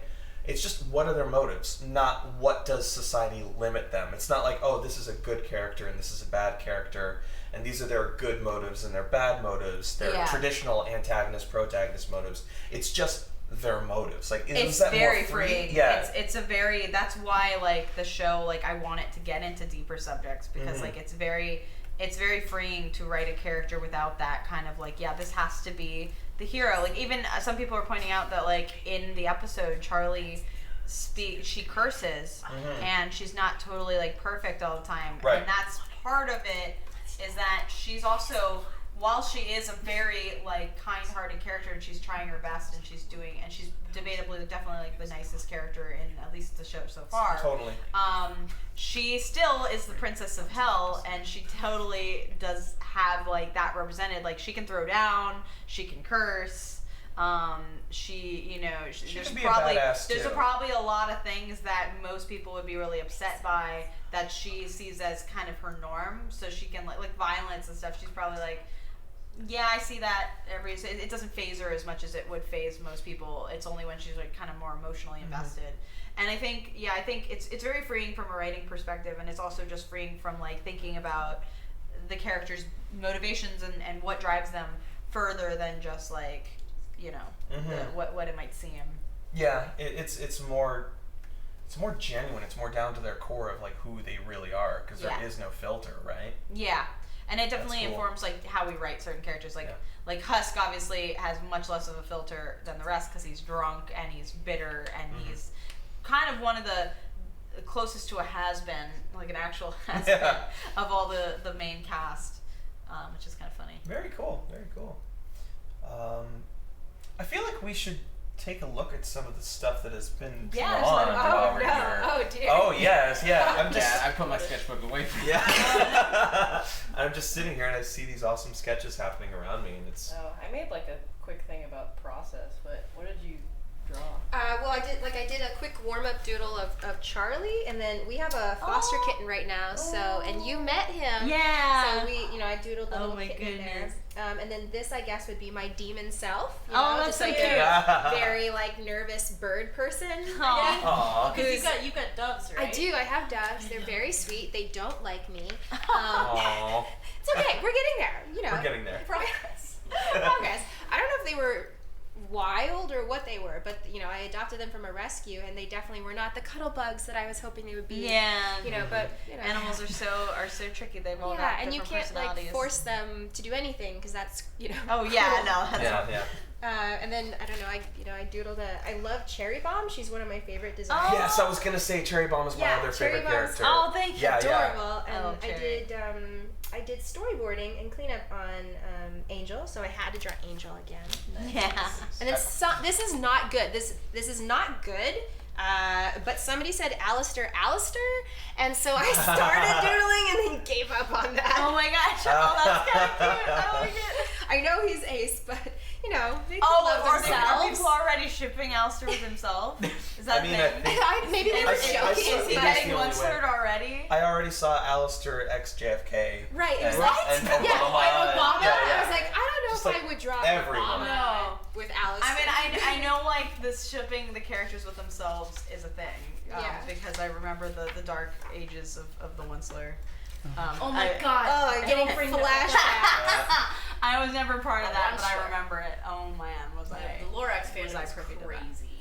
Lorax? The Lorax. The Lorax fandom is crazy. I need to get in on that. But no, I haven't seen any of that so far, so I was like, oh no, no, but that's adorable. I love it. Oh, I love that. Oh, thank you. It's so cute. Yes, which we have another question. Let's see here. We got this is a good one from Cthulhu Green. Wow, this. Holy shit. I might Oh, you be. didn't- you It didn't might be restore going it. back. Yeah. Oh, is that what's going on here? Okay. I don't even know what that currency is. It looks cool. Oh, the $10,000 one? We figured out that's pesos. Pesos. Oh, okay, so very cool. cool. Very Yeah. cool. Yeah, but what's that crown Thank looking you. one? This With the one here, undertail. with the Toby Fox. I love Cordy Kim. I love Hazbin Hotel and you guys. So the question is there a season in Hell? Are there seasons there? I want to see a character's winter or summer clothes. Oh, I really want to explore that. It's just it's tricky to think about how some of those really logistic thing how would this work.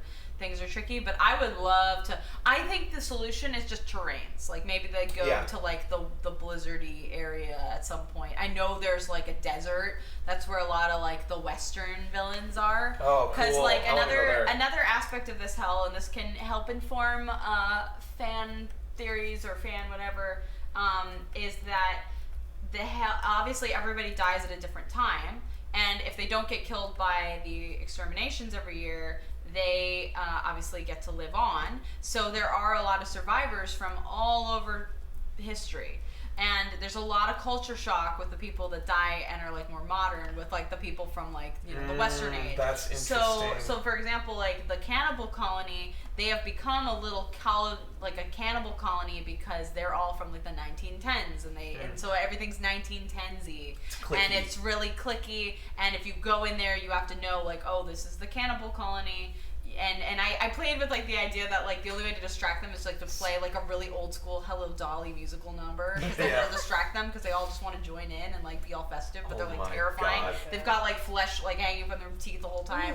It's just terrifying, but everyone's ha ha, I gotta distract them. I accidentally walked into their territory. my God, it's this is the so way good. to blend in. Yeah, yeah. So there's a lot of It's things acting like that. like a zombie during the zombie Yes, apocalypse. exactly. Yeah. But yeah. it's instead you have to sing a Hello Dolly style musical number. Hello, sweet pea. Yeah, it's No, old timey. yeah. And then Alistair fits in really well there because he's kind Oh, of around obviously, that. totally. So he's Yeah. super embraced there. So that's kind of a place he frequents. And there's a character named Rosie who's kind of there.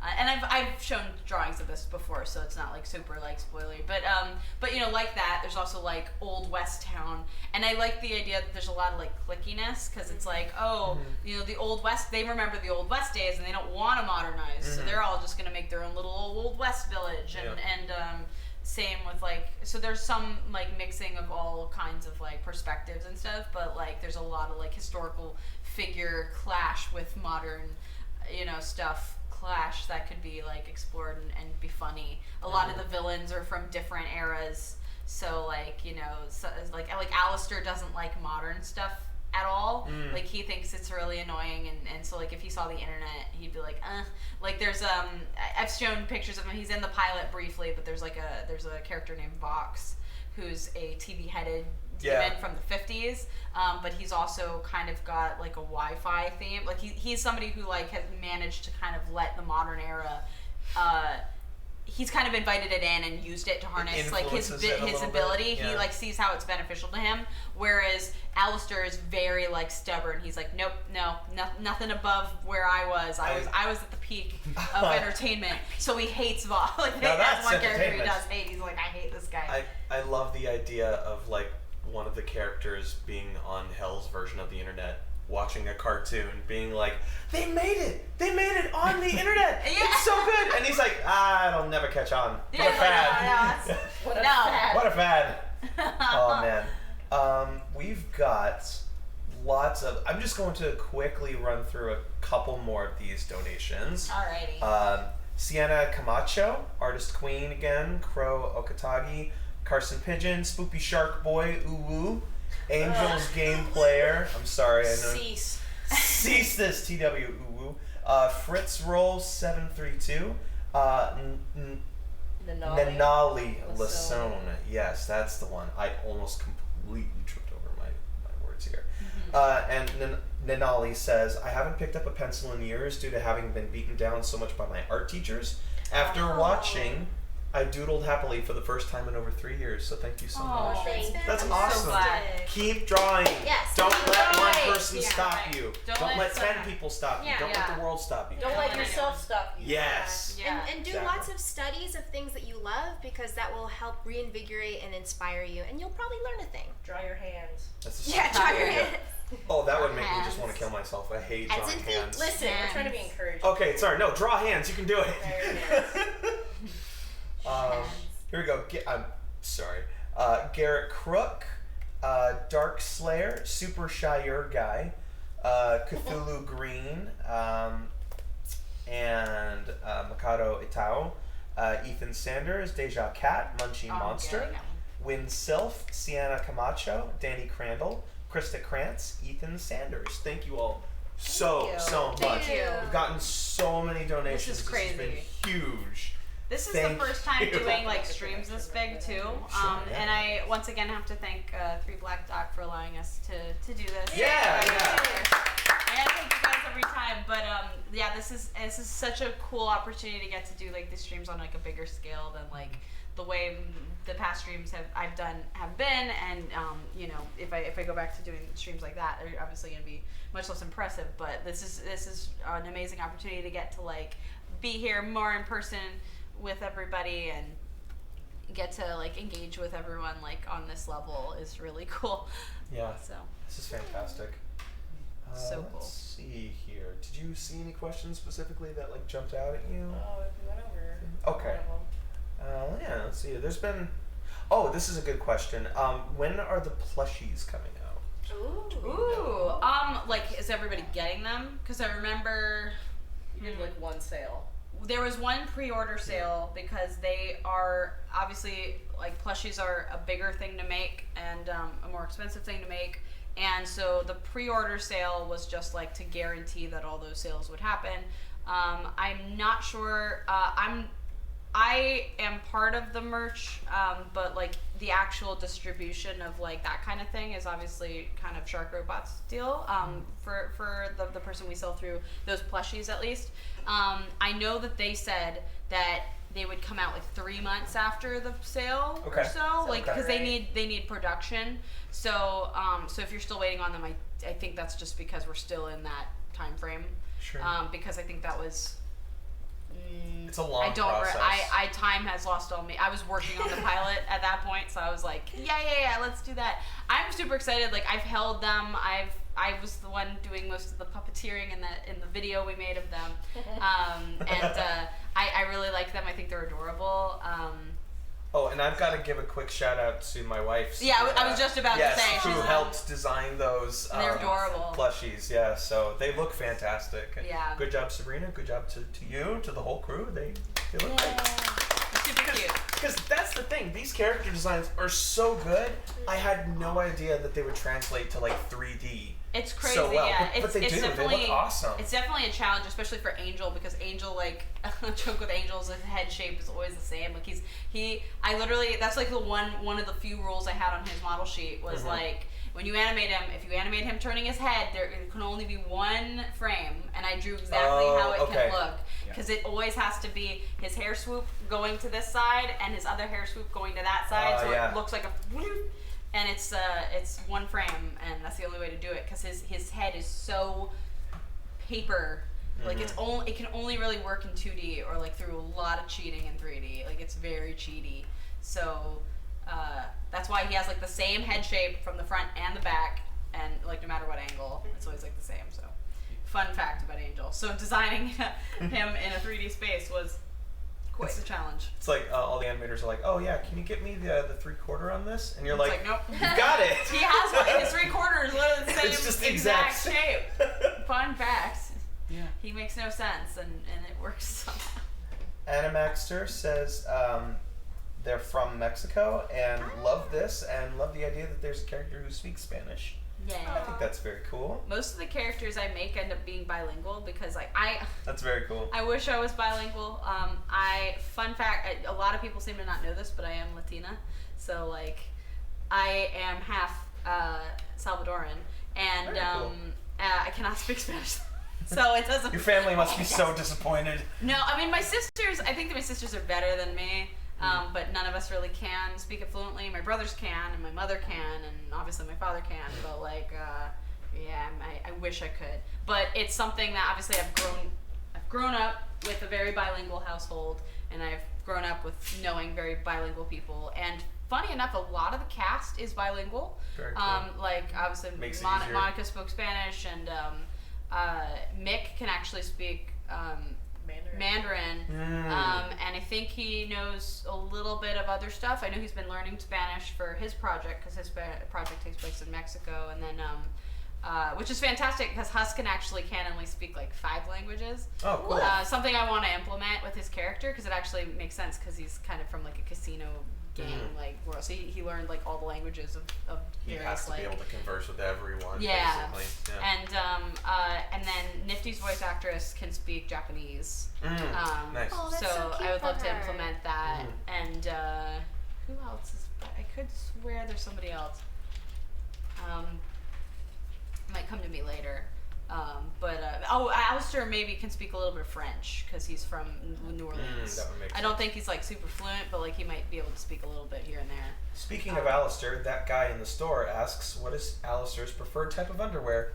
Boxers or briefs? These are the important questions, you guys. I don't think about it. I don't Chantel. think about these things. Do you need to know? No. Well, Sleep wait, alone. he's not Yeah. modern, so boxers, right? Yeah. Probably boxers, Yeah, I yeah. imagine, Boxers. right? Or like, yeah. Or what do they call them? Knickerbockers. Like, you know. Knickerbockers, yeah. Like old timey. He's got those old timey. I know if they'd ever wear like swimsuits, he'd just have that one old timey. Yeah, with the We're going stripes. to the nipples. Yeah, and like the then, hat. so would Charlie. Like I feel like they both like That's rock awesome. those like striped like pajama looking swimsuits. This is a great one. Lil Red asks all of us, what are our favorite shows and cartoons as kids? Oh, that's a good one. Yeah. That's good. I got one. Go for it. Go for it. It's been Venture Brothers since, what was it, 2009? Nice, yes. Venture Brothers. Very cool. Freaking so good. That's a great show. I got into it late. Same. I only got into it like a year or 2 ago. Oh, it's so I wanted to say that, like, watching the Hazbin pilot, like, I had, like, the same excited feeling for, like, what the show is going to be and whatnot. From the, what was it, like, almost 20 years ago that I watched Venture Brothers. Oh, that's crazy. Yeah. That's high praise. Holy crap. Thank you.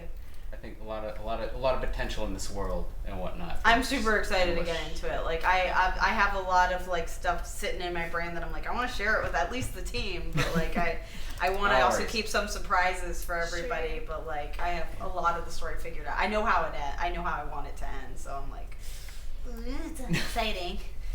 But does anyone else have? Because this is a good one. Oh, God. All of my favorite cartoons when I was a kid were like Nicktoons, like Nickelodeon cartoons, and I love WB cartoons, classic ones like the old Bugs Bunny cartoons. Oh yeah, Warner. Yeah, Warner was huge for me. Cartoons are huge for me. Yeah, too. and then as far as the old movies go, just pretty much all of the 90s and 80s Disney movies I was huge fans of. Lion King, Aladdin, Mermaid, and then the 80s ones too, like really like Oliver and Company. Oliver and Company's God, one so that good. stuck with me a lot animation wise. Yeah, I super really good. like the music. I've never seen it. It's really? it's fun. Oh, it's Is it- a really great Yeah, soundtrack. dogs. Yeah, we need to watch it. It's a good one. the songs- Georgette is like one of my favorite animated characters. Yes. She's a poodle. Yeah. Girls, I you adore got work I to do. I shouldn't. No, I haven't. No, I haven't yeah, seen it's that. Disney. I've also only seen All Dogs Go to Heaven Once. Oh, I loved that's that as a okay. kid. That one's I wasn't a Bluth kid. I'm not That's as fair. much of a Bluth person, but I do like that one. I like Lamb for Time was big for me, so I can't say I'm not a Bluth. I'm not a Bluth hater. I'm not as big a fan of his movies as others. But it's nothing against him because I know he's a. You know, it's a crazy thing. I don't think a lot of people know this, but it's totally possible to not be a fan of something and also not hate it. Yes, I know. Right? You're It's right. okay You're to right. be mild I feel, on something. I feel like it's a disclaimer totally though fine with the to not have an internet now opinion. because Yeah. it's like I'm not big on this. Yeah, exactly. Don't be personally. She actually said that she hates everything Don Bluth has ever done, and we're all stupid for liking it, you guys. Yeah. Just wanted If to his let name go. was Don Retz, Yeah. you would have liked him. Don Bluth. But and then I don't get it. Red. Oh, Don Oh, Red. it didn't- Oh, Don Blue. In the Don mind, Red. it worked out. It's okay. It's all right. I got it. Thank I love a good pun. You did your best. We're just not on the same level as you. It's okay. Yeah. Do you have a favorite Jess or one that you Well, like? if I have to pick from when I was a kid, I was not allowed to watch a lot of cartoons. Like, really? Yeah, I was not allowed to watch Yeah. Invader Oh. Zim. So, like, I watched a bunch of episodes before we watched the movie. Oh, yeah. And I do like it now. Like, I mean, I always liked Gurr. Who didn't like Gurr? But I was only allowed to watch, like, YouTube clips of Gurr. I can't do it, dude. I went over to her house and she's like, "We gotta watch Invader Zim. I gotta show you Invader Zim because I've never seen it." Yeah. And then Gurr pops up and I'm like, "Oh, I hate it." He was just so. He's so manic. I loved him when I was a kid. Too much. He's not my favorite thing anymore, but I do still have like an appreciation for his adorable randomness humor. He's pretty cute.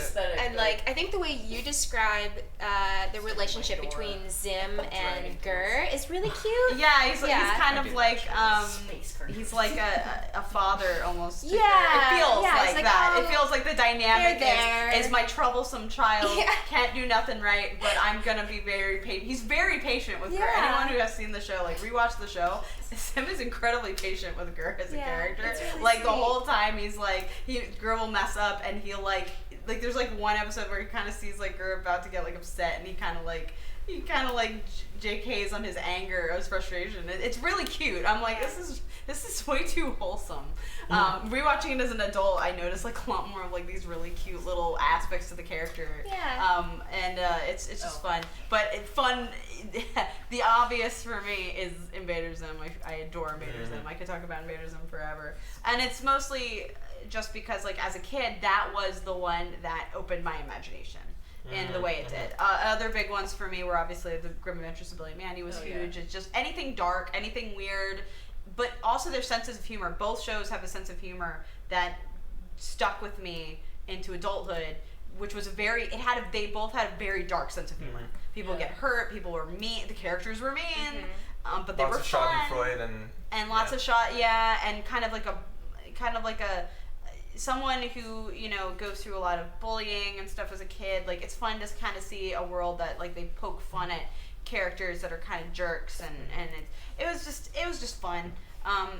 Both shows were super fun, and then obviously I grew up on Disney movies, like my love of musicals paired with animation, comes from a lot of Disney and old Warner Brothers movies and old just any kind of Broadway influenced animation.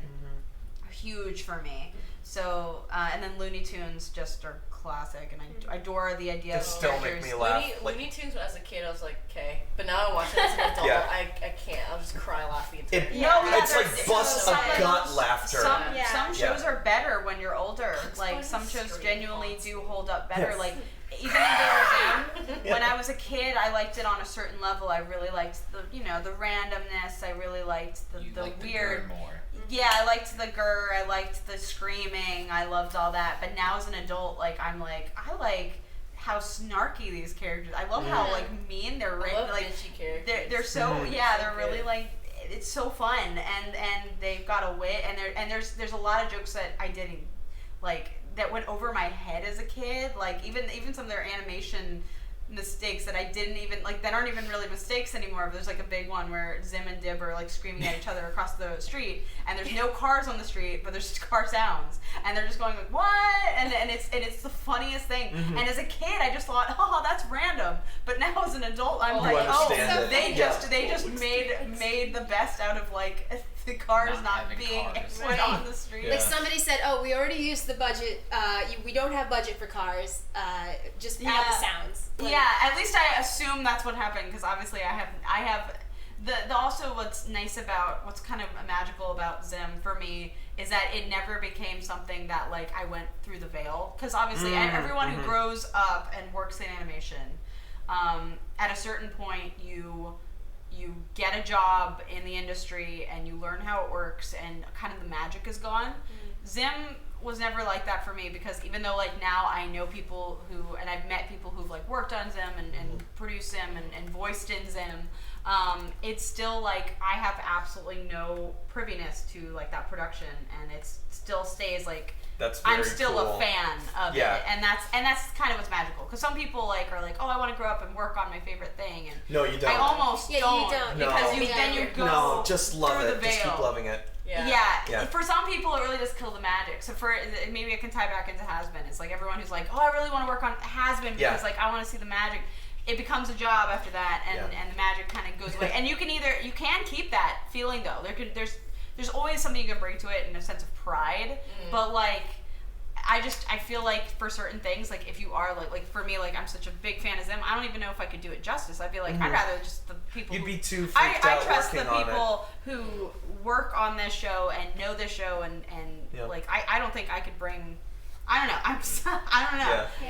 It's just it stays magical to me. It's also so fun too that when you're a kid, it's just like, oh, look, pretty picture, whoa, and then once you actually learn how you do it, it's so impressive picture. It's so cool. And then you're like, wait, I actually really like this area. I'm gonna do that. Yeah. Oh yeah, and you can see what in it you like. Like for me, like with Zim, it was art direction. I was like, I was absolutely captivated by like the sharp angles of the style and.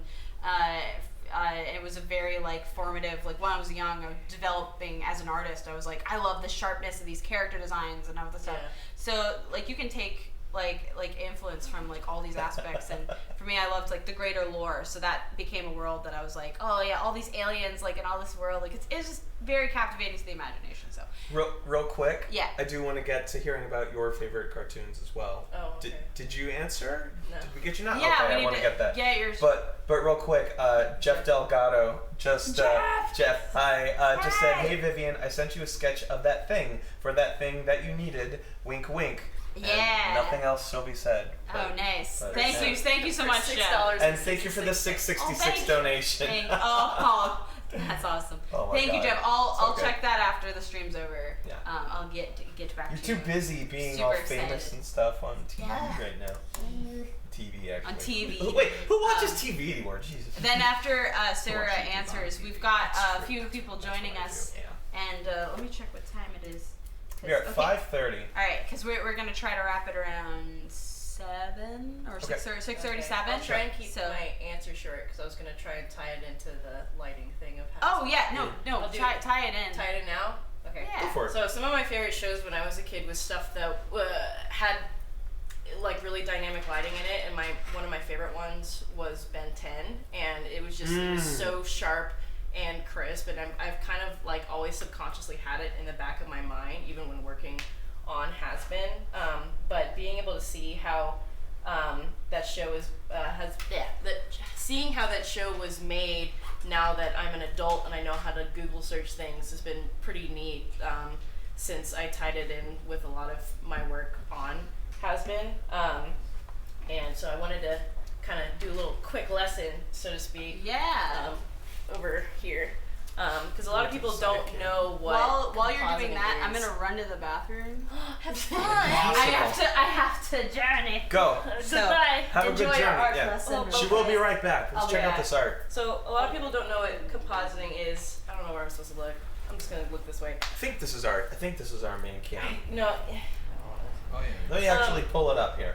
Sick. Anyway, so a lot of people don't know what like compositing is, but for the specific production, I was in charge of doing like some final lighting design and making the final image, and Colton did some of that as well too, so that was really neat.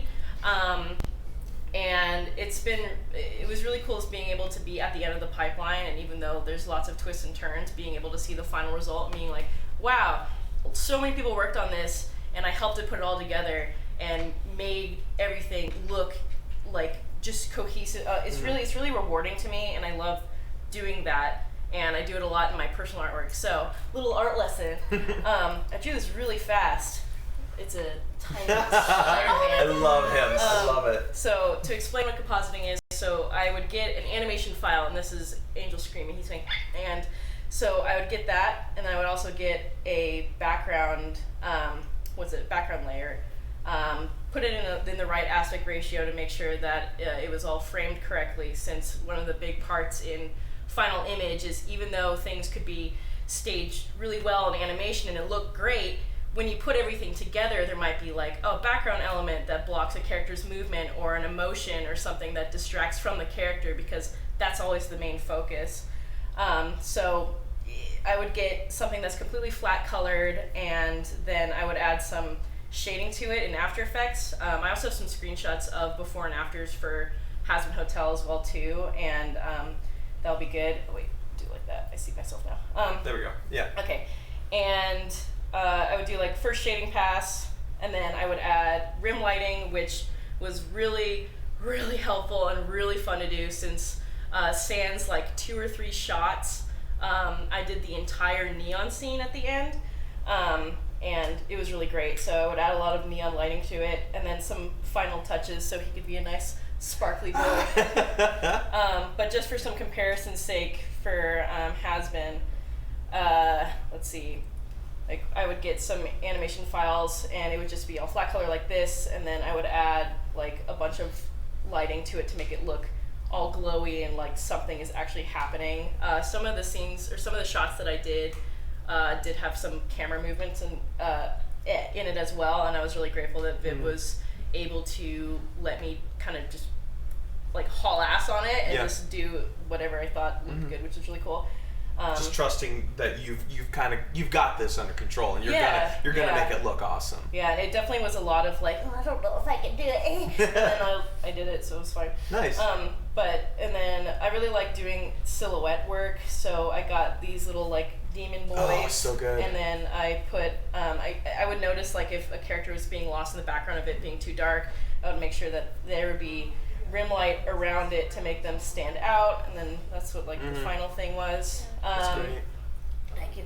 And then I like doing bigger scenes too, since they were a little bit more challenging for me. So making everything work and read well was like really, really fun. So I would get like a multiple character shot, and then make it all focused of like, oh, here's where the character goes. So like you would even implement like, you would imitate like rack focuses and everything. Yeah, that's very cool. Depth of field in So cinematography important. is like, oh my god, it's my favorite. So like, you know, I would get flat stuff like this, but then make everything kind of blurred around, That's make it so focus cool. on the characters. Some things were a little bit more challenging than others, since I would get a group shot like this, but the characters wouldn't be on separate layers, So I would have to individually like hand Oh draw my masks around it. I'm god, like, you got it flattened and you had. Oh yeah, wow. it was amazing. This one this one wasn't super complicated. I just wanted to really like plus this, so I made the fire kind of more glowy and whatever. So this one was really fun to do.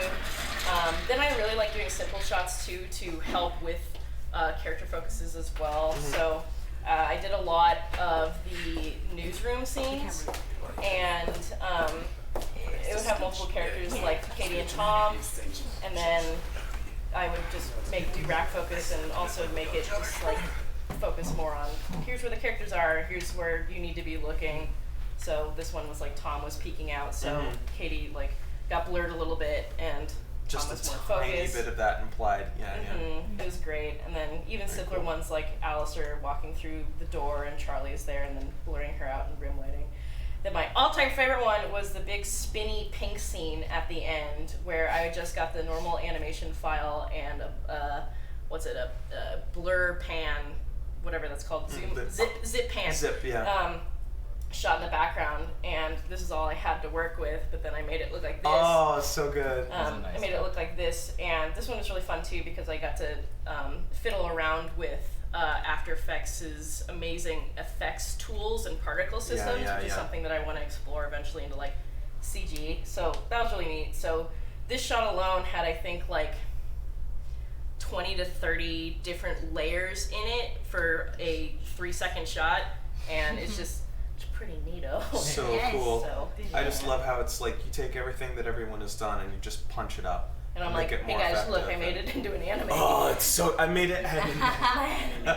Yeah, it was really cool. I really enjoyed doing So it, great. and I'm very grateful that Viv is allowing me to force my way into her projects again. So doing more of it. So. Yes, I love your compositing is like, because I got better at compositing by the end, but like I'm nowhere near like a professional compositor. It's so like fun. seeing like your shots and now on Hell of a Boss, like Caro and Rafa and Colton, like all of them are better than me, so I'm just like, okay, their scenes look like just so much nicer. So I'm just like, you guys can do all the fancy effects, like adding. I did little dust in the hotel. Yeah, it looks so good. So there's a lot of amazing stuff. That said, now that we're back, I'm back, and now we are joined by 2 more people on the team. So we've got Monica Franco, who is the voice of Baggy in the pilot, and Lyle, I don't want to butcher your last name. Oh, Wrath.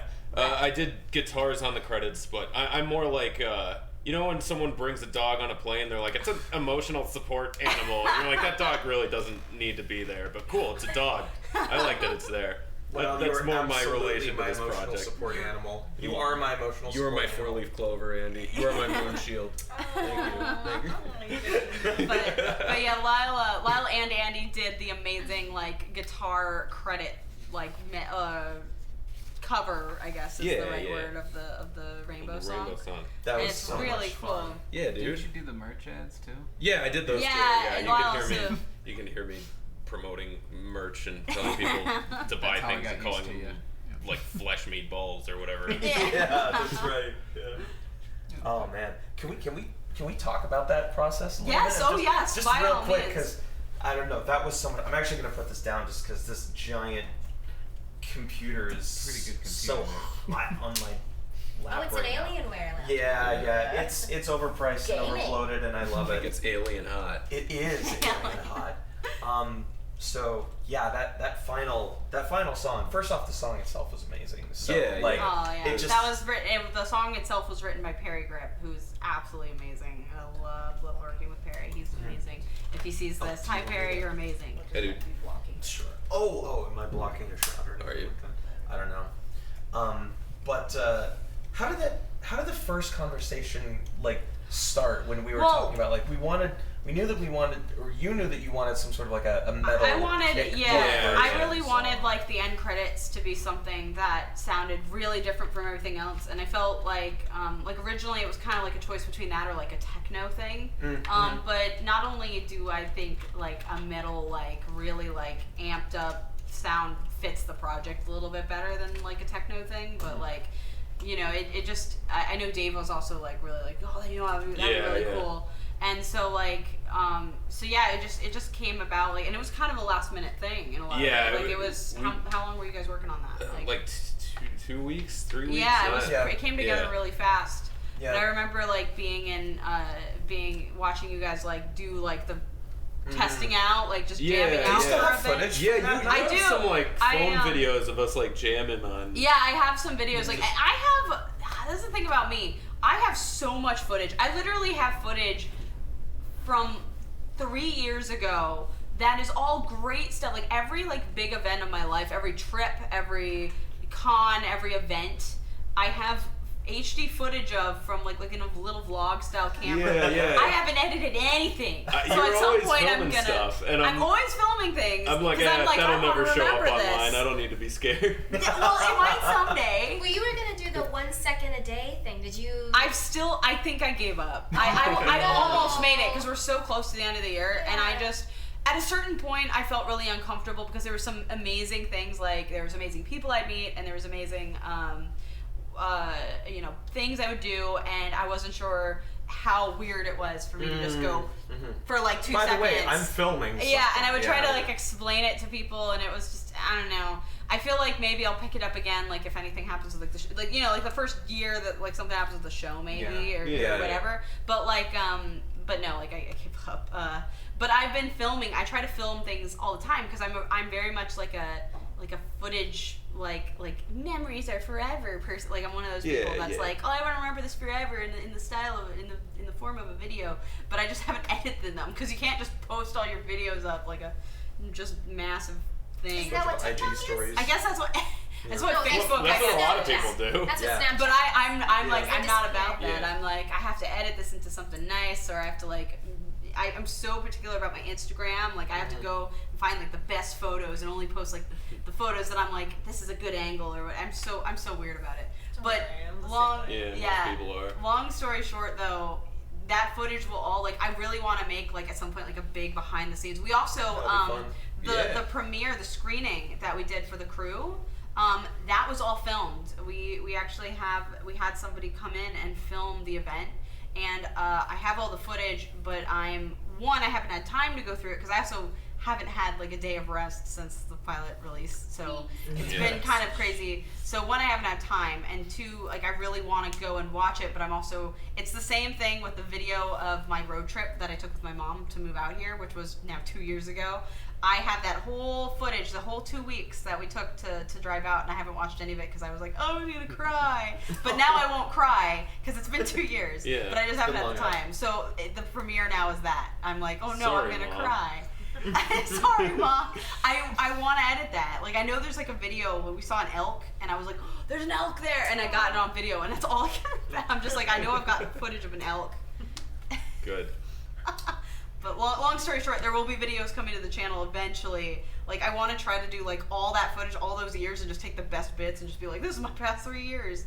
And same with, like, all Hazbin behind-the-scenes footage, like, all events and stuff. Try to turn it into some kind of behind-the-scenes-y montage video. Do it. It'd be fun. Yeah. That would be definitely. I would watch it. Someday, we'll see that when I have time to edit it. I'm gonna go through a quick round of donations real quick. Just want to say thank you to The Lone Bit, Anna Maxter, Octo Lady, Cookie XX, Garrett Crook, Second Path, DJ Duncan, Death Trap 475, Lynn Myra, Badger Jakku 33, Zalinka, Sir Zero Shot, Luis Sanchez again. Thank you so much. JJANSE10, J Jans10, not sure. Lothric Knight. His name is Mendel, and DJ Duncan again. Thank you so much for all of those donations. You are fantastic. Thank you so much. Thank you. Yeah. And I'm going to throw out one more question real quick. I thought there was another one that I saw. Oh, this was one. Yeah. Kyle Robinson asked, what if anything was used for reference for the hotel's design, like the like Tower of Terror? Maybe he uses as an example. What references did you use, if any? I mean, for a lot of the ideas that went into the initial design, a lot of the building is informed by like who owns it, and the owner of the hotel is because because obviously Charlie, you know, uses it, but the owner of all the bigger buildings that like she frequents, like the palace and the hotel, they're all owned by her father, and her father has a very specific theme. So like why the reason it's so whimsical is because like it's kind of like his whimsical influence.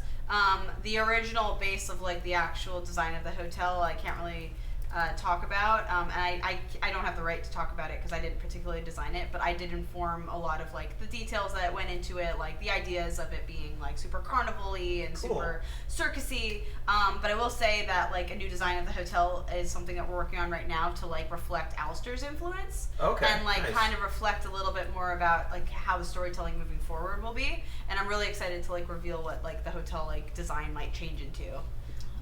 Super excited for that. When is episode 2? Yeah, that comes up a lot. That's a recurring one. It's been a recurring question. We've answered a few times, and a video is coming to the channel to explain like kind of like the update, state of things, the next state of things, and I just have to vague. I just have to vague because like the truth is it's definitely like something that we're considering all options. We'll find out. We'll find out. Stay tuned. I feel like we should talk about the voices. Yeah. Because we've got a voice here. Yes. What was your experience like working on the project? It was different working with a friend, and she had told me about the project like years ago when it was just like an idea on paper. She was like, and I remember, and now it's like a tangible thing, and it's because we've known each other a while. Yeah, it's very strange, but it was it was a lot of fun to play a character that was so different from me, and it was nice having like you direct. It was like it was cool. I really had a lot of fun. Getting to yell and say the F word. Get paid to say the F word. My mom did call me afterwards. Like she saw it. She was my like, God. Mónica, ¿por qué dijiste la palabra? Sorry, I had to. Sorry.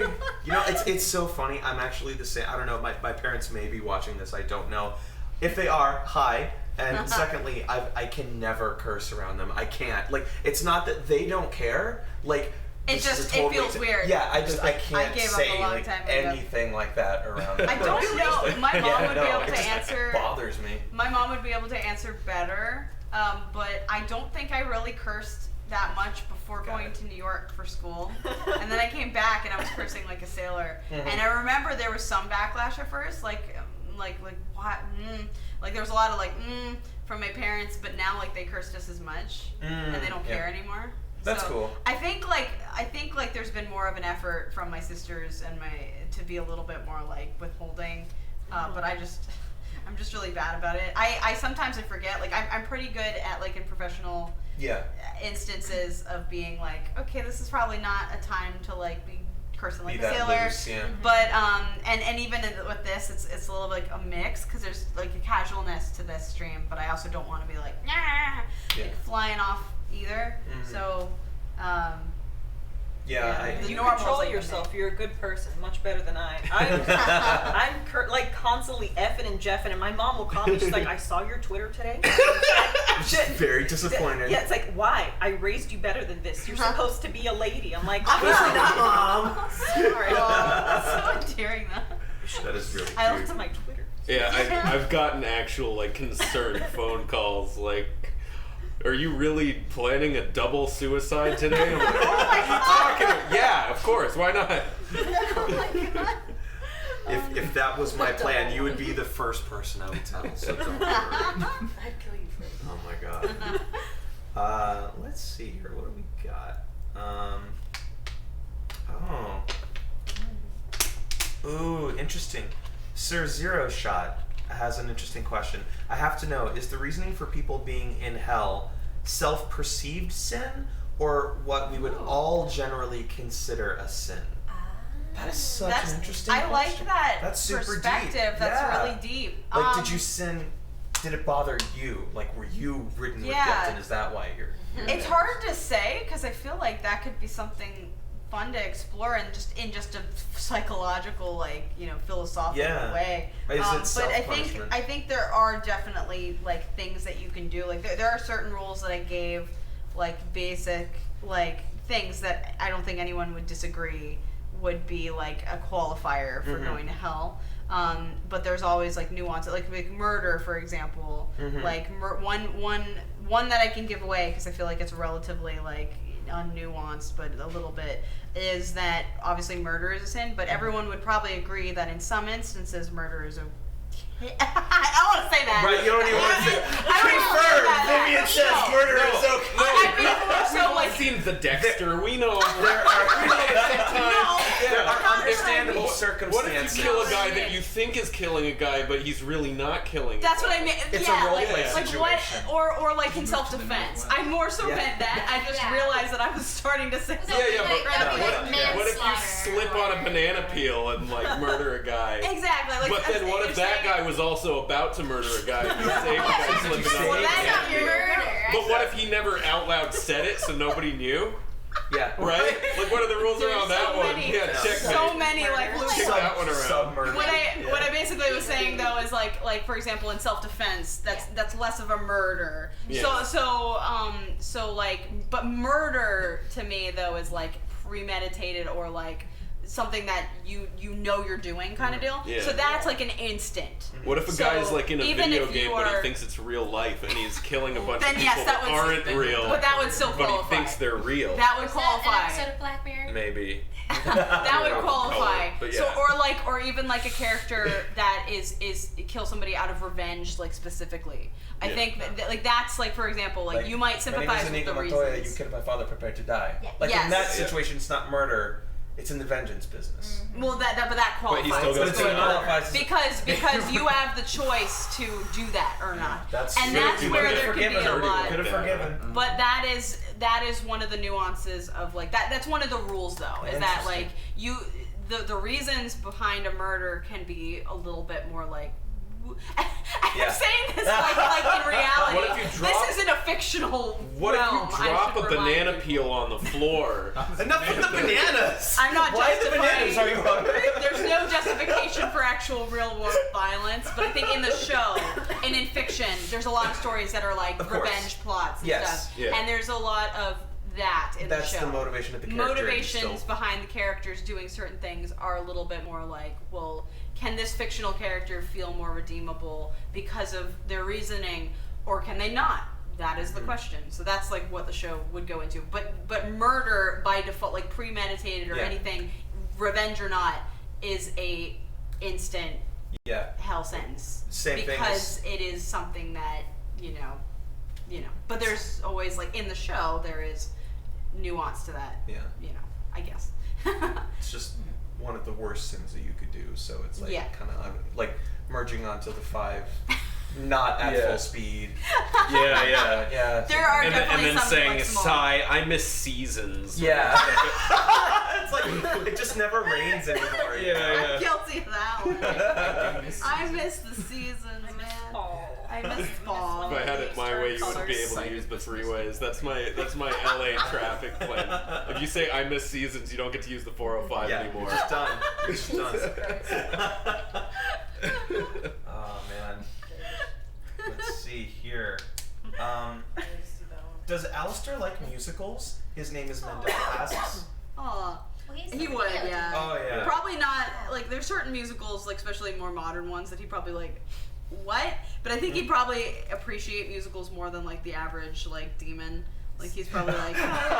Is he more kind of like a vaudeville dude? Yes, much more like Very old timey vaudeville. He's from the 30s, so like anything like pre-30s, he really like in the 30s. So he wouldn't like Shrek the musical. No, he would not.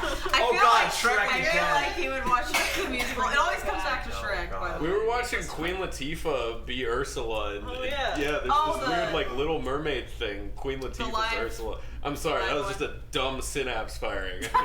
No, it had nothing to do with anything. Shrek. You just Queen just Latifah, watching. I just think he'd have Queen Latifah? No, I like Queen Latifah. She disappeared for a while. I was like, I hope she's okay. And then I saw she came back in the girls' trip, and I was like, oh, thank God. Thank God for the girls' trip. Just because I know she's all right, you know? Yeah. No, she's great. But then she came back again for the Little Mermaid. Yeah. In latex. I was Yeah. like, okay. I Queen saw. Latifah's kind of like low key. She's kind of a babe. Right? Yeah, I'm not gonna lie. We're just getting emojis and memes at this point. But no, I'm okay with. You can tell. Alistair would probably not like short musical. Yeah, you good? He'd probably go. Do you This need is to, like, what it's become. Get up and you're good. That being said, I actually saw Shrek the Musical on Broadway. So Did you really? Yes. I So really did. jealous. Like unironically or totally ironically? Oh, what are their favorite And songs? what was the verdict? Oh, like what type of song? Really? I It's good? Oh, it's on Netflix. That's Have fine. you watched it? No. Give it a shot. Watch Shrek the Musical. Right, that's what we're doing. But No. it's not that bad. It's not that bad. But I saw it for free, so like I couldn't complain even if I didn't like it. But like I love so much like I love so many musicals that even like a weird musical, like if it has a good song, I'm like, all right, it's got a good song. I listen to this song. And Shrek the Musical has a few songs that I do unironically listen to. There's my admittance on love it. screen. Okay, well There you that's go. piqued my curiosity. You gotta give it at least like one run through. Okay. And then Still have then one give your bottle of verdict. sake. Let's We do, yeah. Let's. pal it up. Yeah. Do we have any more? There was a good one that you There saw. was this super cute one, and then I lifted my finger up and I lost the name of the person that asked it. But they said, "What are the characters' favorite songs?" Oh, that's a cute one. Yeah.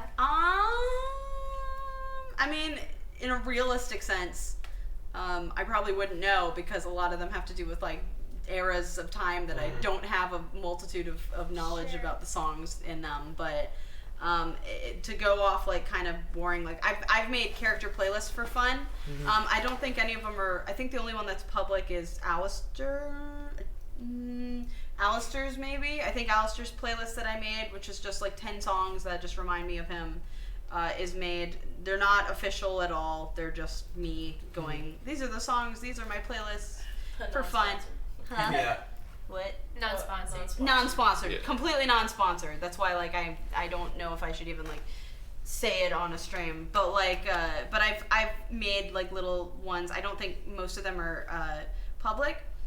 But just for my own, like, what songs kind of get me in the mood for different characters, like, they all kind of have different artists that kind of, like, you know, influence them. But, like, for Charlie, it would be, you know, a lot of, like, old vaudeville type songs, definitely, like, Over the Rainbow, like, Somewhere Over the Rainbow is, like, a big one at the top of her playlist. And then Angel, I listen to a lot of Studio Killers to get in the mind for Angel, like, a lot of that, like, really fun kind of synthy pop kind of stuff, and a lot of like Italian, like kind of Italian music, like just kind of fun, like mandolins and what other It's funny accordions. that you mentioned a mandolin. Accordion. Yeah. I happen to have a mandolin with me today. You have a mandolin with you right now? I do. I will say. Lyle's suggestion. Yeah. Yeah, I will say as we close off, if you guys are okay, I think it would be fun to close off. Like when we do close off, if we close off with you guys doing a little bit of jam. I'm not sure if I'm gonna be here all the way until we close off. Well then whenever. Yeah, we actually. We're actually about. Yeah, we should go. a Do you guys concert. want to do something now? We could do something real fast. Real yeah. fast, and then Yeah. Andy could do some mandolin. Absolutely. After. Yeah, I'm totally. Yeah, I would love to hear you play a tune. Okay. Or just even Yeah, we just could jam figure or out whatever. the thingy on The thingy. You know Yeah. the thingy. Yeah, the thing. The thingy from the we'll show. figure out the thing from the show. Yeah. We can do that. Grab it. Hell yeah! You guys Real don't- quick, I want to say thank you to John.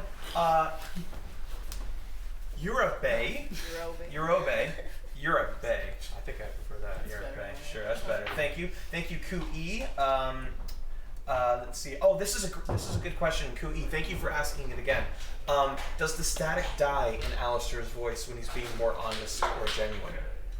That's something I can't reveal. Can't reveal the nature of the static. Because obviously that's a big tell of which one. Cool. You know, so. Well, I'm going to go ahead and close the chat for just a second while we keep going. And I need a bit of a break from having this on my lap. Yeah. For what, 4 hours? 5 hours? Yeah. This has been, I keep saying. Good work.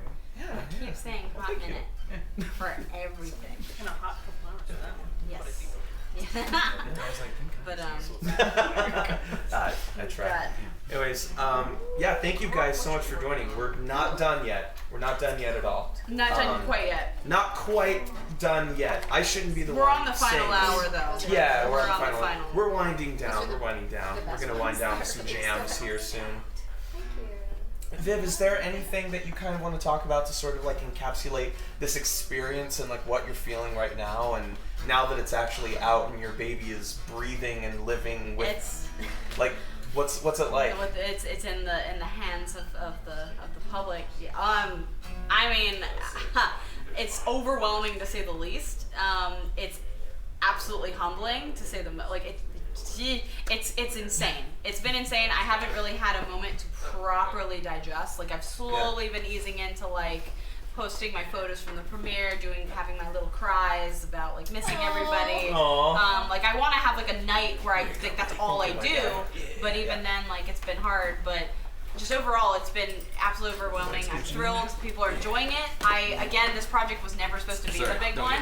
I thought it would be a little thing to show, you know, because I love these characters and I obviously always wanted it as a series, but it never felt as big or grand as it has now become. And now it is, and now it feels like the story that, and it really is a combination of all the things I love more fully realized, and I'm just excited for the future. And you guys can, because I know you're on a 10. Oh, that's okay. Yeah. Lyle's on a bit of a tight schedule right now, so we're gonna try and bust out some tasty jams. But that is awesome, Viv. I'm so glad that like you need to just take like a month off to do nothing. Yeah, just you digest do. this. Try 3. I Yeah, want to try. exactly. I keep being like, I want to do this project, and it's never probably gonna happen. But Oh my god, and I'm not but helping either, messaging you all the Oh time. no, it's okay. I love it. That's the thing. I Okay. thrive off. I love making things. So Okay. like making things, but I want to take like at least like a week to like go to Disney World or something. Yeah, you I totally want to go to like Disney World, or like I'd love to like travel. So maybe next year or some point, I really want to go like. I know my family wants to go to Alaska, and I really want to go to Alaska. Alaska's so beautiful. Have My to family go. used to live there for a little while. Ooh. Yeah. Yeah, I love nature, so like I just want to go to Alaska for a little bit and see the nature. Because you miss seasons. Yes. And then but yeah, no, I love creating. I thrive best creating. I feel like I'm just like a creative shark that just doesn't want to stop. I don't want If to you stop creating, you die. I literally. So like, as long as I'm able, I will keep creating things, and I'm full of different ideas that I just want to get out. And once they're out, I'll be like, okay, I can like sleep. I can like go to the great sleep. The great sleep in the Everything, sky. once everything is out. Once everything's done, I'm like, okay, I can decease now. It'll be okay. The biggest sleep. Isn't it terrible that like, that's the stuff that goes through your head if you think you're about to die? It's like, oh man, but I was gonna. That's literally what I was gonna go to the DMV next week, and I had to. No, like the boring I'm stuff. literally like, I didn't get to finish my funny I didn't sing the song that I wanted to sing. Yeah. But anyway, you guys are about to witness some live magic. Can you play me an A there, my friend? Assuming I'm in tune. I tuned it up beforehand. Alright.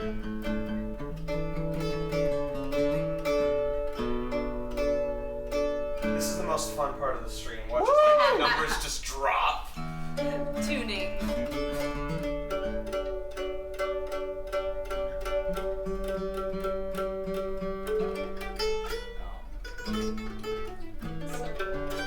Just like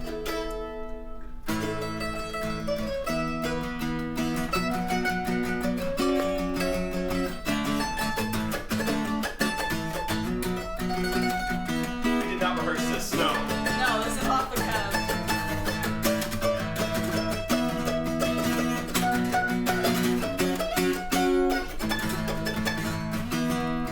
Where even are we? I don't even know where we I was are. at that part that you can't sing. Oh, something. Oh yeah. Okay.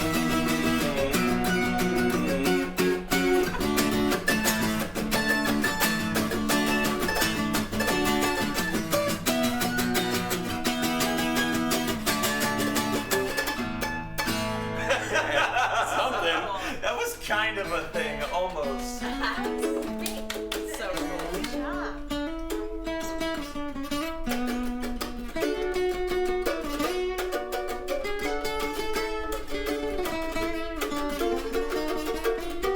Yeah, mess him up.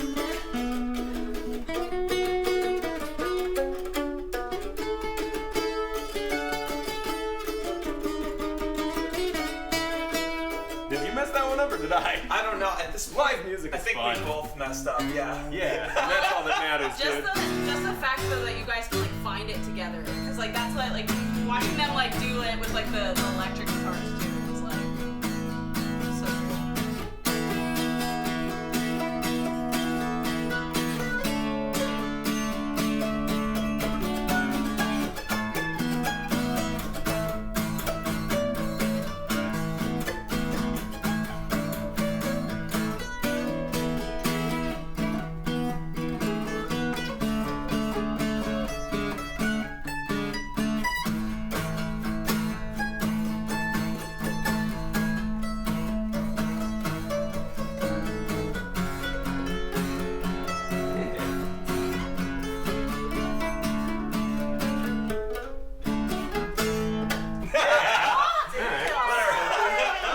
Sometimes. We can do some things sometimes.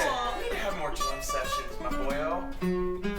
I agree. Yeah. Yeah. I just wish I could play rhythm for you because you're a shredder. Yeah. This guy shreds on guitar. Can't really do that. I know you said it was a mandolin, I think, but we got a couple people asking, what's the tiny guitar? What's the tiny guitar? I will happily tell you guys. So this is a mandolin. It's basically a fretted version of a violin. It's the same tuning, and it's really popular in bluegrass, folk, and Celtic music. And it's awesome. I like it a lot. Yeah, no, it's really cool. I really like the sound of it. Yeah. And there's mandolin in that There musical bit is. too. Yeah. That was this guy's suggestion here. Yeah, because this guy shreds on it. Thank you. Thank you.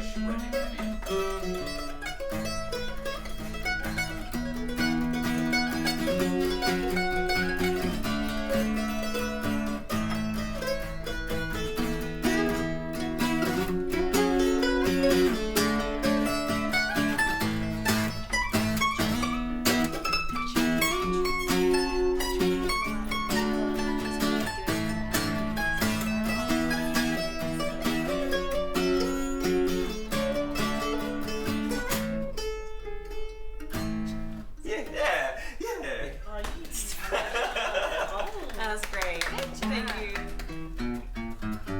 Oh God! No, I wouldn't. I'm not gonna.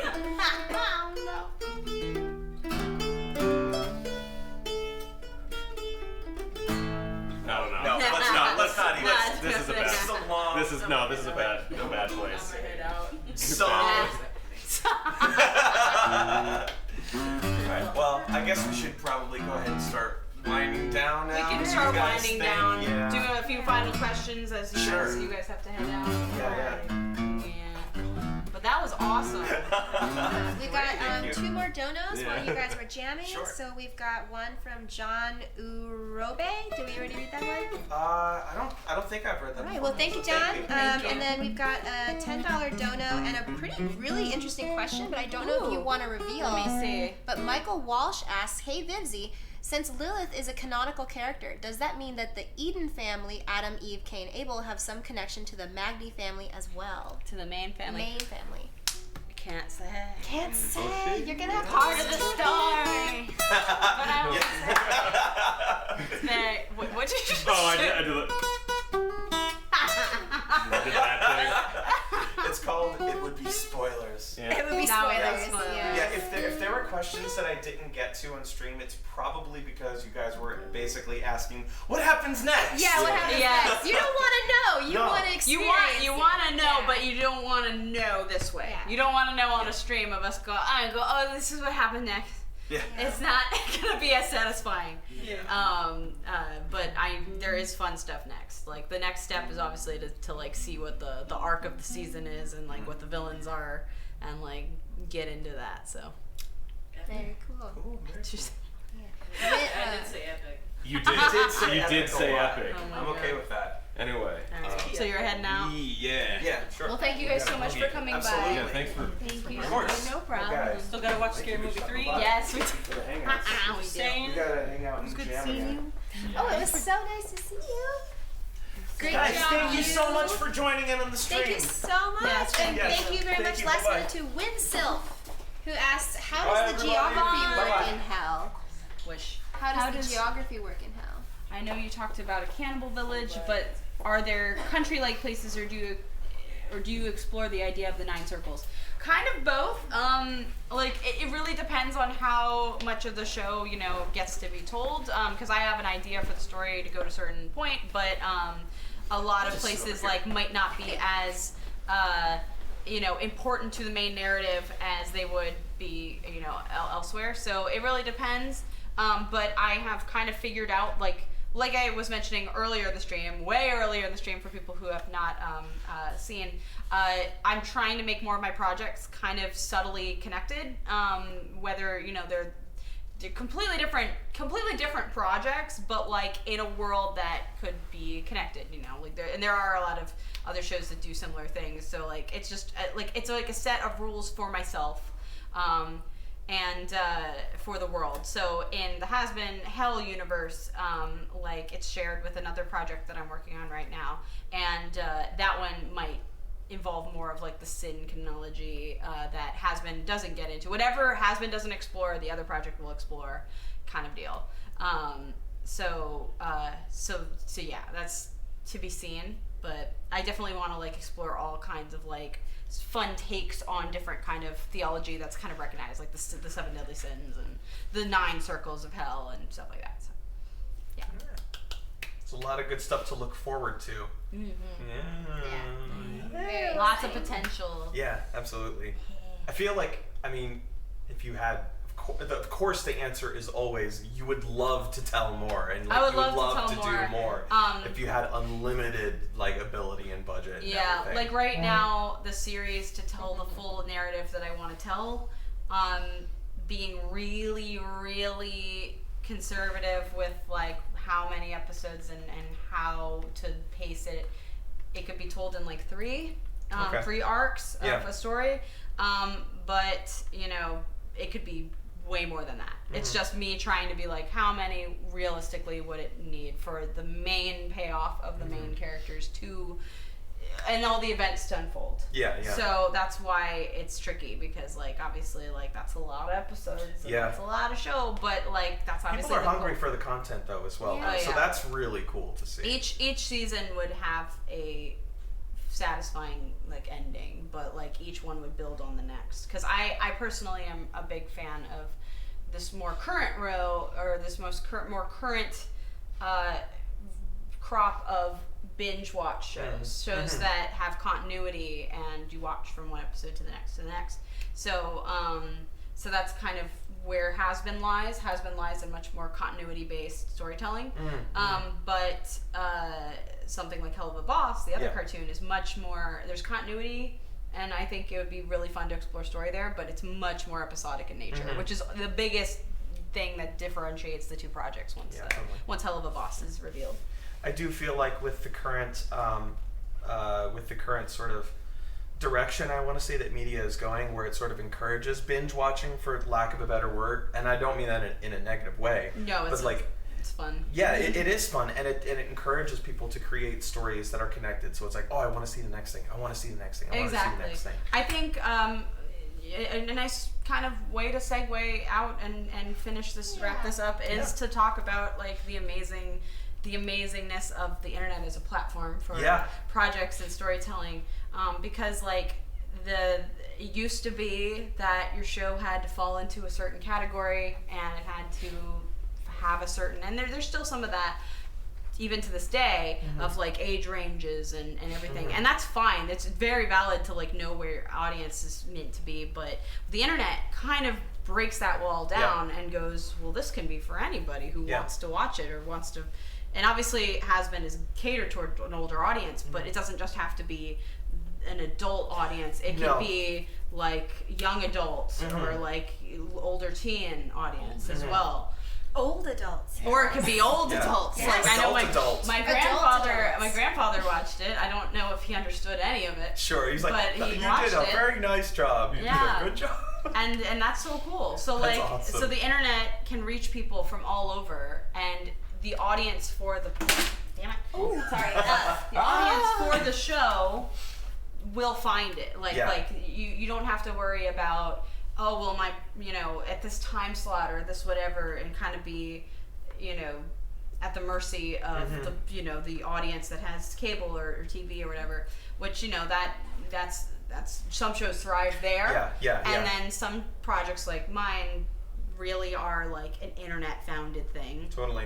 Which is why I'm gearing it towards more internet based like streaming and storytelling in that form. Know your audience. This is your audience. This is where it was built. Yeah, and this is where I feel like it's just the most home, is at least on like a streamable, like web based thing. I feel like the project really is meant to be watched that way, and so obviously we don't like we'll see what the future holds for it, but like I definitely think that like the internet, and this is just for everybody wanting to make stuff on the internet, you can tell any story you want here, and you can make anything that you really like if you have enough drive and enough passion for it, and maybe get a group of friends together and just do it. And I have to say that you really inspired me as well with like my other side projects and stuff that I've got going on as well. You've always been like, well, damn, Vivian is doing it. It's like, hell yeah, I can do that. And so like, thank you for me and for everybody else. Thank you. And for everybody here,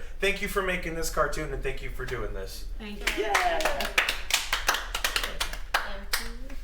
No, every time I get near close to tears, I like make a silly face and because it's like a way of like getting myself back in. Yeah. I can't do it as well as she can. Really good. It's really good. So good. Feels the stream. Yeah, just the breath. But Time to check it. That has to be a character. But no heart attack. But no, like everyone out there has like, or not every, even if you don't, that's another thing too. If you don't have a story, like don't feel like that doesn't mean you're somebody who can't create amazing art or amazing like things. Like a lot of people like have things that they're really good at, and that's what they excel in the industry or whatever. And not all the time is it storytelling, but like a lot of people want to create their own stories, and a lot of people wait and see like about pitching it and stuff, which there's nothing wrong with doing that. Sure. Absolutely nothing wrong with pitching your ideas, but like if you pitch and pitch and pitch and pitch and it's still a no-go, maybe think about trying to make it.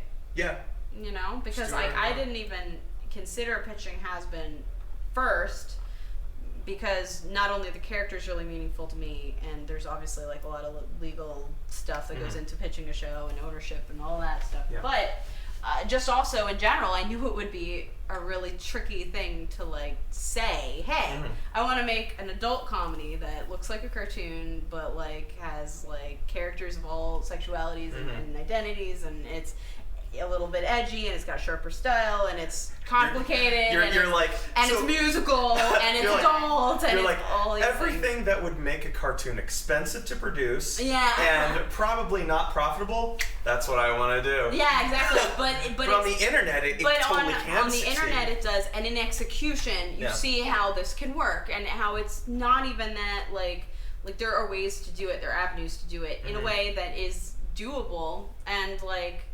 Because you go in with that and you go, like it's hard to pull off some ideas, and some people's ideas are as brilliant as what this project like ended up doing. So like I think if you just have your idea and you work towards it, and even if you just make it yourself or with some friends, like just go for it. I'm a big advocate for just going for it and seeing what you're gonna do, because people respond to that. Then when you prove that it can be done, people will take notice, and it's really exciting. And there's always gonna be people like it's not like the industry is sitting there waiting to like help go. you. No, well, or just or just to pass hinder on you. It's just that sometimes you have to show what you can do, and once you do, then nobody's going to be as fast to pass on you. Yeah, you know? yeah. So it's just a matter of tenacity. Yeah, I was gonna say it's literally a matter of that, and also like just don't give up either. Yeah. It's like there's so many things that I can see and read online about people getting discouraged, and I mean, like, you know, it's justifiable. It sucks getting, you know, a no or a rejection from a studio, a person, a job, anything. But you know, if you keep going, there's so much merit in like having stuff pay off. Yes, and it pays off, and you never, and I didn't expect Hazbin to be the one that would pay off. I literally wanted to do a big musical project, which Hazbin became, but originally it was going to be like more of a Broadway style thing. It was going to be much more like a film, and it was going to be more like deep, and it was going to be really visual, and this was again before I'd ever helmed a project. I just aimed really high, and then you were just thinking like stuff something happened. Baz Luhrmann-esque, or Something happened, and I lost a lot of money, and I was in a very low place, and I decided these characters, I've had them for years. They're very personal. I've always thought that they would make a fun show, and I was like, what if I just make a pilot for my thing? And it wasn't originally going to be very intense. It was going to, like, the songs weren't added until later. Like, everything built from just people responding to that initial idea. And that's how it can start. Like, it literally, like, you can start with just, this is an amazing idea. It can gain momentum as it goes. Because that's what happened with Hazbin. It was not like, we got all this money from the start and we're just going to make this amazing thing. Of course not. No, it like, way. And that's why it's kind of like messy, but that's why it's so special to me, is that it was never kept growing in scope. It grew, it changed, it evolved, it got grander, it got last minute amazing talent involved, and you know, it's a dream come true for me, honestly. So I'm just like, made possible by viewers like you. And it was entirely funded by and made possible by people going, I like this, and that's like the crazy thing. And that's why things like Kickstarter and Patreon and donations on streams, because you are only giving your money because you like what we're making and you like the project, and that's so cool. Yeah, because people really do speak with their money. They will not just blindly invest in something that they don't believe in or they don't like. Like, people just don't do that. Exactly. So I think you should be very proud and you should be very happy. Yeah. I am. It's like the greatest joy. It's the only thing I feel like I have always just, that's been my only, even as a kid, going like, I want to be an animator. It wasn't even just I want to be an animator. It was like, I want to be a storyteller. Yeah. So like the fact that that's happening is, that is so cool. I don't even have words. So I thank everyone watching this who made that possible, everyone who watched it, all of that. With that, I feel like, does anybody have some final words too? Because I'm worried about time. What about like? Oh no, we still got like half an hour. Oh, okay. But I also like.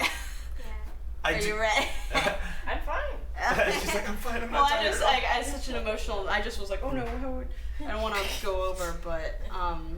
I will say, I think that this is also pretty cool for people to see. If you're feeling like you had mentioned before, if you're feeling like inspired to create something like this or just do something, especially in the entertainment industry or in cartoons or film or anything. One of the things that my parents used to do is like they would watch the credits roll with me, and they would be like, look, Andy, if you want to work in movies, remember, you don't have to be the director, you don't have to be the writer, you don't have to be the actor. Look at all these hundreds of people. You got some sick parents. I know, yeah, I totally do. Yeah. My parents are like, awesome. Let's leave before the movie ends. Like, we gotta beat traffic.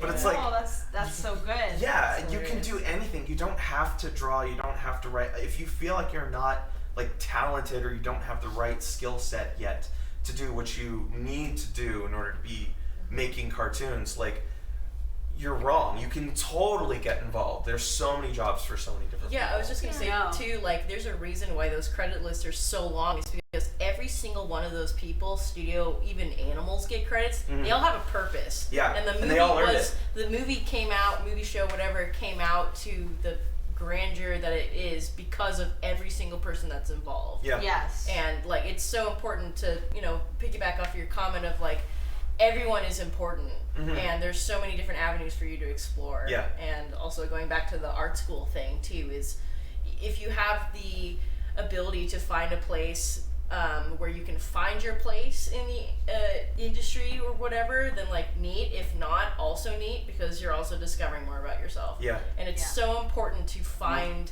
the path at your own pace, otherwise you will be stuck in something that sucks. You may even end up creating your own niche. If it's like, there's not an audience for, I don't think there's an audience for, you know, a hell-based cartoon show. Well, I'm going to make it anyway. And then you make your own niche, like you know? for me, for example, I used to have people tell me, like, well, nobody likes musicals. And I'm like, are you kidding me? Okay. And even some people watching the pilot, I did see some comments that were like, I don't like musicals, but I like this. And I was like, That's cool. very cool. Because to me, that's like the greatest joy. Is like, Oh my to God, me, yeah. I genuinely adore musicals. Yeah. I have to actively go, okay, this project can't be a musical. Like, I have to stop myself. I'm like, every From project I turning it make, into a I'm like, musical. it's gonna be a musical. And I'm like, I should probably have at least one that's not a musical.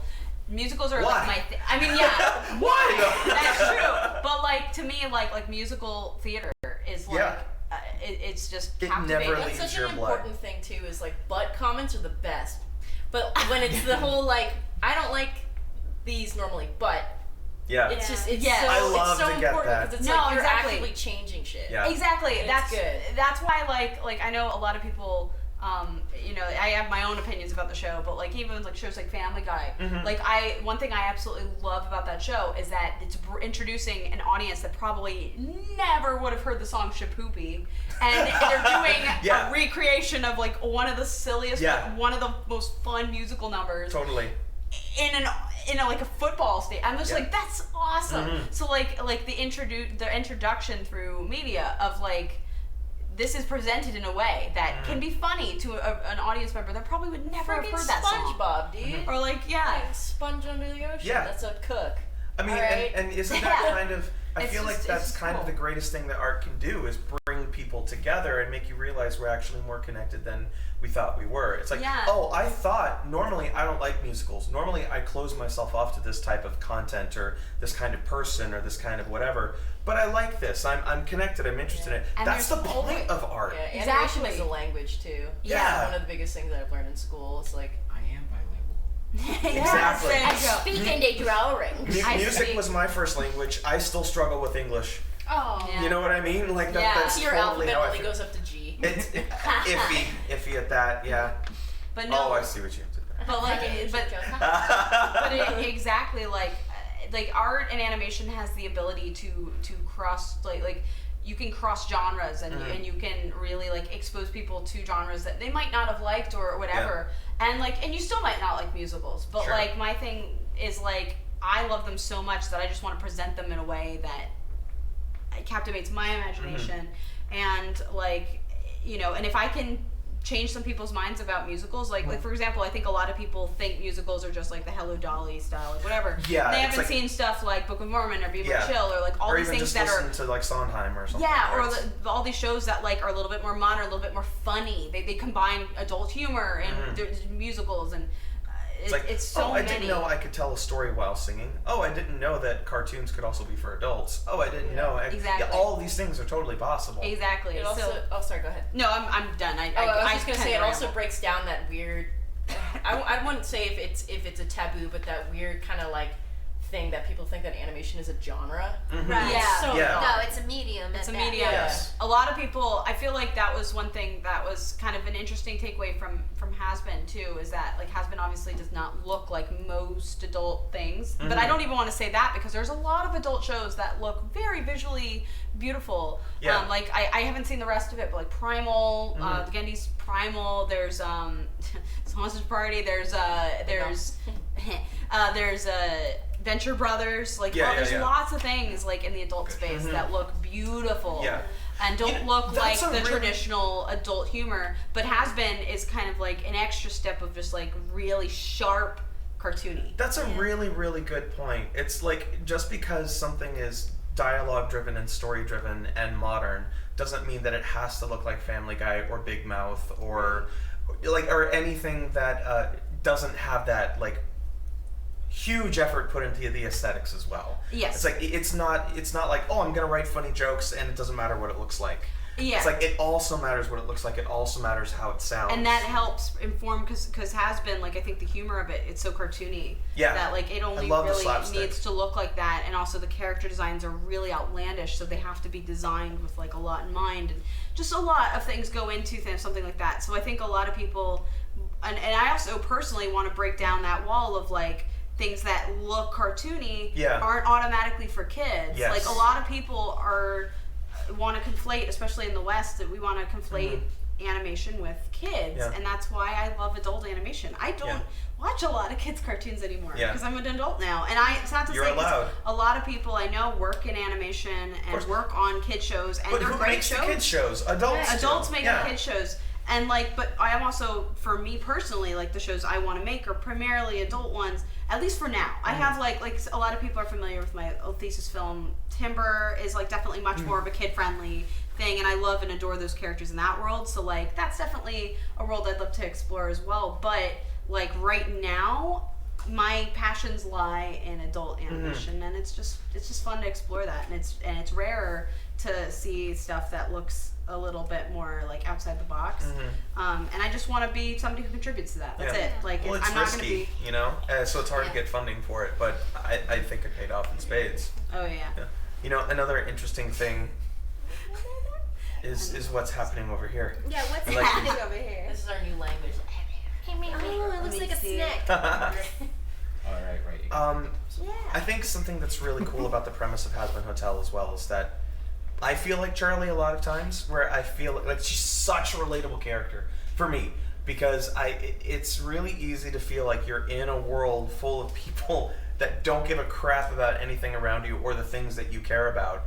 And how do you stay strong and upbeat and I'm gonna put on a smile, you know, like I'm going to do it even if everyone around me is freaking evil and monstrous, and I'm not gonna be that way. the world feels like that a lot. Yes, and it does. There's so much, and not even getting into that, but like there's so much every day. There's so much challenges as a human being every single day, and you know, we all cope with it in different ways, and we all and for me, like Charlie, like is a character that like I put a lot of like my actual ambition into, because like it's always been like like a character that's really used to rejection, really, because I've pitched before, I've tested for boarding before, I've done all the things before and been rejected countless times, and it's never been like a I'm not meant for animation. It's just like a that wasn't the right fit for me or whatever, and that's fine. That's another, but it's also okay to get down about it sometimes. Like there's nothing wrong. So like, you know, but Charlie's always a character that like her goal being like this really like seemingly impossible goal, to me that was like relatable with just like making an animated show. Just finishing the like project, just finishing a project. It just felt, and everyone going like, oh, that's not a good idea, or that might not sell, or whatever. It's the same kind of drive. It's the same kind of drive, and I feel like a few of my my main characters in projects kind of, that's like the main thing I put into them, because that's the most resilient aspect that I've like learned over my years, because like even the main character of the short Hell of a Boss like even has a little bit of that really like tenacious like ambition drive, and I feel like that's just a she knows, like in a very different way. But the main character of Hell of a Boss is also like an incredibly ambitious, like does not take no He's for very gung ho and cares about his business, and also cares about his friends. He cares about his friends and family. A little too intense. A little bit too much sometimes. I'm very excited to show more about that project, because I really like the cast is much smaller. Like the characters are ones that grew on me really fast. A little fun little tidbit about that project, just in general, because it ties into Hazbin. I was developing Hazbin for this whole production cycle, the whole time of working on the pilot. Pretty early on, we did have somebody go.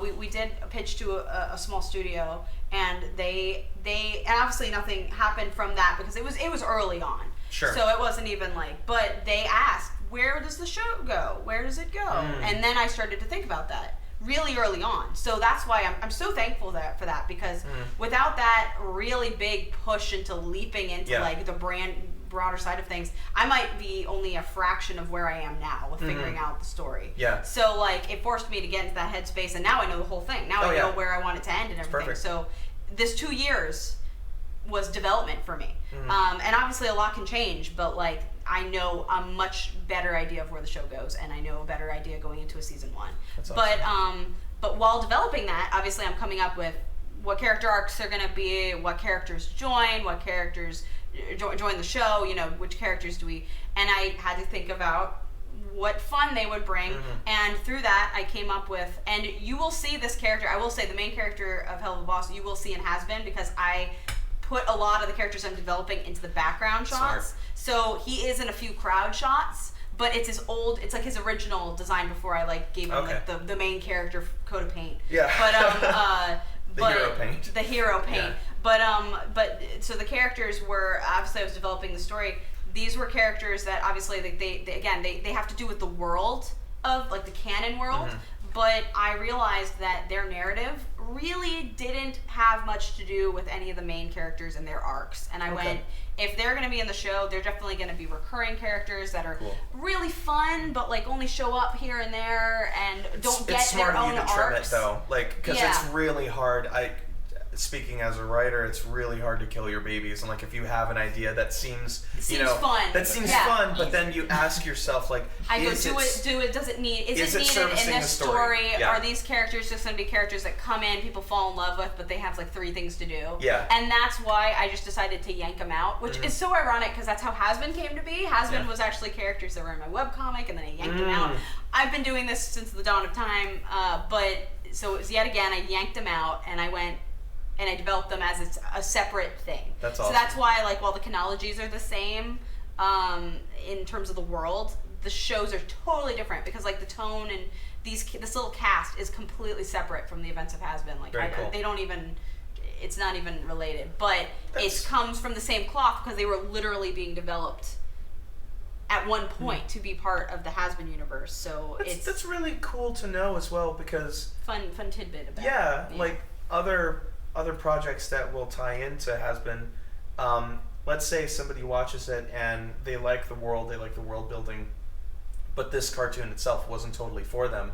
I think it's interesting to know that further, like secondary and tertiary content will have different flavors, even if it takes place in the same world and has the same sort of like meta kind of, but there's going to be more with many different flavors. There's so many things you can do with adult humor or just with storytelling. Like, and I really wanted, my biggest concern with the new short is making it different.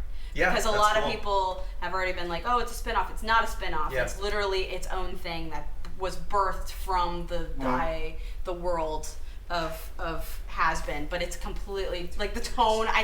I think I'm even gonna put a little disclaimer of like, hey, this is adults because the amazing comedian that I wrote it with, it's safe to say his work is really, really like crazy zany and super, super different. I feel in terms of like flavor. Yeah. And it's super fast. It's like rapid fire. It's snappier than Hazbin even. Yes. Wow, cool. I love that. I love that. So yeah. Yeah, it's ramped up. So if you felt Hazbin was like not quite your speed, this new one might be. I don't know. That's cool. I have no. Put your up. It's like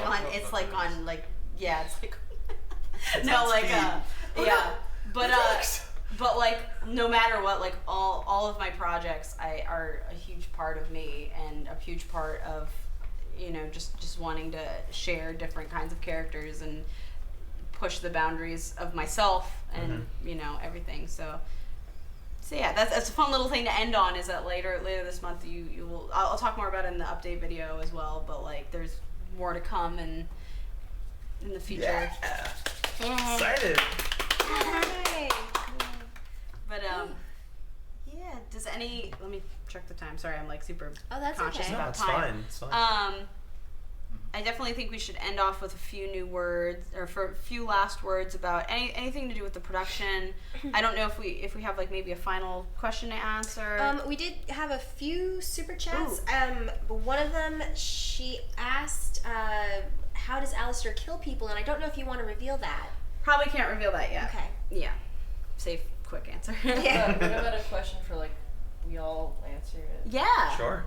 Yeah, I don't know what that is. okay. It's mostly people saying Doom Guy and still shipping Alistair with people. everything. Angel Dust and Obama is my favorite one. That was pretty funny.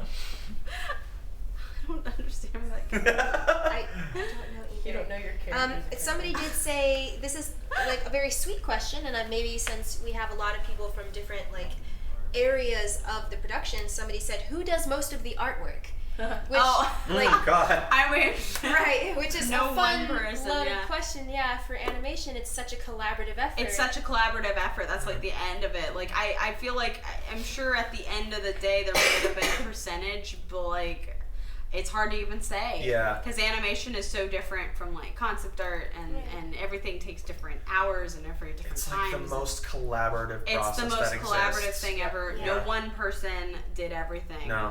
Like a lot of people, like I could never take credit for all of it. There's no way Mhm. on my own I could have made something looked half as good as that. Not even like a freaking fourth as good as this. And Or at least it wouldn't, like, it would take you 10 years to Or it make would have taken 10 years, but even then, I'm like, I don't, like, there were animators on this project that, like, far surpassed my level, and I'm honored to have worked with them.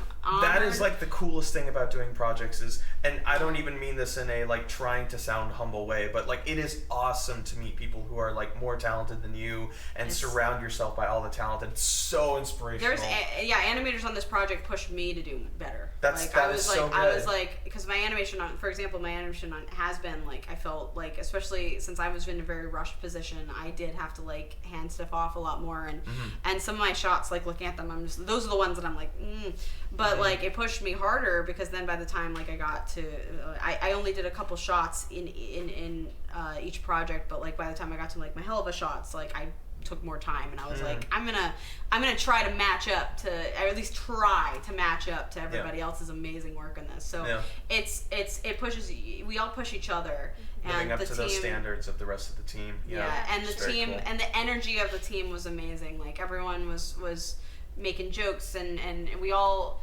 I think another aspect to, maybe this is my final like advice to anybody who wants to create their own projects, it's always incredibly important to be passionate about your project. That is key, but do not take your project too seriously. I have seen people take their projects so seriously that they end up disrespecting other people's projects and disrespecting their team and disrespecting everything, because they got a big head real fast. It's really don't easy get to a big head. And it's easy to, especially when your project gets popular. Yeah. And that's why I personally, like, I try to make as many jokes about my characters as possible, because, like, I take them seriously, and I love them to death. And when the story is serious, it is serious. Yeah. But you also have to remember that your show, at least in my case, is about hell, and it's got edgy, red-haired demons that go do spooky things and do magic, and curse a lot, and curse, it's fun. And one is a porn star who is a spider. You know, like at a certain level, you have to go, well, I know this is silly, but I take it seriously. And I think that's an important thing for all storytellers, is that you should know that what you're making is fiction, and it's important to not make your characters like more important than real people. And like make sure that you still remember this is a project. Not everybody loves your characters the way you do. Don't expect everyone to love your characters the way you do. And it's really unfair to act like they should. And don't get offended if someone you hire is not as in love with your project or the characters as you are, because they never can be. Also, I just think that's be a good. nice. And be nice. Just be nice. Be nice in general. It's an incredibly collaborative field. If you're not nice and you're not a team player, people know very fast. It's very, very like an incestuous kind of, like everybody talks, everybody knows who is and isn't good to work with. That's why teams stay small teams for so long, from project to project. Yeah, and and that's great, and It's good. It's a good vetting process. The entertainment industry in general is incredibly collaborative, and it is a very important lesson to not be a jerk. Yeah. Not being a jerk is like the easiest lesson. Yeah. But sometimes it's hard for people to know. It also, it goes to say like don't, just don't be a jerk. Yeah. And don't hack into Twitter accounts. No, Don't hack people. Don't do that. We've got 3 super chats real quick right now. We've got one from thank you Smitar, thank you the Random Angel, and thank you Matt Woomer. He says he gave a very large dono, so he said, "You guys are such an inspiration. Been watching Hazbin every day since it came out, and as a voice actor myself, it inspires me to get better. Keep up the fantastic work." Oh, thank you What a so nice much. dono. Thank you. Thank you for watching it so many times. Yeah. I love also in the beginning we had a question answer kind of like that, and I was just like, huh? Yeah, I've seen a lot of people commenting that they're just amazing. watching it over and over again. I'm just honored that we made something so rewatchable for so many people. Like, It's like, fun. It's super fun, and it's just bright, and I don't know. Even though I feel like it's doing something. It's filling a void. Like Hazbin is definitely filling a void that has needed to be filled for a while, because it's fun, slapsticky cartoon for adults and younger adults. Not kids, but teens or whatever. It's got a lot more of that teen edge. Yeah, it's just I don't know. The fact that it doesn't take itself so deathly seriously, like that's really appealing to me too. I love that. I love the fact that it's just a fun world to live in and a fun world to watch. And I think you guys all succeeded. Thank you. Yeah. Do we have do we have any final words then? Maybe because we're on down to the last 10 minutes before 7. So real fast, just before I forget, so that we can have our final words and that'd be the nice ending. We will do a little like giveaway of some of the posters, like the Hazbin posters around, and we'll sign them. I will on the Hazbin Twitter. I will ask either a trivia question or something that we went over, or something that we need to come up with, and then the first couple, like whoever the first answers of the correct answers. But you gotta earn it. We'll get a signed poster. So just letting you guys know. We can't do it on the stream, but like after the fact thing. Give you guys some of the stuff, and we can sign them. Yeah. Heck yeah. Something for you guys. Yes. Sounds good. You, I'm going to the right one. There, you. See you, Jeff. I see you in there. Yeah, there? You, Jeff. Yeah, I know. Yes, I am talking to you. Is it the red one that's on? This one? Whichever one has the light. I was figuring it out as I went, but I knew this one is the straight middle moves and it freaks me out. Yeah. What? The one in the middle moves and it freaks me Yeah. Oh, I didn't notice that. It's like, Dude, that's so cool. Yeah. I don't like it. That's so cool. It's rad, but it's like, whoa. Why is that camera watching me? Why is that camera doing the thing it's designed to do? Anyway. It's Fox. No, he's here. I'm really excited to get into it. Oh, see, look, it just. That's so cool. Just to spite you. I know. That's awesome. It's so cute. But that all said, like, do you guys have any, or do we have any final questions for everybody? We have one more dono just saying have a wonderful night. Thank you you. so much. Discord me a riddle. Thank you. That's a good one. And then Adam Grunther asked, how did you get Maxwell Adams to provide a voice? Oh, that's a fun one. That is a fun little one. I have been in contact with him for a long time. I first reached out to him way back when he was starting the Dead Meat Project, and he was needing volunteers to work on it, and I applied, and I don't think anything I did, and like he's still working on it, so like but that was our initial contact, and then when I first went out to LA, I was like, hey, do you want to grab lunch? And that was when I was still like, a really timid. I had not moved out here. I was still. I think I was even still in school at that point. I think it was before I graduated. Hadn't really worked on the networking Hadn't really thing, gotten. yeah. I'd barely met anybody in the industry, and like again, I grew up on Billy and Mandy, and I thought it was, so it was. And he's an amazingly kind person. Yeah. And incredibly approachable, Very and cool. and so just every time I was in LA, I would hit him up, and he would be down to grab lunch, and now it's like he's an awesome person, and getting Now it's just him a part friend, of the just project. someone that Yeah, you now hang he's out just with a and work friend, and with. he's still such a like kind person, and I've gotten to like work with him now, and it's like really cool. Like I can't talk about that, but I've gotten the chance to like actually on a professional level, and it's so cool. Yeah. So everything comes full circle. Like, totally. It's crazy because the industry doesn't stop. None of these creators you're watching stop. When you grow up and join the industry, they're all going to be there, and it's important to remember that everyone is human and that we all are creators and we're all doing our best. Don't pedestal people and make it. Don't pedestal people. Make your It's idols still your hard. peers. There's definitely still some people, even people I've worked with, that I'm still like, oh my gosh, because it's just a talent level, and it's for me, it's more an experience level. Yeah. There's some people that they're just so experienced, and I'm so new to that experience. It's like there's such a well of information. There's a You wealth just of don't wanna knowledge seem- and respect. Yeah. And there is always a line between like being, respectful and putting someone on a pedestal. Yeah. And it's important to kind of know that distinction. But like, and that's still something I'm learning, because there's still some people that like if I met them I would be shaking.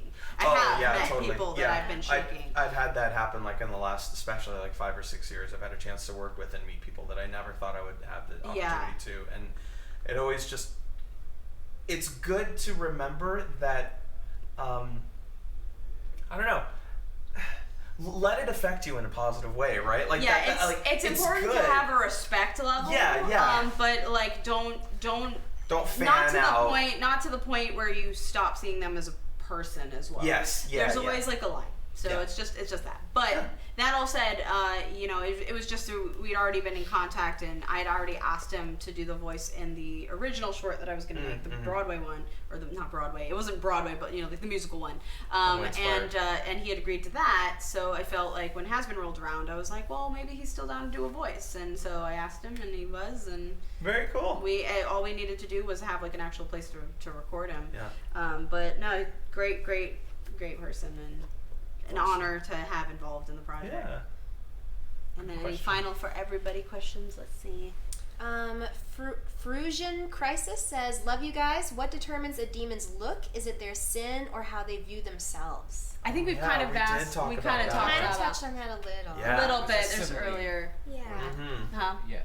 There was a similar question, I think. Yes, there was a very similar one. So I won't get. We're also near the end. So if you want to rewatch a little bit of it, I'm gonna try to like put markers on everything when I can. But yeah. Check the VOD.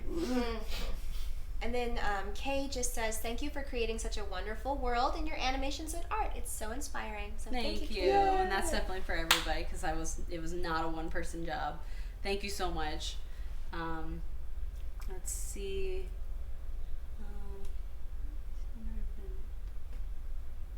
Death Angel. Oh, thank you says, so much. Yeah, wish I could have gotten here sooner. Never been able to make it to any of the live shows, but Aw. I don't have anything to ask. Well, you've made it to this one because we're still live. Yeah. Thank you so much. I guess since we might be on like the the last 5 minutes. So I guess just anybody, anyone have any final words on like being part of the project or? Yeah. So like getting on as a cleanup artist, like it started as an opportunity, and I was like just thankful that after a couple of tests I was able to get on, and that was great.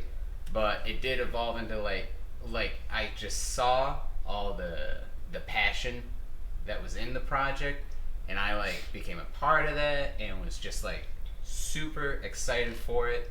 And any amount of work I could do, I was just so proud of doing it. And so like, yeah, just like get yourself collaborating with people, and like find those artists that you could call friends and whatnot, and like those are the people like you just keep making projects with and stuff. Like find yourself a good community. Collaborating will do that. thing. Yes. Yeah.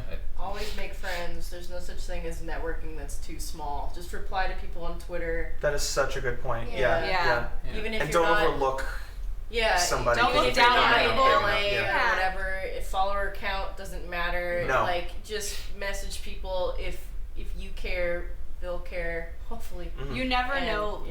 Yeah. You never know literally when someone has like potential, whether their follower count is big or not. Like, like, Oh my God, like when I met Dave, Ray, and Dan, like I didn't decide to write with them because of their follower count or because they'd worked on X, Y, and Z. I was like, these are my friends, and like I feel comfortable writing. I feel comfortable sharing my intimate characters with them, and the biggest thing for me was them taking it seriously, because like I've had, obviously, and I don't want to say they're the only people that ever taken my character seriously, because I've had friends throughout the years who have taken my character seriously, and we've like played around with them and gained like stories with them. But it was the first time people who had no prior knowledge to my characters took them seriously. Because it's a difference when someone knows your character. You know, you have friends that you're like, oh, this is my character, and they know about them, and you share them.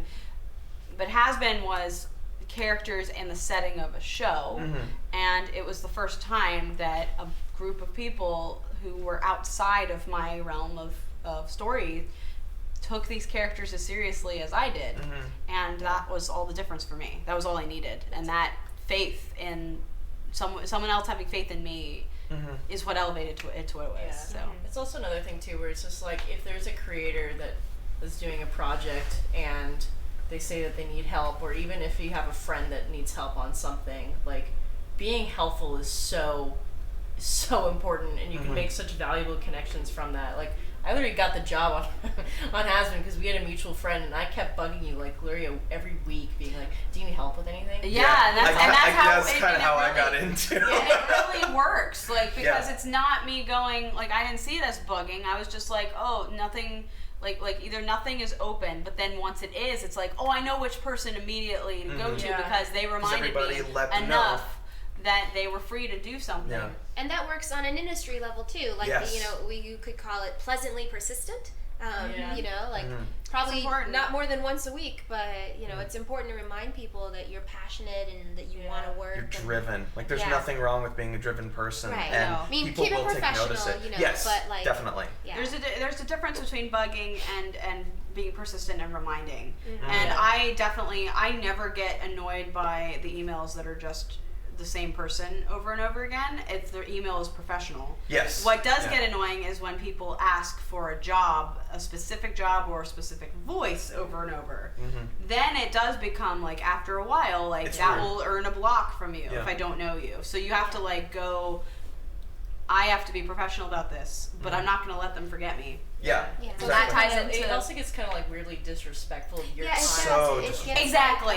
like really possessive of like the character or you know. It's like, the well, they project. owe me a response. No, she doesn't. No, Yeah, and you should never expect a response too. Like there's a few, like, because I've been in that position too. Like there was an amazing singer that I wanted to reach out. I know you know about this. Like, there's an amazing singer that I was like reaching out to his management a couple times, and I didn't hear back for a while. But I would like go, well, here's like and I was always trying to be as careful as possible, not send it over and over again, but like be like a reminder. Like, you know, you never know, people's emails get buried, and then even you have to also have the mindset of, they might never respond, and that's fine. Because if you let that turn into bitterness too, a lot of people also can kind of go both ways. You can turn it into bitterness where you go, well, they don't care about me. They don't want, you never know. And you should never let it be a bitter thing, because don't internalize it. Yeah, they've got so much going on. Yeah. So they've got so much going on. You never know the reasons. So it's better to just go, if I hear back, that's wonderful. If not. And I ended up hearing back, and I didn't even get an answer. But like they were like, oh, don't worry, we saw your email. And I was like, that's enough. Just to know that they saw it. I was like, you know what? Now I can move on. Yeah, the ball's not in your court anymore. Yeah. Yeah. So you just, you know, that's a general. Not a personal attack. Yeah, never a personal attack. So I think that's good industry advice, definitely. And probably also good friendship advice too, you know, like everybody goes through crazy busy periods, you know, like you know, just because somebody's not responding doesn't mean they don't still like you. Yeah. So I think that's a good life advice. But Life advice with Mama Life Viv. advice. but oh man, the mama thing. All right, You're so everyone's mama. No, but it is now 7, so I will wind everything down. But I just wanted to say thank you guys so much for your donations. Like we got so many, and it's like whoa. I thank you guys so much for that. Thank you so much once again for the. I think we're at 6 million now, which is. Dude, let me check. Hold on. I think we're Oh, at the I know views? we 6 hit it. million today. Yeah. Nice. We're over it. Yeah, I think we're at 6.5 now. I remember I had a friend of mine ask me. It was like the day after it was released, Yeah, and it was 6.3. like nice. He was like, "I'm surprised that Hazbin has like 1.5 million views already," and I'm like, "I'm not. Yeah. I'm not at all. Like, the fandom is so huge, and you've done such a good job fostering and encouraging that, and I think that everybody is super excited, and it translates to views, and the views don't lie. Yeah. Especially when people watch it 50 times a day. It's crazy, and I'm just happy anyone's enjoying it this much, especially since I know that feeling of like something's done and you watch it once and you go, all right. Yeah. But like if it's rewatchable, like that's to me that's brilliant because like my favorite things are rewatchable. I've seen like so many shows like over and over again. Mm-hmm. But anyway, that said, like thank you guys so much for that amazing viewership. I'm really excited for what's coming next to the channel. Look out for an update video talking about the future of the channel, future of the show, of everything, and look out if there's going to be a new cartoon maybe later this month. I'm saying maybe only just to cover my ass if it doesn't happen, but I'm pretty confident. And then also and I want to thank everyone who stuck around to the end, which we had a bunch of people stick around to the end, which is amazing. So thank you so much, Andy. No problem. Thank you for asking me to be here. No problem. Like, thank you for the amazing contribution to the project, because like that music is just magic to me. And then Jess, thank you so much for boarding on the project. We had 2,200 people sticking around to the Nice. The hardcore fans. Crazy. Yeah. And thank you so much, Colton, for the amazing, like absolutely amazing cleanup and work and being a leader. And then thank you so much, Sarah, for all the late nights and all the amazing prettiness to the show. Yay.